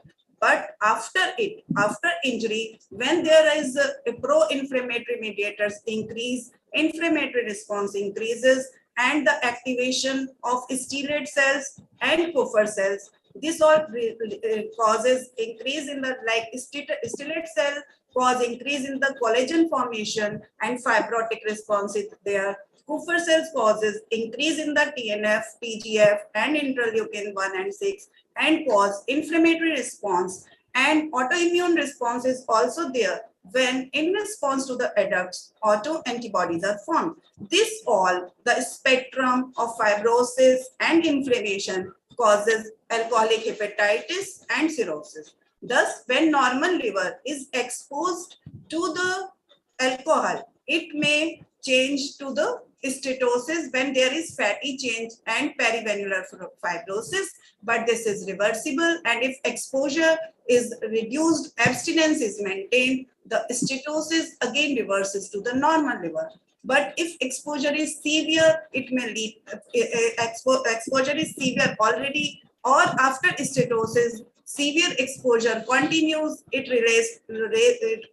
undergoes liver cell necrosis, and in the response, inflammation, Mallory body formation, and fatty chain. This causes hepatitis. Now, this is also reversible if abstinence is maintained.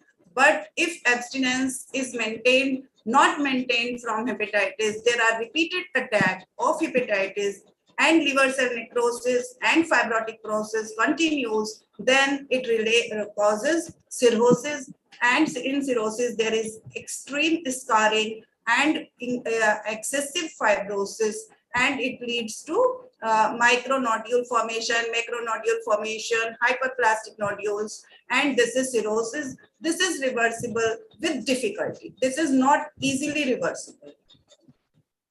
Then clinical syndrome, thus when we relate to this pathological spectrum of fatty liver, alcoholic hepatitis and cirrhosis to the clinical spectrum, we see that fatty liver usually is asymptomatic, abnormal liver biochemistry is very rare, normal or large liver may be there, just a few clinical symptoms may be there like right upper quadrant discomfort and nausea. But in alcoholic hepatitis, patient may be asymptomatic, but these general symptoms increase in the hepatitis and there is hepatomegaly.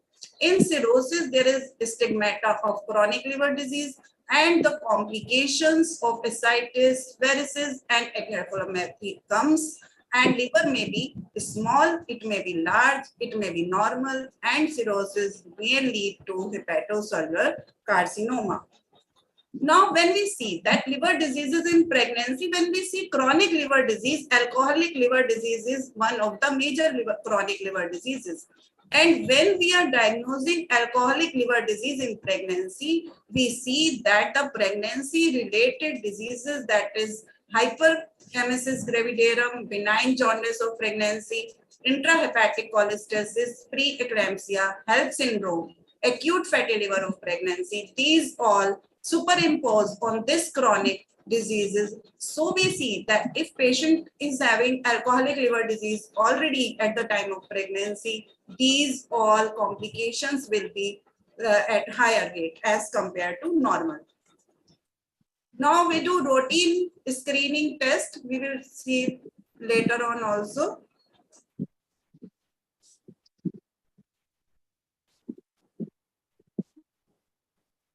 When the patient drinks alcohol and patient is not getting abstinence in the pregnancy period, the fetus is also drinking it. And the effect on fetus of the alcohol are well known. Fetal alcohol syndrome, and in fetal alcohol syndrome it occurs because of alcohol exposure during pregnancy. It causes brain damage and growth defects are there. Small head, small eye opening, low nasal bridge, flat midface, smooth philtrum and thin upper lip are its characteristics. But because of brain damage, there is chances later on hyperactivity, poor attention span, ADHD, behavioral problems, intellectual problems, and after it, lifelong issues are also there regarding mental health, substance use, and often people have poor sexual behavior later on and early deaths by suicide or accident. So the fetal alcohol syndrome is very you can say rare but very disorder which it can't be reversed. Its treatment is not possible. So we should advise patients to abstain from alcohol during pregnancy. If patient comes in the pregnancy, we should start from the screening, because at one point if you ask that do you drink alcohol, patient is saying no. So there should be a typical 4P screening in which we should start with the dialogue that whether any of your parent has problem regarding alcohol intake, any liver disease related to alcohol intake, or any accident related to alcohol intake, or any other problem related to alcohol intake. Then we should ask for her partner's history, whether her partner has any problem with related to alcohol drinking. Then we should come to her past history, that whether she has taken ever any drinks or beer or any whiskey, wine in the past 1 year or past 4-5 years. Then we should ask for the present, in the present pregnancy, whether she has taken any time any drinks or not. Then we should also take history regarding precipitating factor, why she wants to take alcohol, whether because just of peer pressure or it is because of status symbol, or she is having anxiety, depression or family problem, because we have to taken care of these factors also when we ask her to abstain from the alcohol, which is essential during the pregnancy. Then we should ask any other associated substance abuse like tobacco, smoking, cannabis, and heroin. Then regarding when we take history, we should also, if patient is giving history of alcohol intake, we should take detailed history to know whether she is addicted or she is dependent. Because if she is getting withdrawal symptoms after the abstinence, then she can't abstain from the alcohol too easily and will need medical management. And if she is dependent, then she is only taking for the just for the feeling good or avoidance of the feeling bad, then she can abstain from the alcohol. For it, this audit criteria was developed by WHO, in which the scoring was done after the 10 questionnaires. And if a score is 0 to 7, it was like sensitive drinking. But if a score is 8 to 15, it is hazardous drinking. If 16 to 19, it is harmful. And if a score is more than 20, she or he is having possible dependence. But nowadays, audit C score is there, in which only 3 questions are asked. And for the men, if a score is more than 4, then it is positive, significant alcohol intake. And these 3 questions are whether you have taken in the past and how many frequently you have taken the drinks, and the scores on each questions are 0, 1, 2, 3. Then in the past 1 year, how many at each episode, for how many quantity you have taken, how many drinks you have taken at one instance, and in past year, if you have taken any time more than 6 or more than 6 drinks. According to one, scoring is done. History, then we should take history, symptoms suggestive of liver disease in present pregnancy, that is upper abdominal discomfort, pain, fatigue, malaise, low-grade fever, loss of appetite, nausea, vomiting, jaundice, pruritus, swelling of feet, headache, and blurring of vision or altered sensorium. Now we should do obstetric examination regarding uterine size, fetal presentation, heart sound, and in it special attention should be given to fetal growth retardation. The antenatal visits should be more frequent. In the last trimester, NST should be done twice weekly, and just near the EDD, it should be bi-weekly.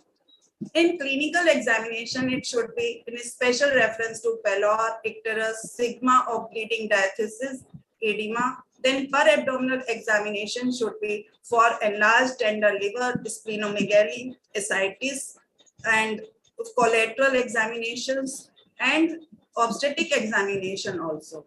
Then lab test, hematological examination, and in it we should see for the CBC in especially for the platelet count and neutrophils, coagulation profile. In liver function test, total bilirubin, serum alkaline phosphatase, and AST ALT ratio is very important, because if it is more than 2:1 or 2:1, 1:1 is normal, and if it is 2:1 or more than it signifies alcoholic liver disease. Serum total protein ratio, especially hypoalbuminemia, we should see. For other tests, serum creatinine is very important in the kidney function test, because it is essential for the assessment of the severity of the liver disease and MELD score, etc. as assessment. Immunological test, viral markers should be done. Then special investigations, ultrasound is very effective tool in the for both assessing the liver disease as well as assessing the fetal growth. And for liver ascites and development of collateral, we should evaluate by ultrasound. For fetus, we should do growth scans, and obstetric color Doppler scan should be done to see the fetal well-being. Then CT scan and MRI and angiographies are required in selective special situations. Then we should assess the patient by these MELD discriminant function, MELD score, GHS and ADMA score. These all scores will tell us that how poor outcome can be there and whether patient needs serious attention or not. Then treatment, counseling is the first part of treatment, because antenatal, prenatal, postnatal, all counseling should be the abstinence from alcohol, because it is the mainstay of the treatment. And nutrition is very important in these patients, because in early phases of alcoholic hepatitis, we should change the fatty liver to normal liver. And for it, nutrition is very important. In this nutrition, as is shown, we see that carbohydrate serving should be more than protein, and fat should be minimum.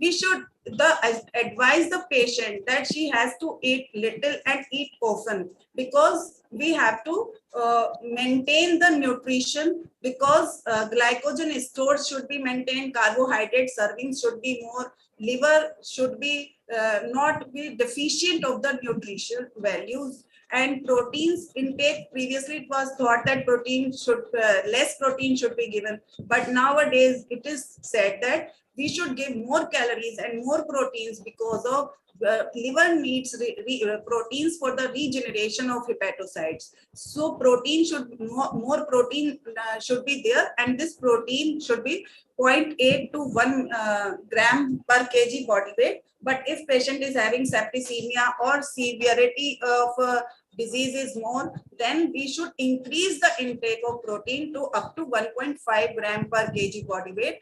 And these proteins from animal proteins, these should be shifted to the plant proteins, because plant proteins are better for the liver health, as they consume the ammonia to these amino acids in the plant proteins consume the ammonia to the urea, and therefore reduce the ammonia levels. And salt intake should be reduced, especially if patient is having ascites and edema. Then high blood sugar and metabolic syndrome should be managed like dyslipidemia, but hypoglycemia should not be there. To reduce the incidences of hypoglycemia, small frequent diets are advised. We should take care of bones, and because calcium should be given to them.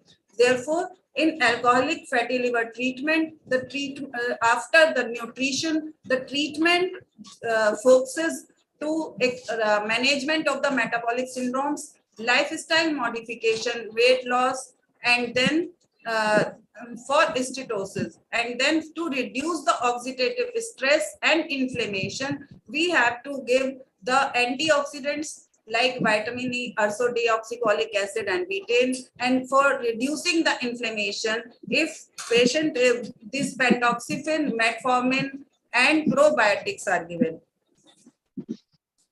In alcoholic hepatitis, we evaluate by scores whether patient is having intermediate or high risk or low risk. In low risk, nutritional assessment and standard supportive care is enough.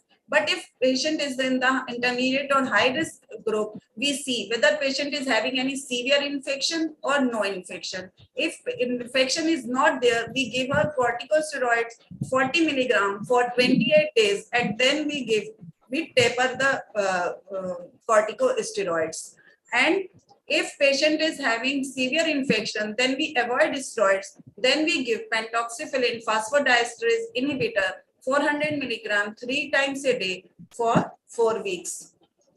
Thus, for fatty liver treatment, we have already seen that fatty liver, to convert fatty liver into healthy liver, we have to do lifestyle changes. And in short, this slide shows that treatment of alcoholic liver disease include abstinence. For abstinence, we should go for the rehabilitation program, self-help groups, and these are the drugs, baclofen, naltrexone, disulfiram, etc., which can be used if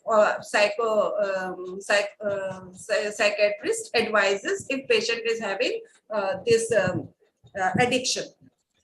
Then adequate nutrition has very important role in the alcoholic hepatitis, because it will maintain the liver health, and our goal is to give 35 to 40 calories per kg per day of calories, and proteins should be more than approximately 1 gram per kg body weight, and carbohydrates should be 600 grams.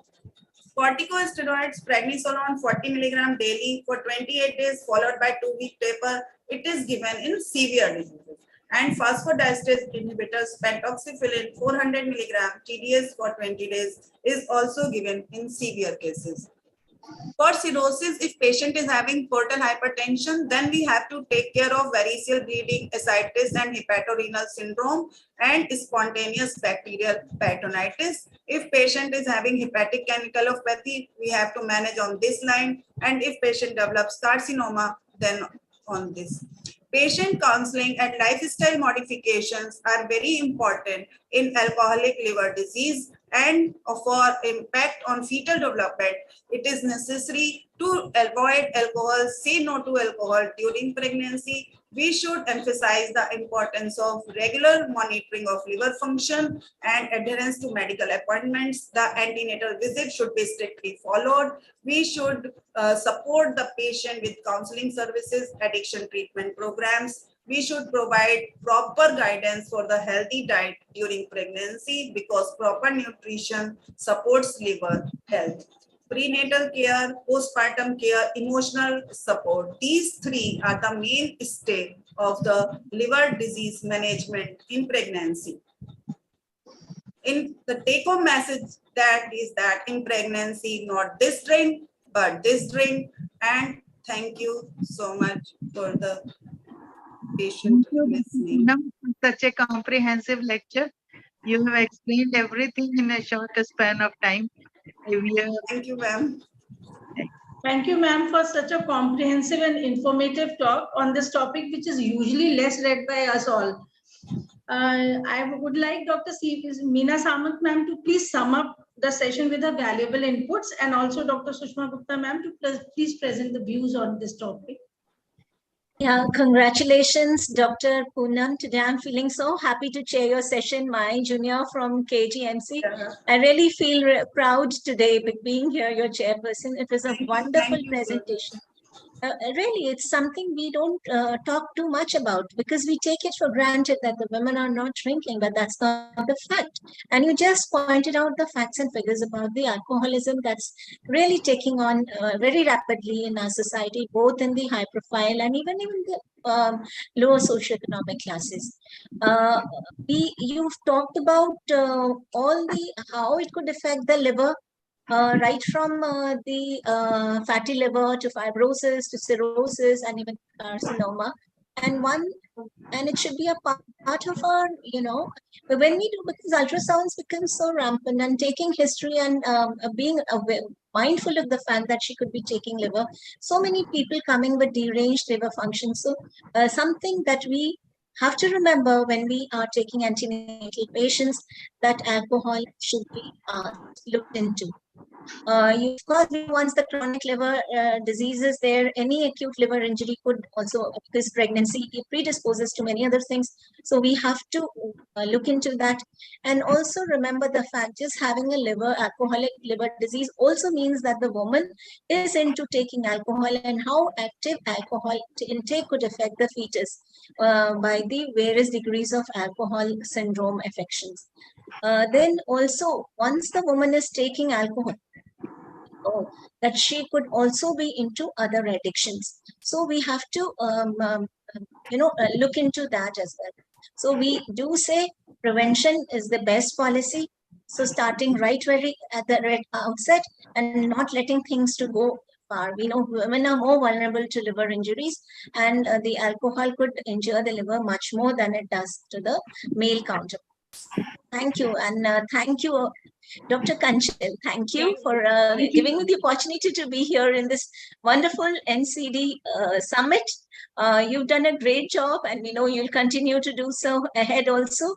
So thank you, the whole, President, our president, very energetic and encouraging president that we have in Dr. Pai and Dr. Madhuri Patel, and the whole Madam Meera Agnihotri, and everybody out here is fabulous. Thank you very much. In fact, I'm obliged by your presence, Dr. Meena, Dr. Poonam, and Dr. Sushma, and your inputs were invaluable too. Thank you. Thank you. Dr. Sushma Gupta is there, I think. Dr. Sushma? No. Then proceed to next talk, Dr. Richa. Dr. Now Patel is there. Moving to the next session, now I'll take an opportunity to invite our very senior and experienced consultant, obstetrician, gynecologist, and a medico-legal counselor, Dr. MC Patel, for enlightening us on the very important session on the topic of medico-legal aspects of high-risk pregnancy.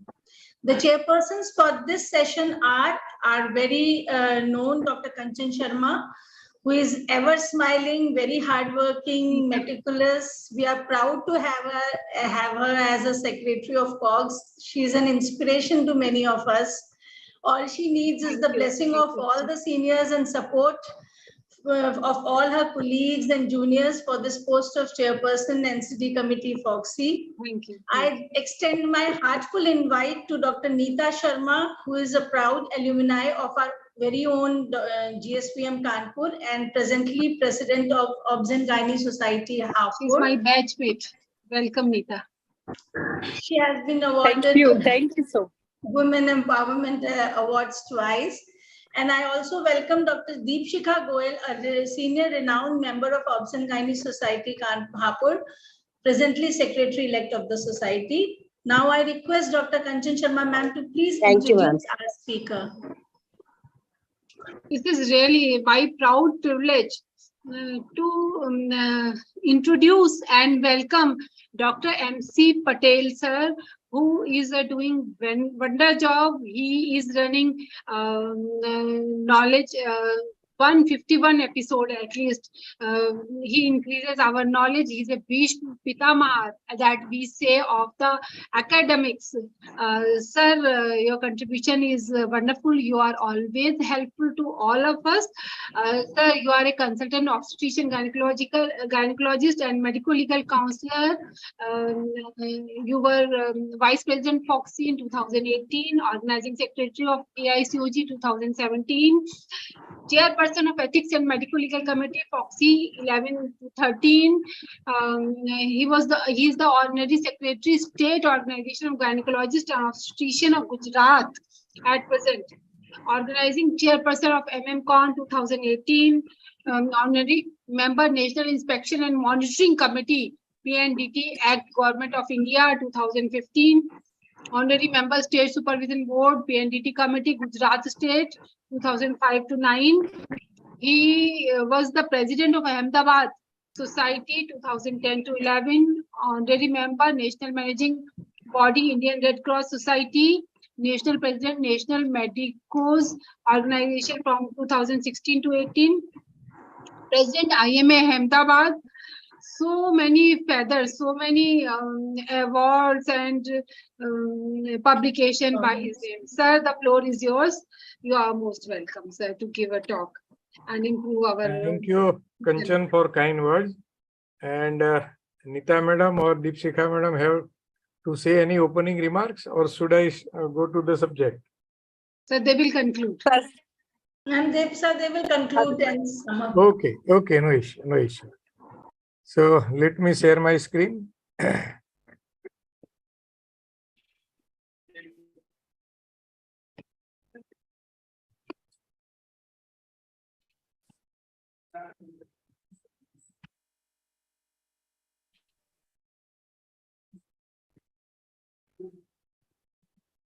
So greetings from Statue of Unity, tallest statue of world, and we all are proud of that statue. High-risk pregnancy, legal issues.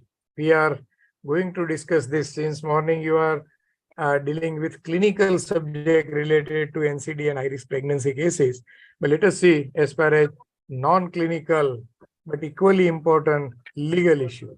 So warm welcome all the delegates and wishing you a litigation-free practice. At the outset, I would like to thank organizers and Dr. Kanchan Sharma in particular for inviting me to share my views about the subject. Usually, I start any of my talk with this question. Is it worth discussing? Yes. And if it is yes, then why? Because medical litigations are increasing in number constantly and steadily, and unluckily, we gynecologists rank first. So as far as statistic of medical legal cases are concerned, we are in driving seat. And our situation is like this. We have to save mother, we have to save baby, and at the same time, we have to save our own cap. So this is our obstetric practice. So let us see few of the cases related to high-risk pregnancy cases and ended into litigation. It was a real happened case in city of Ahmedabad only. Book patient, pregnancy after 15 years of active married life, conceived with ART, regular antenatal checkup, USG every time, normal, everything normal except polyhydramnios, everything, every time obstetrician told to the patient. At 36 weeks, during routine antenatal checkup, it was found to be a case of intrauterine fetal death. Cesarean section was advised. Routine pre-operative investigations were advised, and blood sugar came out to be 432, which was never advised, never done before. Case was filed, compensation demanded 2 crores, where things went wrong. And same type of situation, let us see in our practice, and then we will discuss that. Forgot blood grouping and later on found to be Rh negative. Forgot to do knuckle translucency, double, triple marker test, and baby had a Down syndrome. Forget to do GDM screening and patient found to be having complications later. Forgot to ask for history of allergy, forgot this, forgot that, and so on. And many a time, we are facing this type of situation also. Rh negative patient, you forgot antenatal NTD, low AFI, amniotic fluid index, and you took no action, blood pressure 140 by 100 mmFg, urine albumin 1 plus, and no action taken, pre-eclamptic patient complain of headache, and you prescribe crocin and see through a fit, severe pre-eclamptic patient in labor, liver enzymes not done, HELP syndrome missed, phone from patient on Sunday, reduced fetal movement, and you advise show me tomorrow, and she ended into intrauterine fetal death, and so on. So these are the certain situation where you may end up into litigation. So number one reason for litigation is dissatisfaction on part of patient and relative due to forgetting to screen for high risk factor and to manage case accordingly. So neglecting a symptom or positive report of screening could also become area for litigation if at all something goes wrong. So how do we tackle our Alzheimer? Not to forget very important point. Pregnancy profile can be handed over to the patient on first visit. What is pregnancy? Which are the probable complications? Which are the probable investigation you will have to go for? And treatment plan. So that way, simple booklet in a simple language, if we can prepare for our hospital, we can give to the patient. Get it signed on second visit with clarification that if at all she has any query, any question, you can answer and clarify, and then you can get it signed. So it shows that you had explained everything, and whatever were explained, she had understood in a language which she can understand. Follow guidelines for screening. So if you have followed any standard guideline, ICOG, AICOG, or FOXY, RCOG, so any standard guideline, if you have followed, then it shows your concern to take utmost care, and it becomes a good defense in your favor, and ensure that you will not miss any high risk factor as far as screening part is concerned. Let us see one more case. In this very case, it was fever between 30 to 34 weeks. Torch was not done. IUGR baby delivered prematurely at 36 weeks, and later on baby developed cerebral palsy. So in this case, inference held by the court was no negligence on part of as far as treatment part is concerned. Torch is not routine screening test as per FOXY guideline. So in this case, FOXY's guideline were taken into consideration by court also. So if we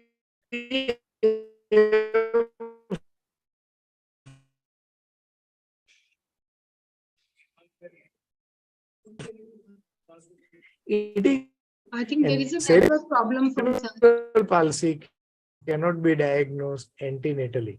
So these were the inference by court also. So as per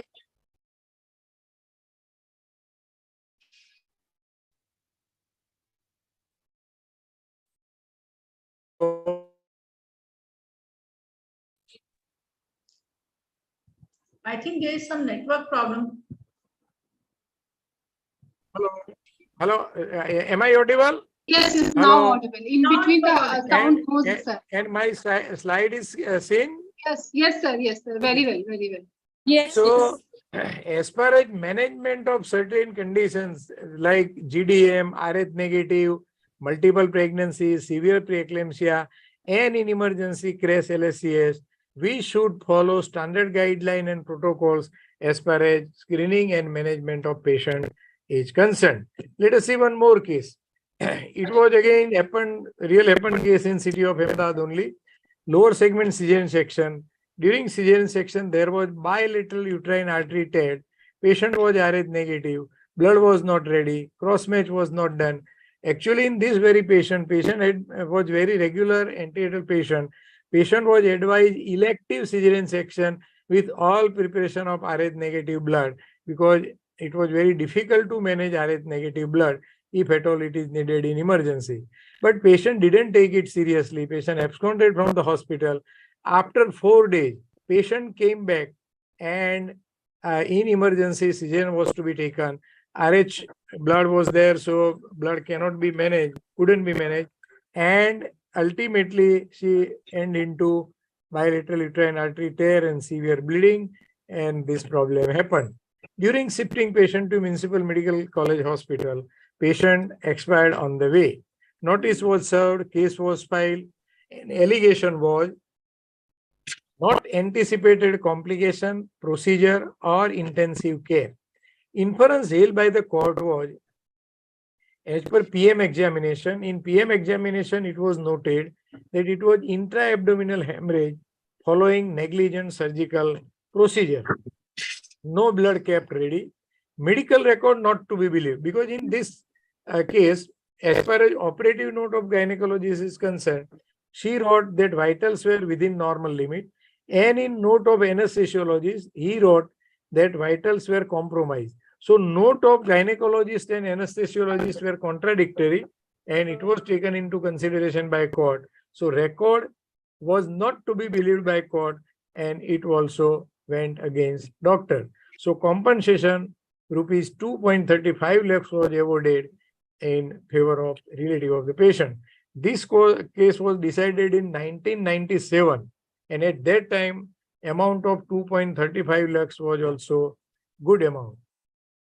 So reason 2 for litigation is not cross-matching blood during high-risk delivery, particularly as far as RH negative part is concerned. So with this carry-home message is always go with cross-matching and before your treatment plan as far as delivery or cesarean section is concerned.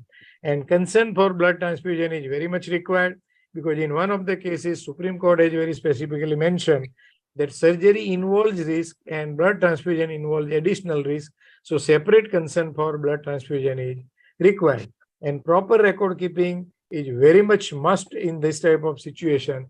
And it has been my observation during my medical legal practice, 80% of medical legal cases against gynecologists are obstetric related, and 80% of these cases are related to cesarean section complication, and 80% complications are related to hemorrhage. So if one want to be 80% free of litigation, take care of hemorrhage and cross-match blood. Many of our friends have a habit to send sample for cross-matching on admission.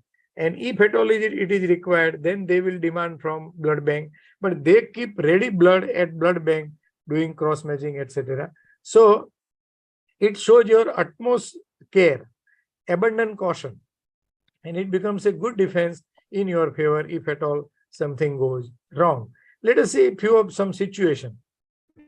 Many a time we advise patient no intercourse when it is a case of placenta previa. But in court of law, many a time patient will say, you never advise, you never told. Counsel that IUGR patient about its risk, but you never told. You had told that in diabetic mellitus, sudden IUFD is known, but patient will go hostile. You never told. You said that everything is okay. Then husband says, how suddenly she came died of amniotic fluid embolism. So number 3 reason is lack of counseling and proper consent.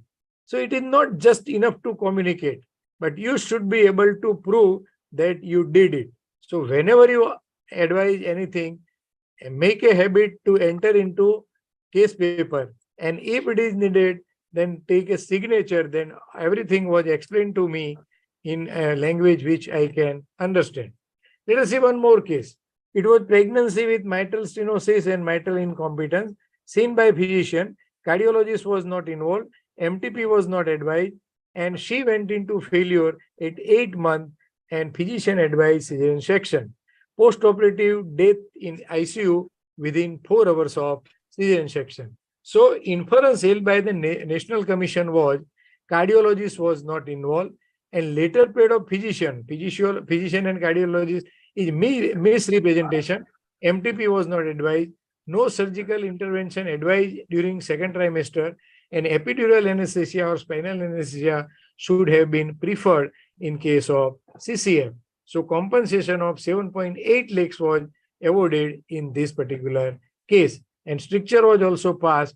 Many labs and radiological units are run by unqualified doctors. Let us see one more case. It was again antenatal record of visits in 9th month shows tachycardia and breathlessness. No physician reference done. Patient died 4 days after delivery due to cardiomyopathy. Let us see one more interesting case. It was a very regular antenatal patient and visits were uneventful. Cesarean section was done, which was again uneventful. But on 8th post-operative day, patient had a sudden breathlessness. Patient was admitted in ICU and diagnosed as a tight mitral stenosis.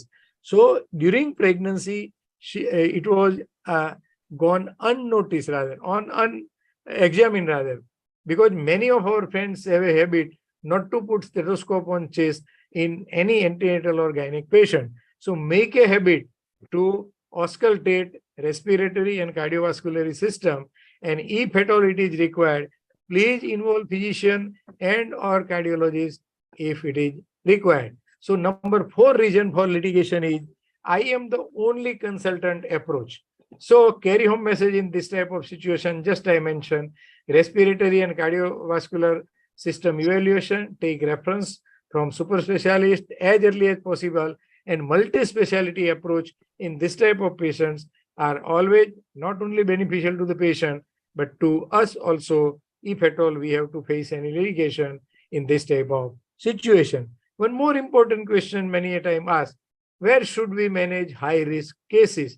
As such, there is no guideline, but at the time of deciding this type of cases, court will ask about facility of arrangement of blood, arrangement of consultant, facility of emergency investigation, facility of crash LSCS, neonatal backup. So if you have even a smaller nursing home, but if you can manage all these facility, then you can very well manage patient there also. But if you cannot answer all those questions, then it is always better to manage high-risk pregnancy cases to higher level.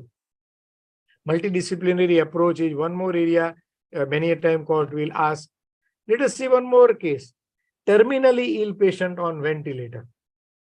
Many times relative will say, we cannot afford any more. An intensivist will say, now case is hopeless. So in this situation, can we stop resuscitation? Do not write, do not resuscitation, because passive euthanasia is not allowed in India. Only in one case, it was landmark case decided by Supreme Court in Aruna Sandbag case. And in this case, passive euthanasia was allowed with special guideline. So we cannot write in our case paper, do not resuscitate. And if it is needed, then patient should be transferred to higher center. Who will decide where patient is to be referred? Of course, it can be joint decision, but ultimate decision will be by patient and patient party, either at government hospital, at trust hospital, or at private hospital, or at medical college hospital. Am I audible? Yes, sir. Yes, sir. Yes. Yes, sir. And at the time of giving all the transport document, have a signature on acknowledgement by patient, if possible, or by husband, relative, and witnesses. 2 witnesses, one on part of patient, one on part of hospital. And it is to be marked very clearly, date and time where patient left your hospital. Confirm availability of bed, operation theater, instrument like ventilator, with right and proper person where you are referring the patient. Because many a time patient reaches their center, ventilator is required and ventilator is not available. So patient will have to be shifted to another center and precious time will be wasted. So confirm about all this with right and proper person. Escort of the patient in the same ambulance with emergency drugs, IV fluid, oxygen cylinder, etc. And if treating doctor is busy with some other emergency, then equally qualified person may accompany the patient, and anesthesiologist is the best person in this type of situation to escort patient. Use of pneumatic anti-shock garments in case of shock. It shows your consent and it saves your time also to manage patient at higher center. Handing over the patient to proper person, CMO or in charge medical person with reference note and all the documents of treatment given at your place. Acknowledgement on Xerox copy and date and time is very important thing. So where patient left your hospital, date and time, and when patient was received by higher center, date and time is equally important thing. So, and very important, all the transport document we will have to give to the patient, and we should have a copy of that transfer document and have a signature. So you have not to remember all these things. It is given in Foxy website under Foxy Uniform Consent. We three medical legal advisor, Dr. Dilip Walke from Pune, Dr. Nikhil Datar from Mumbai, and myself, Dr. MC Patel from Ahmedabad, we have prepared almost 30 different consent, and in those consent, how to transfer patient to higher center, which kind of document we have to give to the patient party, and which kind of form we have to form. We have given that transfer document in that Foxy website also. So preserve all the documents, and just I mentioned about this Foxy Uniform Consent. It is available on Foxy website. It is in English. Now it is available in Marathi also, in Kannada also, and I request Hindi language build to translate all those consent in Hindi, because it is very useful consent, and as far as any litigation part is concerned, because in this consent we have taken page of famous case of Samira Kohli. So how we can manage patient and how consent should be taken, it is mentioned in that consent form. And very interesting story of our young junior gynecologist. So he had started practice just post LSCS, sudden breathlessness happened, and it was query amniotic fluid embolism, shifted to tertiary care center, but patient died after 4 hours. Now relative made a police case and threatened that they will put case in consumer forum for 1 crore. Now question to that young junior gynecologist, if case goes against me and court award 1 crore, from where will I recover the amount? So indemnity is very much must. When you are dealing with a high risk pregnancy cases, then you should be covered by insurance company. So should we take indemnity cover? No dilemma, yes or no, always yes. And it should be adequate cover. As per your type of practice, if you are dealing with high risk pregnancy cases, then at least you should have a coverage of 2 crore, because in era of this CPA, now compensation awarded are going in not only lakhs, many a time crore, 1 crore, and even more than 1 crore is also awarded. So it should be adequate cover. So what to do and how to prevent? Because every high risk pregnancy cases are potential threat. So practice foreseeability, anticipation, good communication, valid consent, and proper documentation, and you will be simply sailed through, because court and law expect from us to anticipate certain complication. When we are dealing with a case of GDM, then naturally we should anticipate that she may end up into any kind of complication related to GDM, and we should be readily available to deal with situation. So if we have anticipated and if we have counseled patient accordingly, then it becomes a good defense in our favor.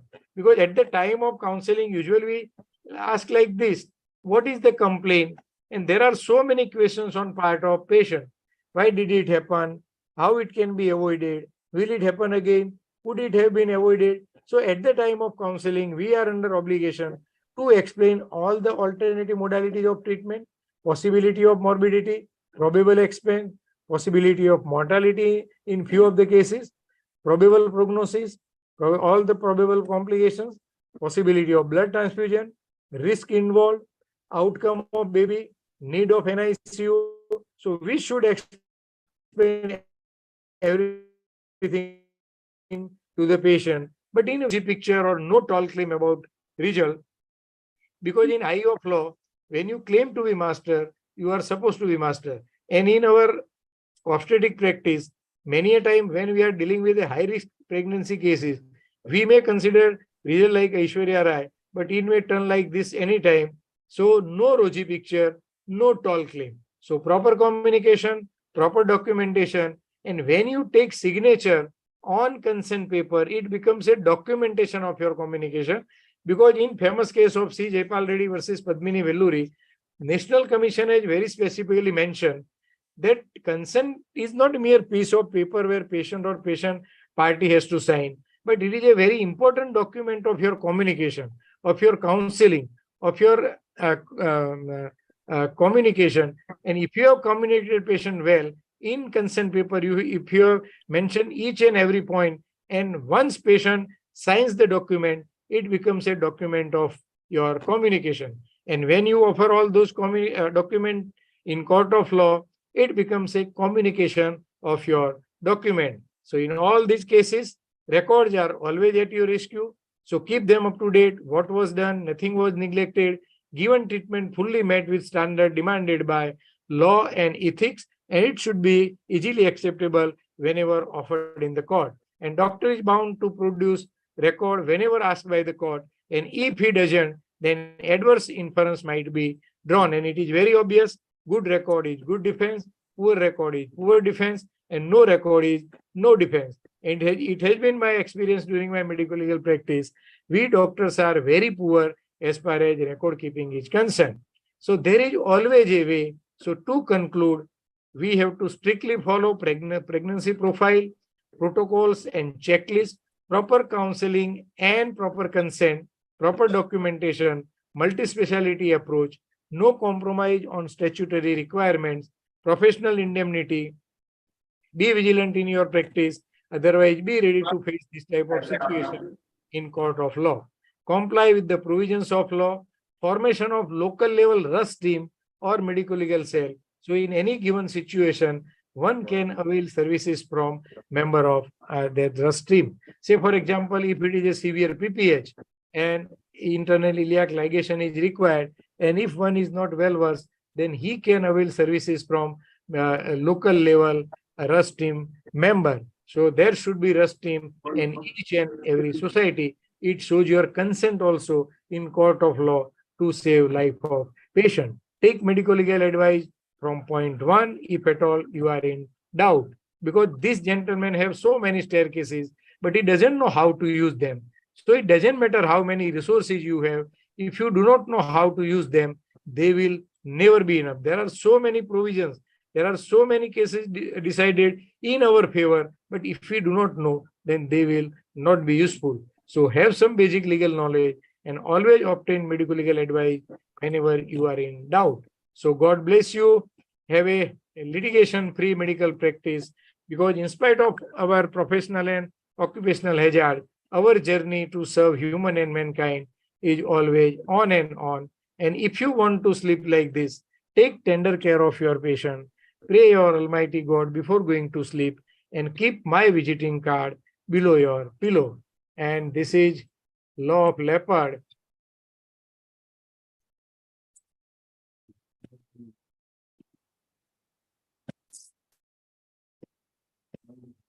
So this is Law of Leopard behind innocent gynecologist, and see the role of medical legal counselor, how he can be useful in any given situation. So please do not hesitate to have a phone call to medical legal advisor in this type of situation. So with regards, salute to all, and Dr. Kanchan Sharma in particular, thank you very much. Please do not assume, please ask if any query, any questions, if chairpersons and time permits. And I wish all the best to Dr. Kanchan Sharma for her future foxy endeavor. And I appeal to all of you to support him, to favor him, to bless, favor her and bless her. Thank you very much. Thank you so much. Even being in Lucknow and so busy, you joined and obliged us, sir. I'm very, very thankful by your this presence and giving me blessings. Now, Dr. Neeta Sharma and other chairperson, you want to comment and sum up? Thank you, Kanchan. Good evening to all. Thank you organizers for making me a part of this webinar. Sir, we are honored to listen about the subject which we all want to know since so long. And you have cleared all our queries very nicely. Sir, you have given so many take-home messages. All are very useful. They are very useful in our day-to-day practice. Sir, you always give such important points like avoid litigation, how to build a rapport with the patient and her family with a good communication, how to keep the good record. You have described each and everything so nicely. And you advise how to follow the guidelines and protocol of screening. Sir, communication and documentation of communication is very important, as you said. And good record, good defense, poor record, poor defense, no record, no defense. And think positive, do positive, remain, be vigilant. Your everything is very important for us. Thank you, sir, for giving all these things. Thank you very much, Nita Sharma madam. Yes, Thank you, sir. Deepika. Deepshika. Ji, sir. Good Yes. afternoon, everybody. First of all, thanks to Dr. Kanchan Sharma for giving me such a platform which is decorated with precious gems. Thank you, ma'am. And I am honored to be a chairperson for Dr. MC Patel. This is a big honor for me. Thank you. And we are a budding society. Only 2 years have gone, but we are chairing session for Dr. MC Patel. It is a big honor for me. Sir has elaborated each and every aspect of legal issues in high-risk pregnancy. मेरा मानना है कि कानून कमजोर नहीं है, कमजोर है हम, क्योंकि हम पूरे लीगल पॉइंट्स फॉलो नहीं करते हैं. So we should follow the rules and regulations, follow the guidelines, and don't avoid to take another consultation from in medical disorders for specialty for a physician or any other special doctors. If we are taking precautions, then there are least chances to be touched by the law or court. Thank you, sir. Thank you so much. Thank you very much. So, Dear Kanchan, Deepika madam, though your society is a small one and not new, I mean new one, it is new one, but still you all are vibrant one, because I witnessed during my last visit at Hapur, I saw your warm welcome and hospitality and vibrancy in all the members of Hapur society. So you are a future of Foxy. Hapur society, like smaller society, are future of Foxy. So thank you for chairing my session. Thank you very much. Thank you, sir. Nita is my batchmate. She is a product of GSPM Medical College with me. And this is my pleasure to have her here. Thank you, Nita. Kanchan, hats off to your hard work. Really, you are doing very good, and congratulations for your successful this NCD summit. And you are my best friend and my colleague also. And you are doing such a hard work. I see daily. So you really deserve for this seat, and I wish you should get this position. Thank you, Nita, for your love and wishes, and Deepshika and all the seniors. Sir, namaskar. Namaskar, Patel. Welcome. Namaskar. Welcome, Dr. Shobha Goody, ma'am. And the next session, I think we are getting late for the panel discussion. And the Shelly is not there; she is stepped up. So I'll be taking the session just to introduce.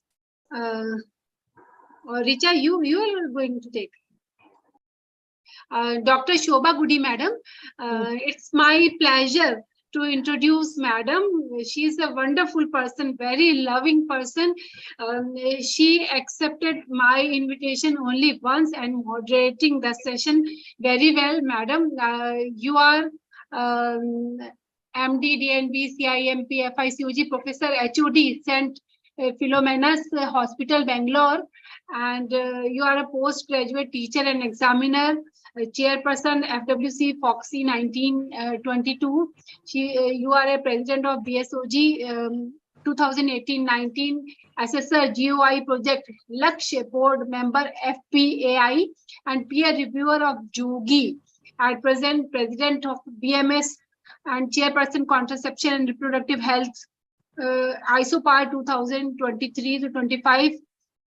You are EC member of Kasoga and editor of Obstetric Hemorrhage, author of Foxy Focus, AUB, CPR, and SRH, LARC.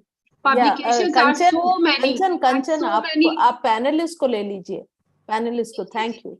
Thank you so much. Experts, Dr. Soni madam is there. Yeah. Dr. Mitra Saxena madam is there. Has she logged in? She's the chairperson of Practical Obstetric Committee, FOXY, and a very renowned and well-known academician. The next expert is Dr. Anju Soni madam. Madam, you are there? Yes, I am there. Yes, thank you, madam, for joining. You are HOD Gynae and Obstetric Department of Soni Hospital, Jaipur. You are the chairperson of HIV and AIDS Committee, FOXY, Secretary General of IMS, now for the President-elect IMS, and the member of India CCM. You have a fellowship Indian Menopausal Society. You are president of GOGS UVER, and so many awards and publications are there. The first thing is she is very, very good and always supporting. She rang me so many times when giving the blessings and advices. Madam, your advices are wonderful, and I am iske kayal hai bilkul. Second, next,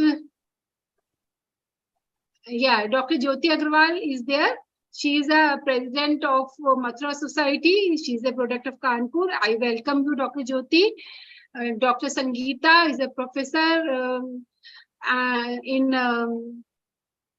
from the Kanpur. She is a professor and head of Department of Obstetrics and Gynae, DBSK IMS Kanpur. She is at present my joint secretary of Kanpur Society and was the joint secretary of WWCon NetCon, and she is usually very knowledgeable, and you will see by her answers. She is a very good academician. Next, Dr. Deepali Verma. She is a maternal and fetal medicine consultant, genetic clinic and ultrasound center, Dhanvantri Super Specialty Hospital in Moradabad. Presently, she is the secretary of Moradabad Obs and Gynae Society. Welcome, Dr. Deepali. As an panelist, Dr. Nidhi Kabra. She is a very good at academics. She is a consultant obstetrician and gynecologist from Jaipur. Dr. Garima Sharma, I welcome you here. You are the secretary of Firozabad Obs and Gynae Society, and you did MBBS from SMS Medical College. I welcome Dr. Ekika Singh. Dr. Ekika, you are here. She is a director and IVF consultant, Sharda Narayan Hospital, UP. At present, the secretary of MAU Society. I think there are so many panelists. Now the mic is to the moderator and whole soul of today's session, Dr. Shubha Gudi madam. She has prepared all the cases with a great effort and very good cases that we all have seen. Yeah, I have these cases of high-risk pregnancy from the hospital, which my postgraduates present in our teaching. And you know, they are so real life that I feel the clinical discussion will come out best. Okay, so I just want to know how many panelists are there on board. I could not get a sense. I can see Garima and I can see Deepali. You have not Deepali and who else is there? Jyoti, rename yourself. Jyoti hai. This is Jyoti. Jyoti, rename yourself. Yeah. Hi, Jyoti. Yeah. Hi, so do we have 4 people or 5? Garima, Deepali, Jyoti. Richa is also a panelist? No. Richa is a convener. Yes, correct. So Sangeeta? I think in all we are having 5 people. Then you are not audible properly. Okay. Is it better now? She's audible. It is better now? Yes, ma'am. Okay, then let me go ahead without wasting time at the outset. Thank you. Thank you, Kanchan, for the opportunity, and all the very best for your endeavor, Kanchan. God bless you. Can you hear me? Thank you, madam, for your blessings. Okay, okay. Okay, I'll just share my screen so that we don't delay. And let us make it very crisp, because at the end of the day, nobody wants to be very late, right? So I'll just make it very crisp. I hope you can all see my screen. Okay? Yeah, ma'am. Okay, fine then. So I'll be very crisp. I encourage people to start answering, because since I'm not seeing all the panelists, I'll not know who has come. So please volunteer to answer. Okay. So this is the first case is with abruption and with DIC. Critical care along with NCD was my effort. That is why she's a 31-year-old primey, 33 plus 5 weeks, known hypothyroid. Actually, she was a booked case with us, I think so. No, not a booked case with us. With complaints of pain in abdomen since morning, followed by spotty PV. Patient had intermittent pain, some features of, uterine contractions of labor. There was actually at admission, there was no history of bleeding or leaking. There was no headache, or there were no symptoms of severe preeclampsia or anything.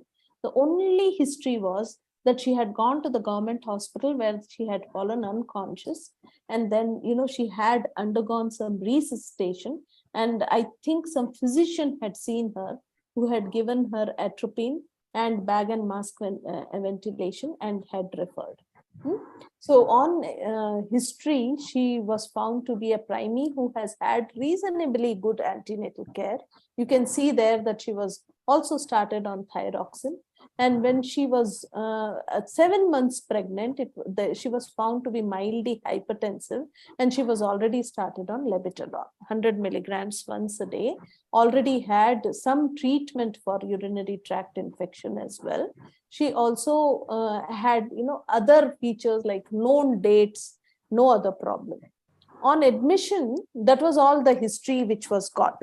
Even the scans were normal till the admission. On admission, she was found to be anemic, was found to have some pitting pedal edema, was found to have dilated pupils due to the atropine which was given. But surprisingly, she was quite hypotensive. Systolic BP was only 80 millimeters of mercury. The uterus was very tense, was 36 weeks, very tense, and there was no fetal heart. There was breach at the lower pole, and there was no fetal heart.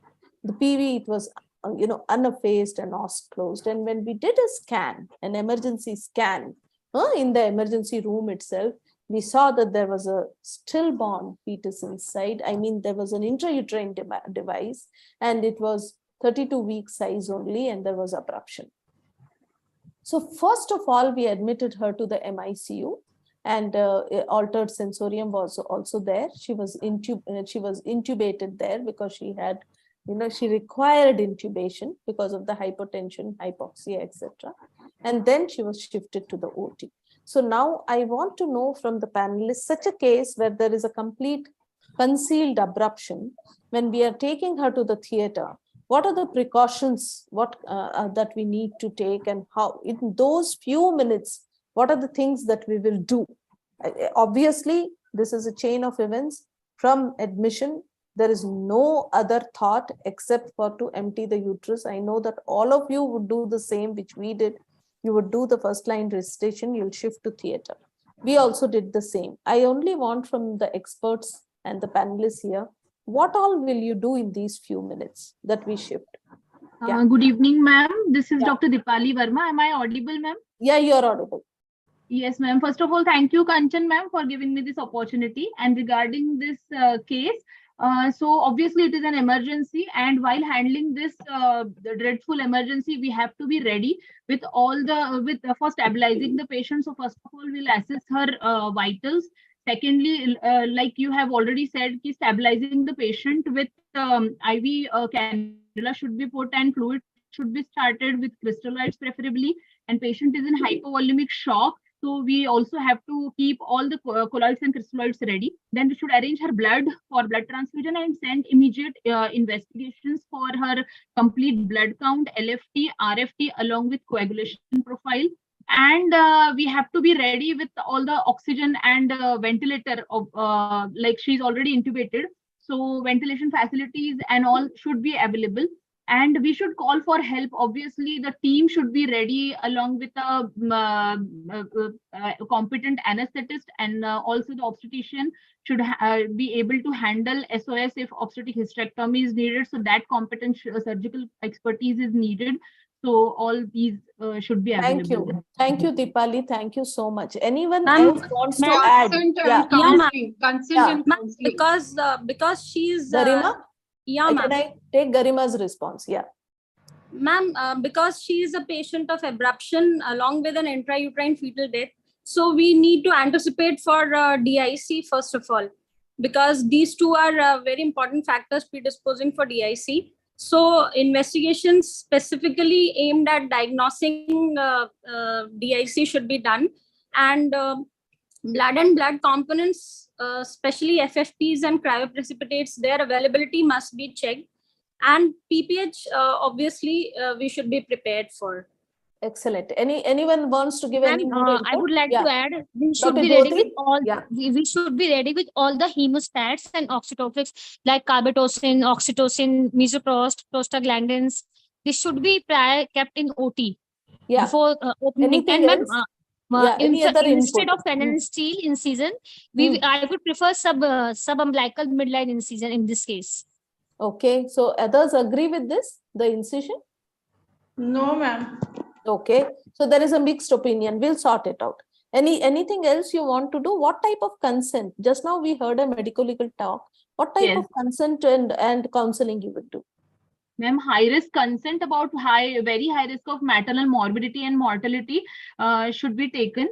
And we have to explain the relatives about the condition and development of DIC, which has a very high risk of mortality. So the consent should be very well explained, informed, and then written and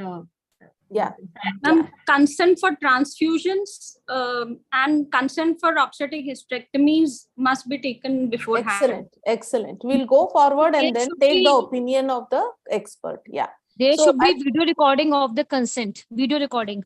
Video recording तो हम लोग नहीं Audio video. Audio video तो नहीं कर. Written is the best, na? You must document. Written is the best. That's what Dr. Patel also said, that if you write it down and get a signature from them, it holds in the best court of law also. Okay, so I think that is very, very important. Intraoperatively, we saw a Cuvelair. We took a generous phenylnestyle incision only.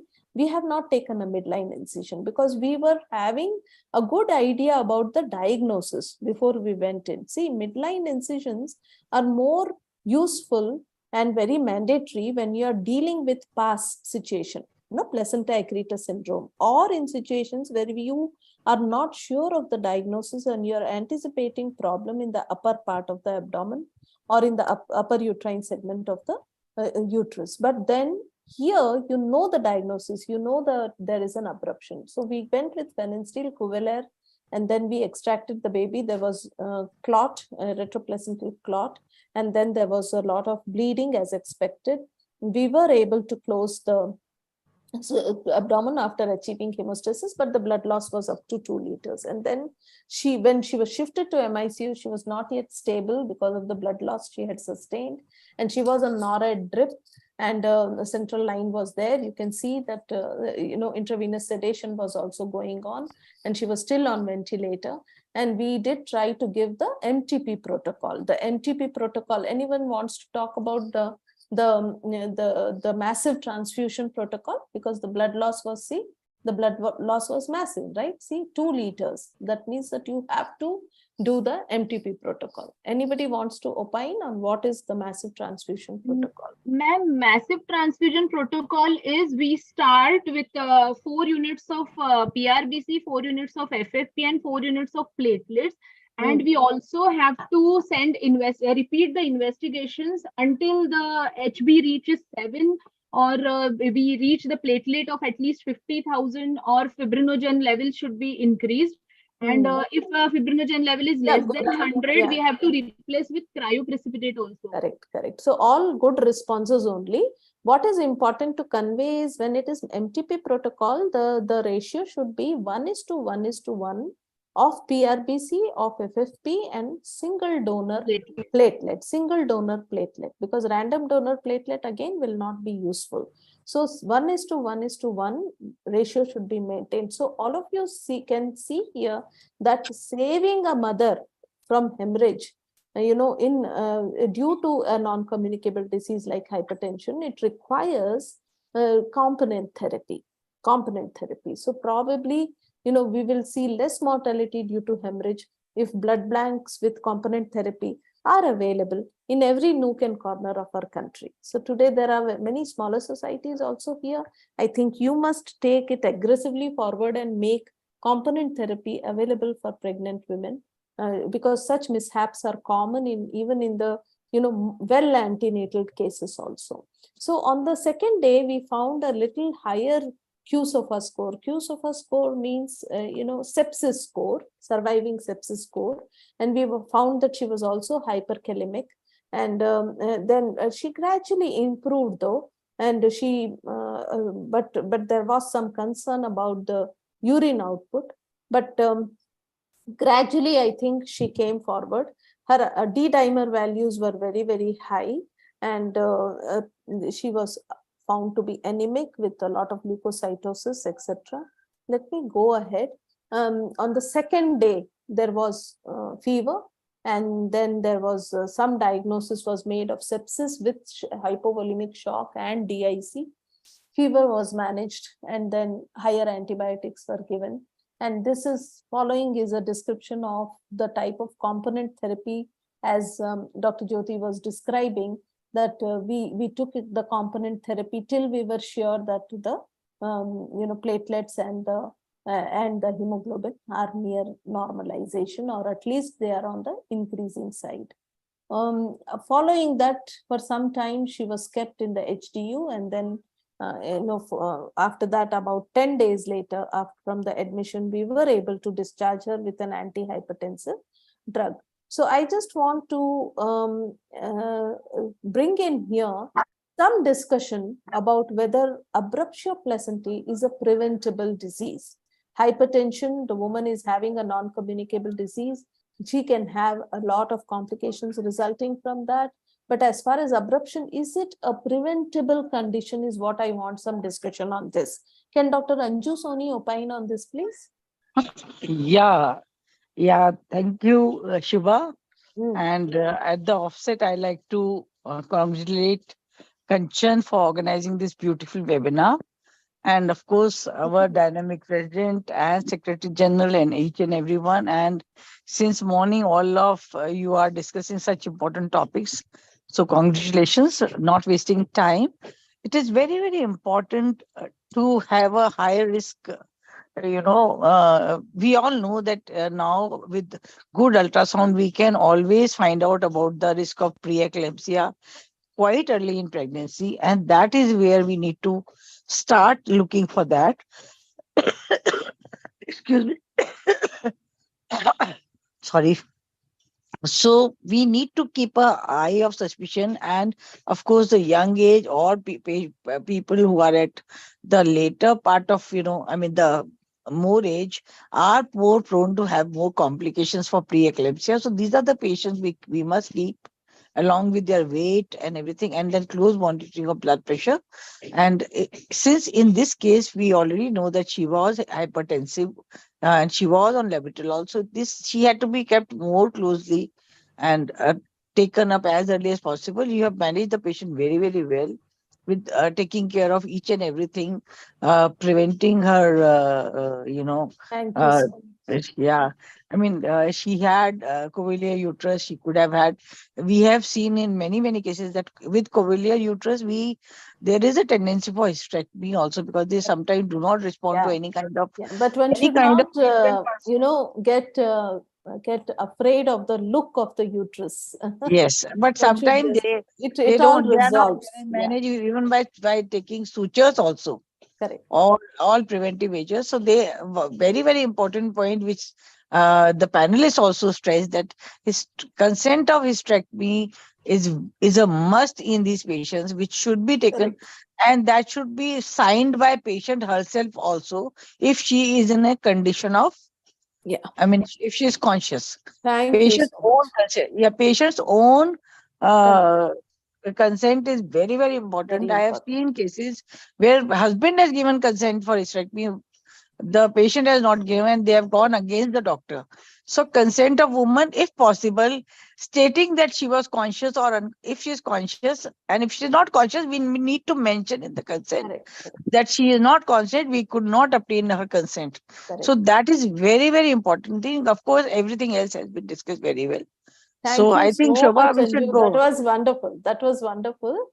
I just So we wanted to bring home the fact that abruption, is a complication of severe disease, right? So if we are Yes. able to prevent severe disease, that means you can manage it well, but the preeclampsia is a condition where the course of the disease is preset. If we can put prevention with aspirin prophylaxis early, maybe we can look at avoiding the secondary complications like this, where she lost the baby also.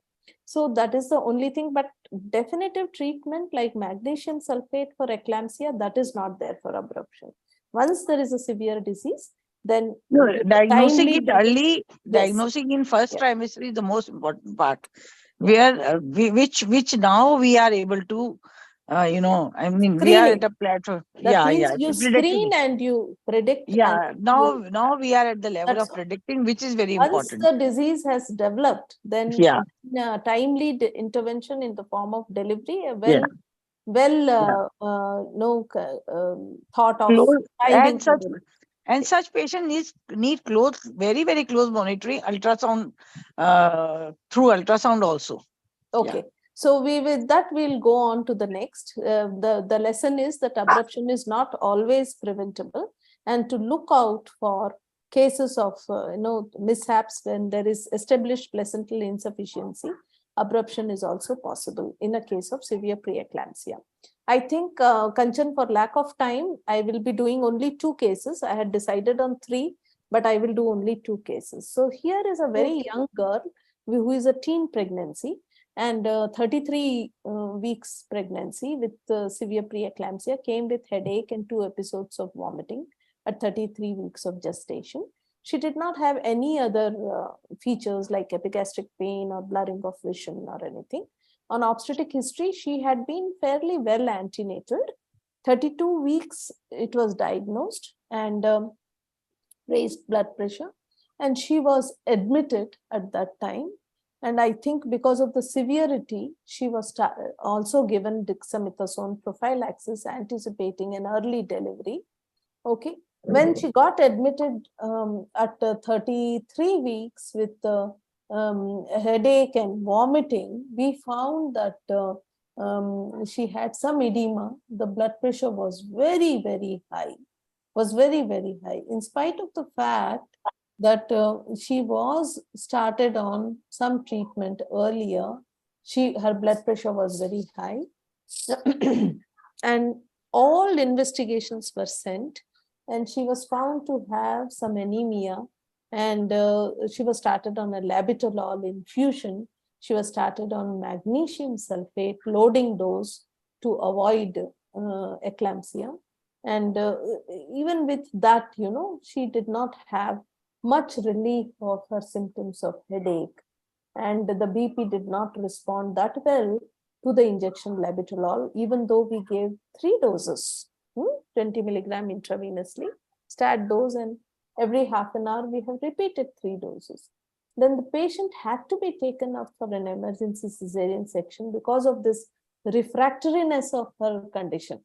She was not responding well to antihypertensive drug in view of severe preeclampsia and impending eclampsia. Well, she was lucky that the surgery could be completed without any major hemorrhage or any major problem. Intraoperatively, only ascites was noted. After that, we shifted her to the high dependency unit and continued the magnesium sulfate, etc. The LDH, which was initially raised, found to be, okay at the time of immediately after the surgery. I think that is not important at this time. What is important is that a few hours after the surgery, on the very day of the surgery, the patient developed postpartum eclampsia. Even though she was on magnesium sulfate therapy, she still through 3 episodes of generalized tonic-clonic convulsions. So here we had to shift her back to the MICU. So can you see the severity of the disease at such a young age? Just 18-year-old delivered in time when she had the eclampsia. Even then, after the delivery also, the disease is not relenting. We gave her 2 grams of loading dose yet again, even though she was on maintenance dose of magnesium sulfate. We gave another loading dose of 2 grams intravenously, and we shifted to the MICU, where a decision was taken to give her Levipril as well. She was started on Levitrolol infusion. We continued the magnesium sulfate infusion. We continued intravenous Levipril treatment.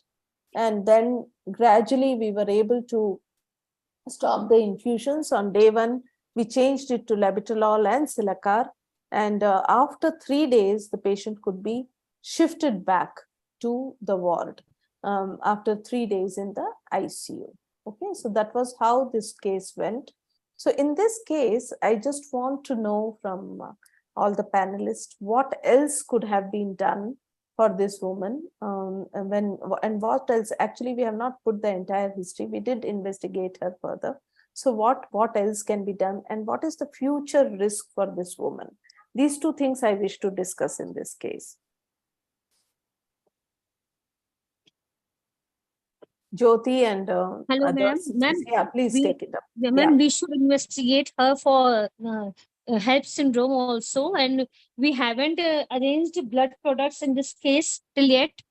No, we did arrange. We did arrange. It's only that I have not mentioned. Sab kuch kiya tha, but she did not require anything because she did not bleed. She was lucky. She was lucky. Okay, ma'am, we have to be cautious regarding HELLP syndrome because these patients lands in HELLP very. Yes. Her LDH was high at admission. See, LDH has become a good marker for HELP. It becomes abnormal even before the platelet falls significantly. So in this case, though the platelet remained okay, the LDH was elevated. So we were tracking the LDH rather than the platelet, and we found that it fell after delivery. So we were not concerned about HELP, but her neurological complication was very, very severe. Why I put this case is that preeclampsia, severe preeclampsia is a very heterogeneous disorder, and it can manifest, in so many different ways. So here the patient was able to have the child survived, but she herself suffered more neurological complications afterwards. So I wanted to highlight that, Jyoti. अब बताइए और क्या बता सकते हैं, बताइए. And we can add, in this case, we can add osmotic diuretics. No? Maybe if there is cerebral edema, then there is some role. So that's exactly what I was coming to, is when there is refractory convulsions of this nature, maybe an MRI is called for. Yeah, that is what we did. And we were thinking whether there is any PRESS, PRESS syndrome, the posterior reverse encephalopathy syndrome, but we did not find that. We found instead mild cerebral edema, and otherwise it was insignificant. So in women who have a severe cerebral edema, mannitol does have some role in reducing the edema. It has some role in resolving. And we can add. Yeah. 1 second. We can add other anticonvulsants, because Mexeb sometimes is not enough in these patients. Correct. As you said that there is edema, so other anticonvulsants do play a role because we need to prevent the convulsions. That is more important than just waiting for the Mexeb to take over, because I have managed many cases where we needed other anticonvulsants. Exactly. So we started her on levetiracetam. That is what is Levipril. We started her on levetiracetam. We started her in the ward, and we continued that along with magnesium sulfate infusion in them. And then only the convulsions came down. And that has to be kept for long time also. Yes. It cannot be stopped immediately once the convulsion. So it has to be given for a long time, and it is even safe even when the mother is feeding. So this is a very important thing which we must tell, and everybody should know that they have to be there, and they have to They be have to there for a continue. longer term. And For a longer term, yeah. we had taken the neurophysician's opinion in the MICU, and the girl subsequently went for follow-up to the neurophysician as well. So these things will require long-term follow-up. Anju is very right. I just wanted an opinion from Garima and Deepali as well as to what should be the long-term management in this case. What about the next pregnancy? She's just 18-year-old. What is your advice? Yes. Ma'am, actually, we have to keep her under observation and monitor her BP and discharge only if the BP is well controlled. And afterwards also we have to, during follow-up, we have to monitor BP again in next visit and continue the antihypertensives. And in next pregnancy also the recurrence is high, so we have to keep her as major high risk patient, like under in category of major high risk factor, and we have to start with ecosprin early, which I think it was started in this pregnancy also for her, which did not work. And ma'am, I just want to add one more thing which has been given in advances, like in NICE guidelines, that can we do PLGF screening in third trimester also to just predict? Prediction models have come up in NICE guidelines. Yeah, so they it can is improve the a clinical ratio. It is a PLGF S-split ratio. It is a ratio which needs to be done whenever there is a case of eclampsia, which is severe. Not a non-severe eclampsia will not benefit with the ratio, but a severe, pre-eclampsia, non-severe pre-eclampsia will not benefit. But a woman with severe disease will benefit with the PLGF S-split ratio, because it gives the prediction of, going in for complication within the next few weeks. Next 14 and then days, we can, I think then we can decide on the delivery. So maybe we have improved better clinical outcomes and avoid worst things. So sorry, did I say that severe? No, it is not severe. It is non-severe preeclampsia who begin to show some changes. Severe. So suppose they go in for a little intrauterine growth restriction, or they show a little fall in platelets. In all, you are not very sure. Her dosage of antihypertensive is creeping up a little, but you are not able to diagnose it as severe preeclampsia and take a decision to deliver. You want to wait further because the baby is not yet mature. In such cases, the ratio will help us. It will help us because it will give us a prediction of how likely this woman is to go into the severe disease in the next few weeks, maybe 2 or 3 weeks. And then you can also prediction of stillbirth. You can give her, accordingly, you can give her the steroids and plan for a delivery. Accordingly, you can take a decision. So it helps in decision making in obstetrics. That is why it is of value. In this case, I just wanted to ask Garima and wanted to also... Ma'am, a long-term follow-up is needed in such a patient because she may be prone to develop, go into chronic hypertension. And also a proper gap between subsequent pregnancies must be there. Because there can be a recurrence. This is a kind of double-edged directive, because evidence also says that the longer the gap, it's the higher the chance. More than 10 years. Correct. More than 10 years. So you have to, but in this case, she was only 18.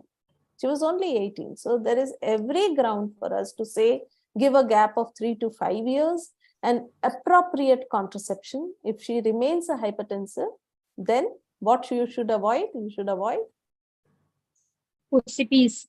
Correct. You should avoid estrogen containing preparations. You can always give her LARC methods, which are all progestin or mechanical, or you can give her other methods. So therefore, appropriate contraception for spacing.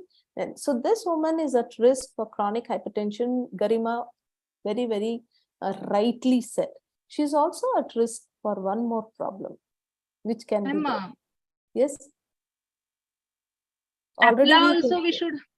APLA. You want to check her for APLA syndrome. Does she fit into the picture? The previous patient fitted into the picture more. Yes, actually. Right? Abruption before 34 weeks. Yes, you can do APLA syndrome. Is there a setting for it? I am not very convinced in this case, but if you wish, you could do. What I was trying to bring home the fact that some women who have refractory convulsions like this may have the risk of being an epileptic in future, because it's possible they may become epileptic in future. They may develop a focus of fibrosis in the neuronal damage and some amount of fibrosis in the brain, which can become a trigger. So we need to follow up. So even Anju was opining the same, that long-term anticonvulsant therapy may be required. And for this girl, it was required. And then a follow-up with a neurophysician. When to stop the anticonvulsant, he should be taking a decision on that. And we have to be very vigilant with the next pregnancy. So I think, Kanchan, we should rest our case now, because it is almost 5. Because if I take up another 20 minutes, it will happen. I don't want to do nice that. discussion of the two cases. Very friendly and very coolly you covered. And even the panelists were given, they have These were, given she wonderful chose she chose very important cases which come Important to us cases. in day-to-day practice. Correct. And we need to keep these messages, the take-home messages, in our mind all 24/7, because these are the cases which come to you when you don't expect them. So it is very important, and Both of them were kind of bolt from the blue. It was like that. Absolutely. Yeah. Thank you so So- much, ma'am. It was like teacher teaching to students. Yes, so we it were was like just classroom. like that. Same here, Oh my ma'am. God. Same here. Thank you so Thank much. you so much, ma'am. Thank you. Thank you so much, Chalo, everyone. Now for the official vote of thanks, Dr. Seema Dwivedi, Professor Medical College is here. He is Kanchan, before you go to vote of thanks, we would like to wish you best of luck. Yeah, best Thank of luck. you, madam. Thank you. That is Yeah. most All the needed best, thing. ma'am. That is All the most best, needed ma'am. thing. All the best. Okay. Thank you so much. Thank you so much. After Seema's vote of thanks, my thanks and regards to all of you is always there. Seema, you are here to. Yes, ma'am, I came just in time. Thank you so much, ma'am. Thank you, our Dynamic Secretary, Dr. Kanchan Sharma, and everyone present here. I thank Madam for giving me this opportunity for giving my vote of thanks. Today in our department, we had to face a crisis and emergency. Around 15 patients, all they developed reaction for metrogyl administration. Ma'am, I could just come and join in time. I've just come now. तो मैंने कुछ सुंदर सी पंक्तियां लिखी हैं आप सबके सम्मान में. बहुत बहुत आभार आप सबका, जो आप सब अपना कीमती समय निकाल करके हमारे साथ यहाँ जुड़ सके. और ये पंक्तियां आप सबके सम्मान में. अतिथियों की कुसुमित उपस्थिति से सुगंधित आरण्य में आप सबका साभार आभार. वक्ताओं की वाणी से विस्तृत विहंगम विषय विवेचना के उद्गार, चर्चा दल के चर्चित चर्चे, विषयों का मंथन का चिंतन, जिससे निकला अमृत अविरल, आप सबका आभार साभार. श्रोताओं के श्रुति श्रवण से उनके मानस पटल पर अंकित चित्रण मिलकर मनन सुंदर दर्शन, आप सबका अभिवादन अभिनंदन, सबका साभार आभार. I would like to express my gratitude and heartfelt thanks to all the chairpersons, speakers, all the audience, as well as the technical support staff for giving their support, which made this webinar a thoroughly successful program. Thank you so much. Thank you everyone Seema, for joining. I really just starting, I want to take the blessing and thanks. First of all, our chief guest, Dr. Rishikesh Pai sir, who even being busy so much in Delhi, just on my request has logged in the morning at 11 and blessed me. Thank you so much, sir. You are very great. And Dr. PC Mahapatra sir, sir, I am really indebted that even being so busy, such a great leader, you have sent a very good message to me. I I am blessed by your words. There are no words to thank my own mentor, my teacher, Dr. Meera Agnihotri madam, who in spite of being not well, is still being logged in and always there for me. You are an inspiration for me. Dr. Alpesh Gandhi sir, the guest of honor, you were very busy in your very busy OPD in the morning on Saturday. Even then you came there just to bless me. Thank you. Dr. Nandita Palshetkar madam was having an oration early morning for half an hour from 11 to 11:30. Even then she came there, logged in and blessed me. Madam, I am obliged. Dr. Madhuri Patel madam, see, she was on airport. Even then she logged in and joined and blessed me. I am obliged. I am always obliged by the presence of MOX President Dr. Rajendra Singh Pardesi sir. Sir, I am obliged by your blessings. The special guest, Dr. Vidya Dobi madam, even being so busy, President of Kasoga has joined there. Your presence were very gracious, and madam, thanks for your wonderful blessings. Dr. Sampat Kumari madam could not join. She messaged me. And Dr. Kiran Pandey, you have, madam, you are always there to help me and bless me. And thanks for your wonderful blessings. Now, the session one chair speaker, Dr. Hema Divakar madam, you enlighten us with your wonderful lecture, gestational diabetes mellitus, FIGO criteria. This was really very great to hear from you, our chairpersons, Dr. Usha Goenka, my own president of the society, and Dr. Rekha Jha, president of Raipur, and Dr. Bhagalpur, Dr. Kavita Banwal, secretary of Bhagalpur, have logged in and gave their views. Dr. Ramani Devi madam, an expert, very good talk about the hypertensive disease of pregnancy. Madam, your slides were perfect and beautiful. Your beautiful presentation was there. Thanks and my sincere regards. Dr. Kiran Sinha, Dr. Manoj Swami and Dr. Murgalakshmi. These two were from Coimbatore and Dr. Kiran Sinha was from my own society. Thank you for chairing the session and giving the sum up.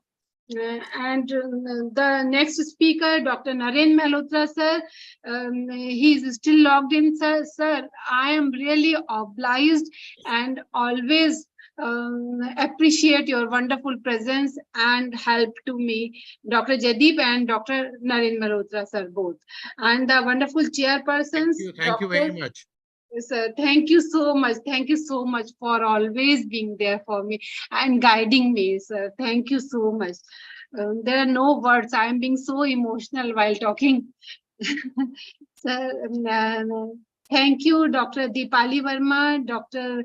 Supriya, and Dr. Manoj could not join for joining and giving their wonderful comments. Dr. Jadeep, madam, really hats off to you, madam. Even being busy, you on my request logged in and gave your words of blessings. They were very important, very blessing, very useful for me, madam. Always your guidance is needed. Dr. Shiv Charan Meena, Pali secretary, could not join. I think Dr. Meenakshi Jain and Dr. Priyankur all were there. Thanks for their wonderful presence. The talk by Dr. Komal Chavan, thyroid and pregnancy, was excellent.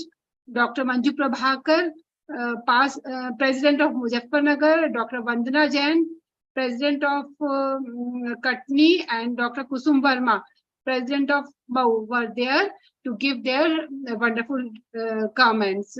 Dr. Ritu Khanna, no words are less for her appreciation, because in a very short duration she accepted my invitation and talked wonderfully on tobacco and fertility. Dr. Madhu Chandar, president of Warangal, and Dr. Shirisha, secretary of Warangal, gave their wonderful inputs. Dr. Aditi, secretary of Jaipur, joined and gave their wonderful inputs. Thank you for joining. And next, thank you, Dr. Amita Saxena, Dr. Kalpana Dikshit, my own very dear and loving Kalpana, Dr.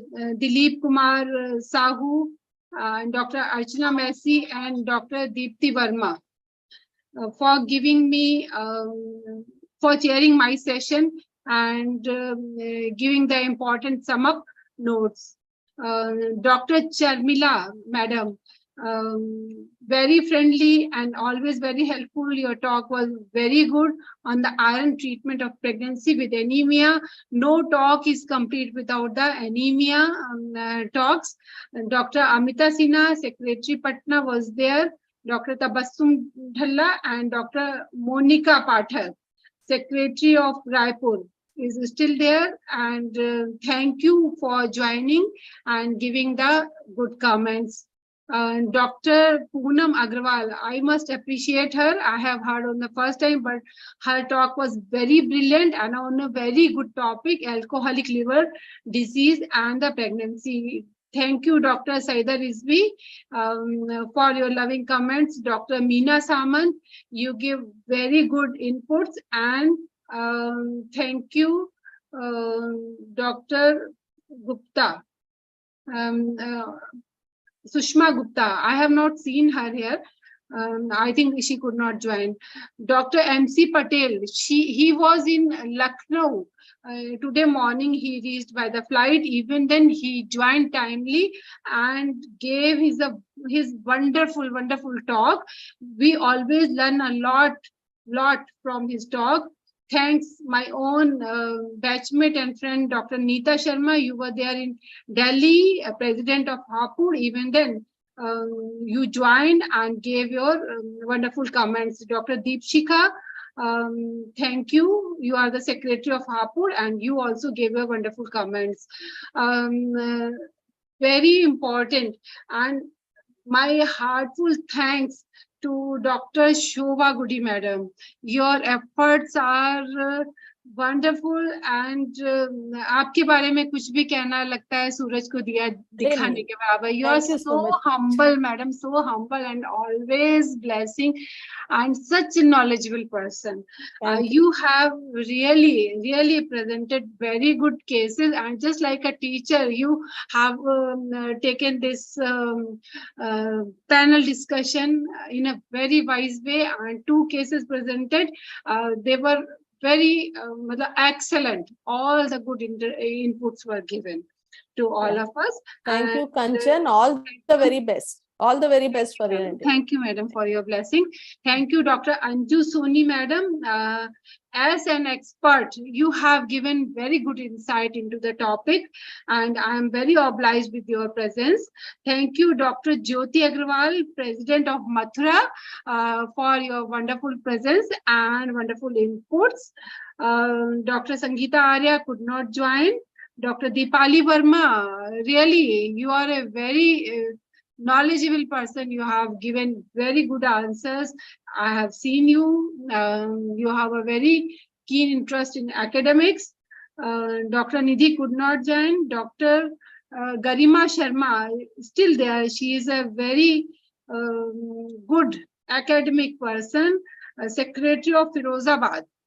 Firozabad, very good academically. I think the topic taken by Dr. Poonam was also wonderful, and you are a very wonderful person. Dr. Garima, thank you for your presence. And I thank all my MOCs. Dr. Seema Dwivedi is here. Dr. Shaili Agrawal could not join because of some emergency. Dr. Richa Bhalla, thank you. Ramit was there since morning. Divya was there, and Amrita Saha was also there. And my thanks is not complete without the thanking very laborious and very efficient team of the Shield Connect. I must appreciate and give 3 claps for these 2 wonderful girls, Sahiti and the Chitrikala. Really, my salute to them. They worked with me day and night, planning and just giving this flyer, this important, this type of wonderful flyer. They have helped me to make it and compiling all the CVs. Thank you so much. Thank you so much. Thank you so much. Okay, Kanchan, here I take leave.